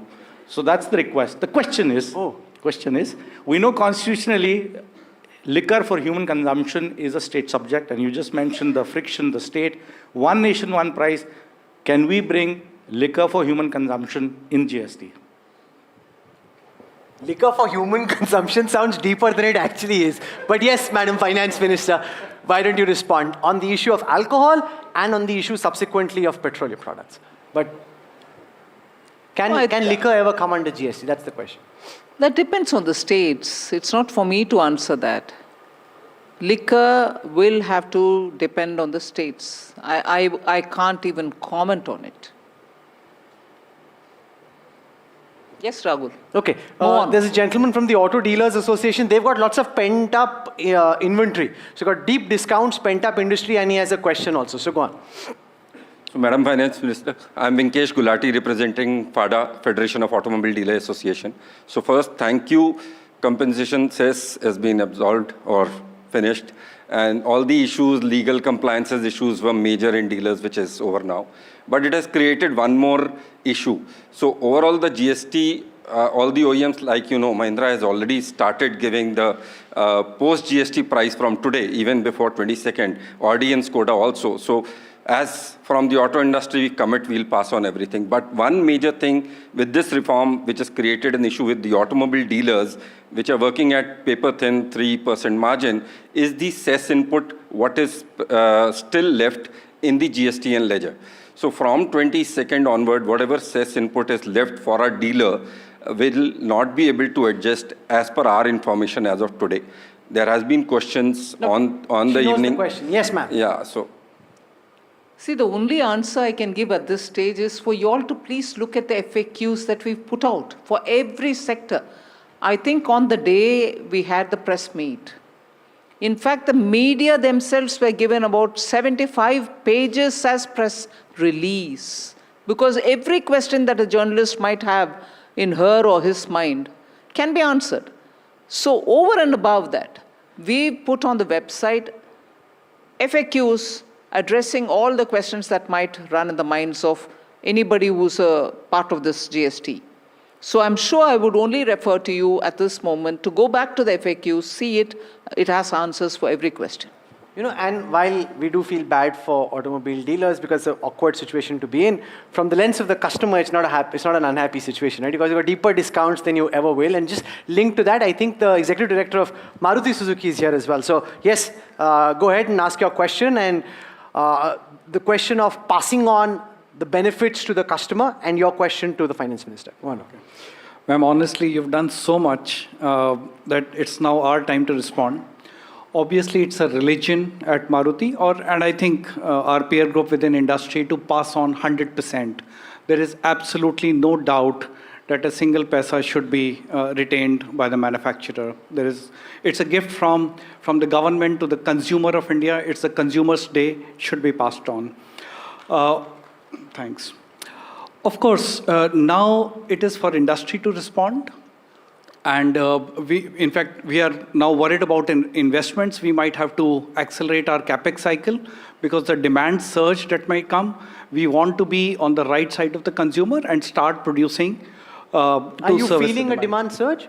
Yeah, in fact, we know the pulse of the customer. So we certainly will have a demand surge. The projection that we have given out is, for example, small cars had some structural issues. They were declining at about 6% per annum. From a -6, we think a swing to +10% growth. That is our initial projection. We may be surprised positively. We don't know. But certainly we are accelerating our new plants and investments in anticipation of more demand. And, okay. Ma'am, now there are two things. One, of course, the fact that you'd want the companies like Maruti, the Mahindras, etc., to spend more on building capacities here. then the fear that part of this production was meant for exports. And it comes back to that point that till the time the uncertainty around tariffs settles, they're sinking in this infrastructure spend without knowing fully whether they'll be able to export in a competitive fashion or not. So there is that, I mean, there's nothing you can do about it, but there is that factor which also plays its out simultaneously. That may be so, but I quite appreciate Maruti's commitment to transfer or pass on the tax reduction to their consumer. And that is the spirit which I think the people of India are also expecting, because eventually you asked Maruti the question that do you see a surge? I'll give you one input from my side. Much before, once the GST union government's proposal, rate reduction were all now coming out in trickles, much before the GST council met, so many industries called up to say, hey, would you please take this call sooner? Because those people who come to us are no longer ready to place an order. They're saying likely there is a reduction, so we shall wait. So you're also getting a situation from the other side saying surge, but before that they held back. So obviously a surge. हमने भी wait किया है. I think lots of people here, I don't know if anybody is planning to buy a car, but many people decided to wait कि देख लेते हैं ma'am क्या करती है फिर decide करते हैं. So can I just take some more questions from people? Ma'am, I have, in the economic survey, the chief economic advisor spoke about relooking investments from China. Now, given that the Prime Minister went there was a good meeting with Chinese President Xi Jinping, how do you as Finance Minister view the contentious issue of investment coming from China, the sectors where you currently have guardrails, and given what we're seeing with the United States and the slight thaw that we're seeing with Beijing, how do you see this play out in the weeks and months to come? Well, I think it's important. We will have to be negotiating for greater market access to Indian products in China, if at all there is a trade talk. About investment, the PN3 guides us, Note 3 guides us. It's also true that we very clearly said investments from neighborhood we are not entertaining, particularly during and immediately after the Galvan crisis. But the PN3 has also been made a bit flexible as regards domain experts, technicians who will have to come to complete projects which are already in the ground. Now, if projects are already on the ground and they're not getting completed because experts were not available, we had to that extent, allow experts to come. As regards investments, which is your specific question, are we flexing it? Are we making it easier? I think the concerned departments will have to talk about it and then come back to take a call on it. Are you less wary than you were earlier, just philosophically and ideologically? No, I would continue to be cautious. Interesting. Vishnu Shom has a question for you. Vishnu. That's not to deter any decision in favor.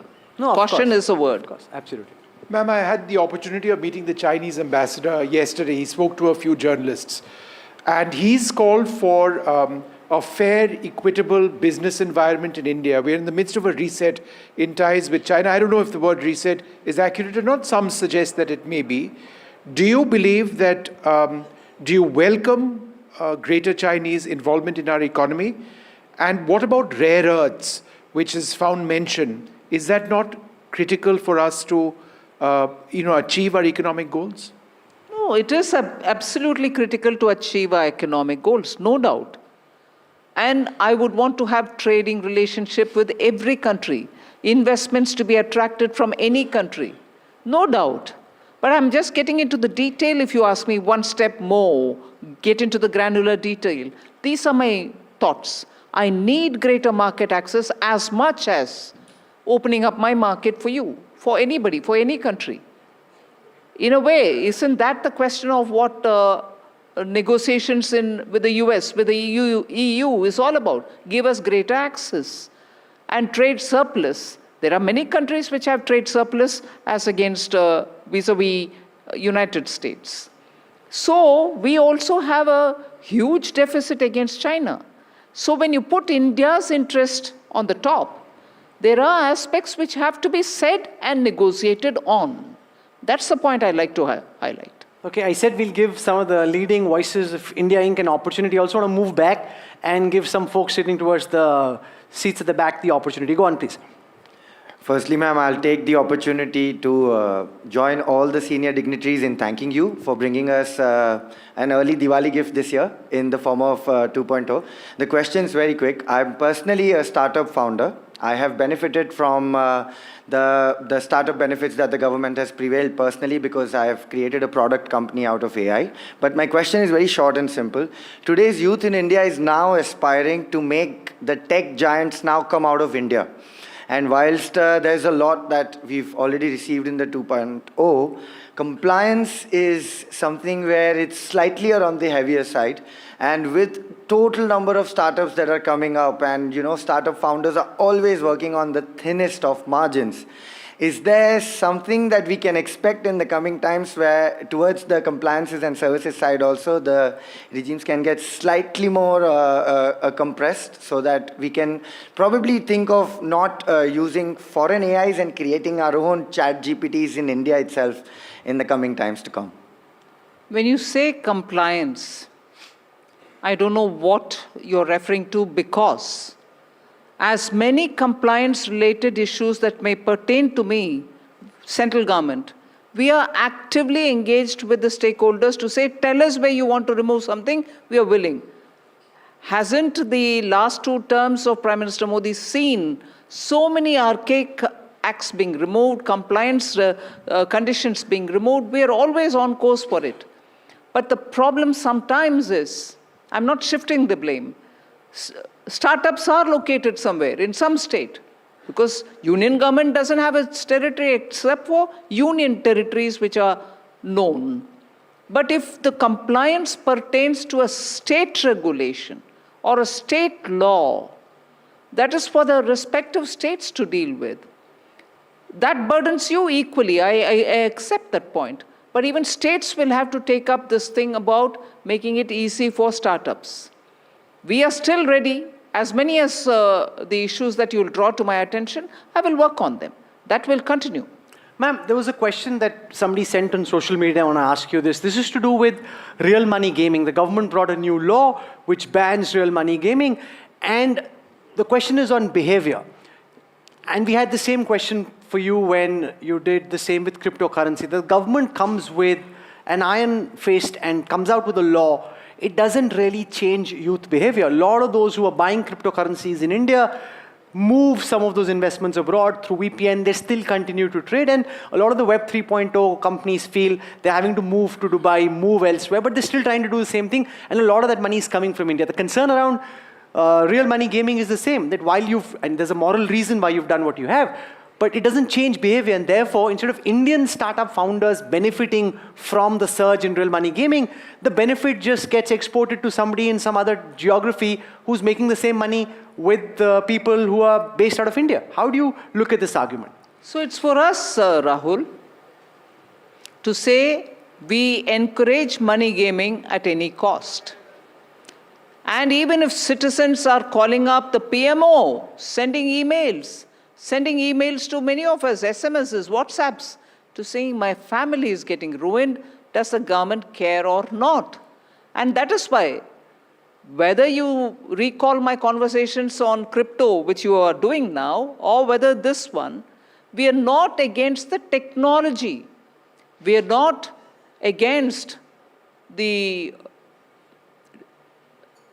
technology which builds up these games. That is why entertainment related games, online gaming, all that is fine.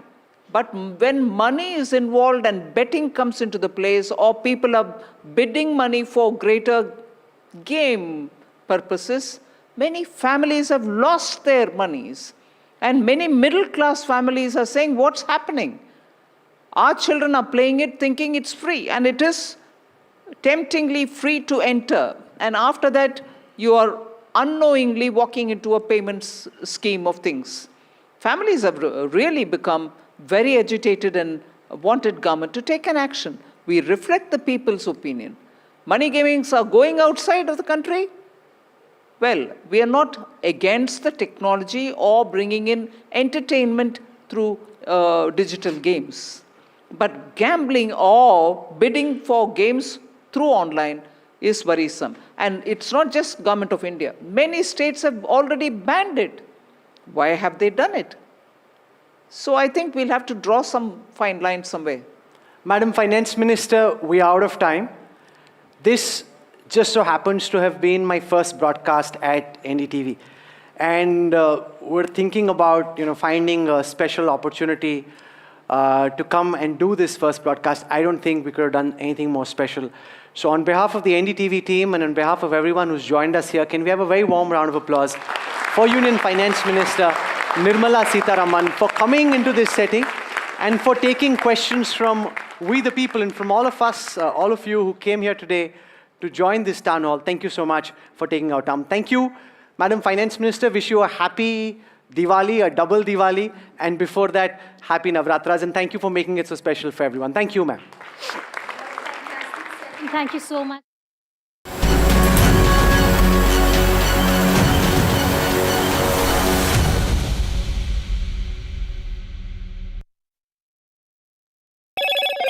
Hello, Moto. Moto G96 5G. All eyes on you.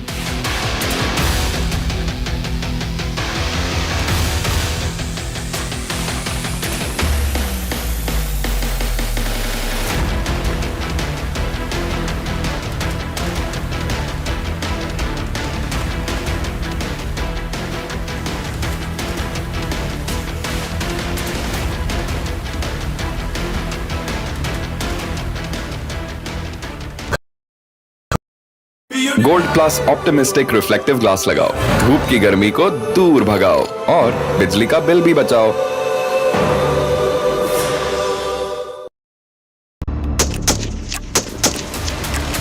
Good afternoon, sir. Good afternoon. I'm the medical officer of this unit, sir. Good afternoon. So nice to meet you. Thank you, sir. Same Hello, this side, sir. So this is the firing range. Yes, sir. This is our firing range, sir. You handle weapons, right? I've handled weapons. क्या हम लोग एक तो shooting में we get to handle weapons. Yes. They are not real guns, but they are very similar. So the functioning of it is very similar. आपने training वगैरह? मैंने training भी ली है और I own a weapon also, licensed weapon. So I've shot in firing ranges in Mumbai and all. I'm a member also there. Wow. Ma'am हम ये क्या gun देख रहे हैं? ये इंसास राइफल है, sir. So this is Indian made? Yes, sir. Wow. And we'll be firing from, sir, AK-203. Okay. That is Indian made, That sir. is also Indian. Yes, sir. Can I look at the bullets? Yes, sir. Sure, sir. This is the bullet of insas, sir. The bullet will be different for the AK-203, sir. So I can fire this? Yes, sir. But somebody needs to guide me. जो limber आपके आदेश पर आप line position लेंगे। अच्छा। और इसके बाद इसको यहाँ पर आप सपोर्ट लेंगे। करेक्ट। लिम्बर आप में आप लाइन पोजीशन और बाट और खंडे का मिलाप रखते हुए और आप फोरहैंड ग्रिप पर पकड़ते हुए शीश का अलाइनमेंट करें। बर की आदेश पर आप मैगजीन वेट की अंदर पर घुसाना है। ओके। आगे सर। हाँ चलिए। Fire line of. हाँ लिम्बर ऑफ। फायर भर। चलो सामने टारगेट। अपना टाइम पर 5 round fire.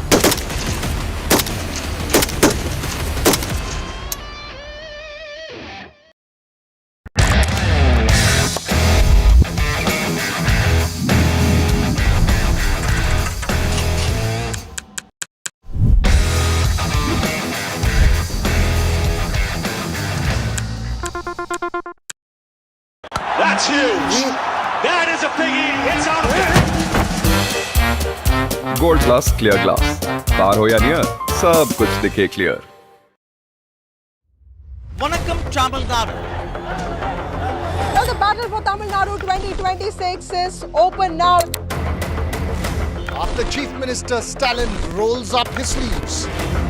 And Vijay steps in as a star challenger. This is a mass gathering, not for cash. Meanwhile, a former Chief Minister, Edappadi Palanisamy, begins his fight back. The big comeback campaign by EPS has well and truly begun. These are all the ultimate players, and this is going to be the ultimate test.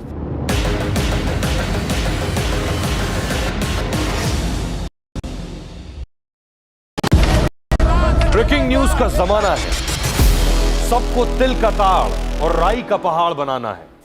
ऐसे में जनता के जूते के अंदर फंसा कंकड़ कौन देखे? बड़े बड़े मुद्दों के शोर में जमीन से जुड़े मुद्दे अक्सर खो जाते हैं। लेकिन देश तरक्की तब करता है जब जनता के माथे की शिकन हमारी हेडलाइंस बनती है। मैं सैयद सुहेल भारत को जीता हूं, भारत की बात बताता हूं। एनडीटीवी इंडिया पर। Across the country, he has tracked the pulse of power from Washington to Korea. Witnessed history being made in global capitals and conflict zones. Brought clarity to complex issues of national security and international affairs. And now, Aditya Rajkol begins a new chapter at NDTV. Actually, I'm taking off because the stories I cover don't sit still. To bring the world to India and to take India to the world, I need to be where action is. Aditya Rajkol, covering international affairs like no one else. Only on NDTV network.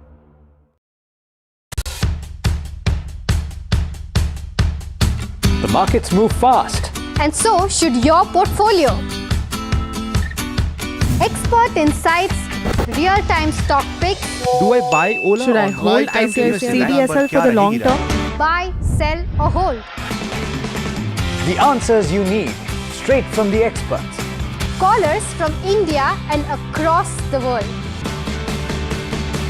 Connect live, ask, decide and invest wisely. Your portfolio, your future. Ask Profit.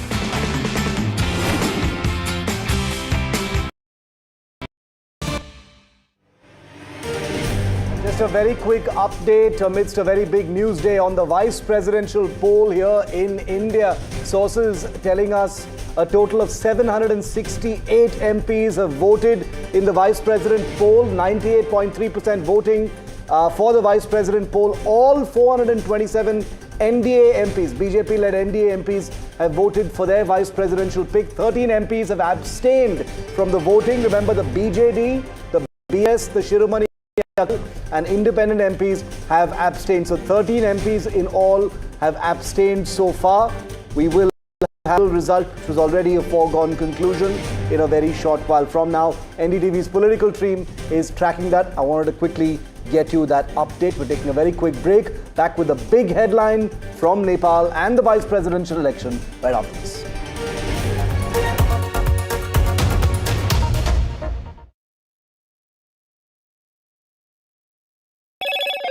Hello, Moto. Moto G96 5G. All eyes on you.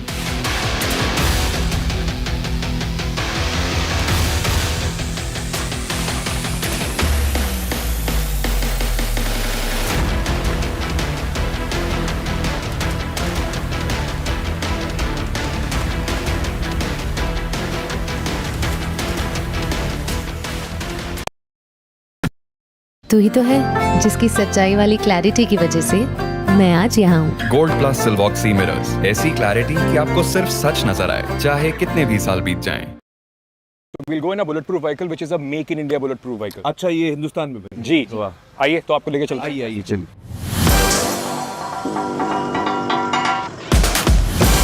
तो ये महिंद्रा की गाड़ी है? जी sir. और bullet proof है पूरी तरह से? कितने mm की बुलेट रोकती है? ये 7.62 mm की। 7.62 तक रोकती थी? जी। और बॉम्ब प्रूफ भी है नीचे कुछ? जी। माइन वाइन हुआ तो? माइन के लिए स्टील प्लेट है नीचे। So like you were talking about, ये anti-terror operation में forward post में it's a life saving. Yeah, it's very important thing. So it's wonderful कि अब हम ये सारी equipment ये हिंदुस्तान में बन रहा है.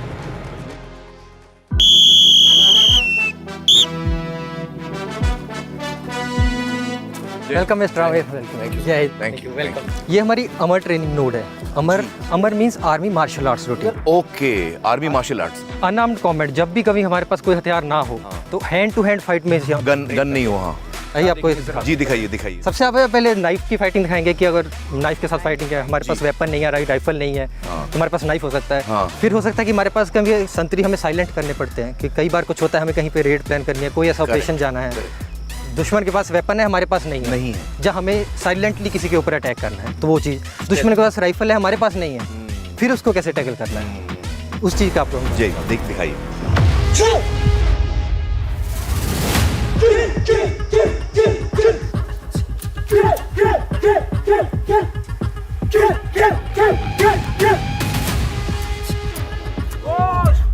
ये लेफ्ट का हाथ यहाँ क्यों होता है? लेफ्ट का हमारी डिफेंस के लिए होता है। अच्छा, डिफेंस के लिए। कि हम we are attacking at someone can hit us. One hand is defending we will use for defense and with the other we attack. Right.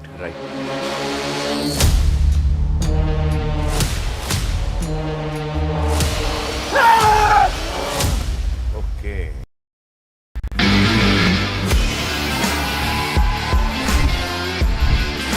We're the only country with such a large population of youth and yuva. Pure talent और कुछ नहीं है। बुलाने वाला future काफी अच्छा है sports का। Luck, patience and a lot of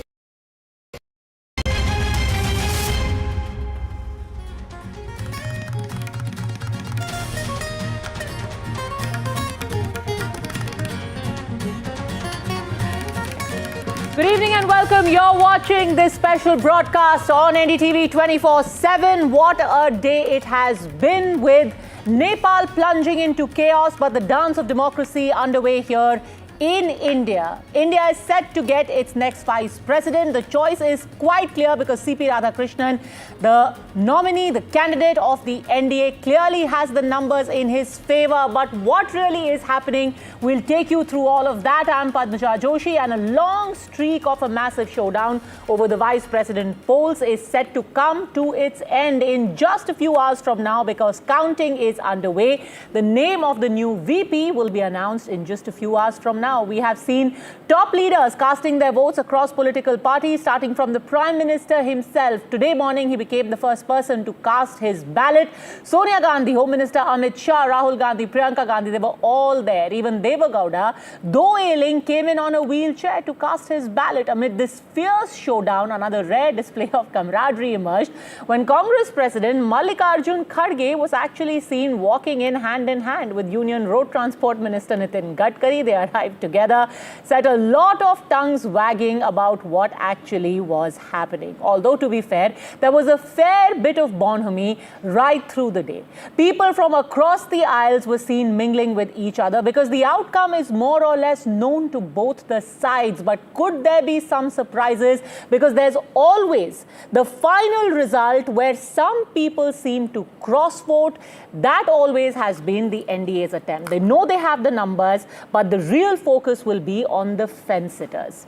Leaders from rival political parties were seen smiling, shaking hands, walking together towards the polling booth. The voting has ended at 5 p.m. as per sources in the government. Here is what we know so far. 768 MPs have cast their vote. All 427 MPs from NDA cast their vote, while 13 from the BJD, BRS, Shiromani Akali Dal and a few independents abstained. So the real surprise there was the BRS, BJD, who decided to stay away. Shiromani Akali Dal and a few independents also abstained. Before I go across to the guests who are joining us now, let's listen into a few of the reactions. But the most important thing, remember, has been that on the one hand, you've got somebody with a Sangh background who was the candidate of the NDA, and INDI bloc said that this is a battle for India's soul. It is to save the constitution. The counting of votes has concluded. India's next VP, and that's the news coming in right now. The next vice president of India is to be named very shortly.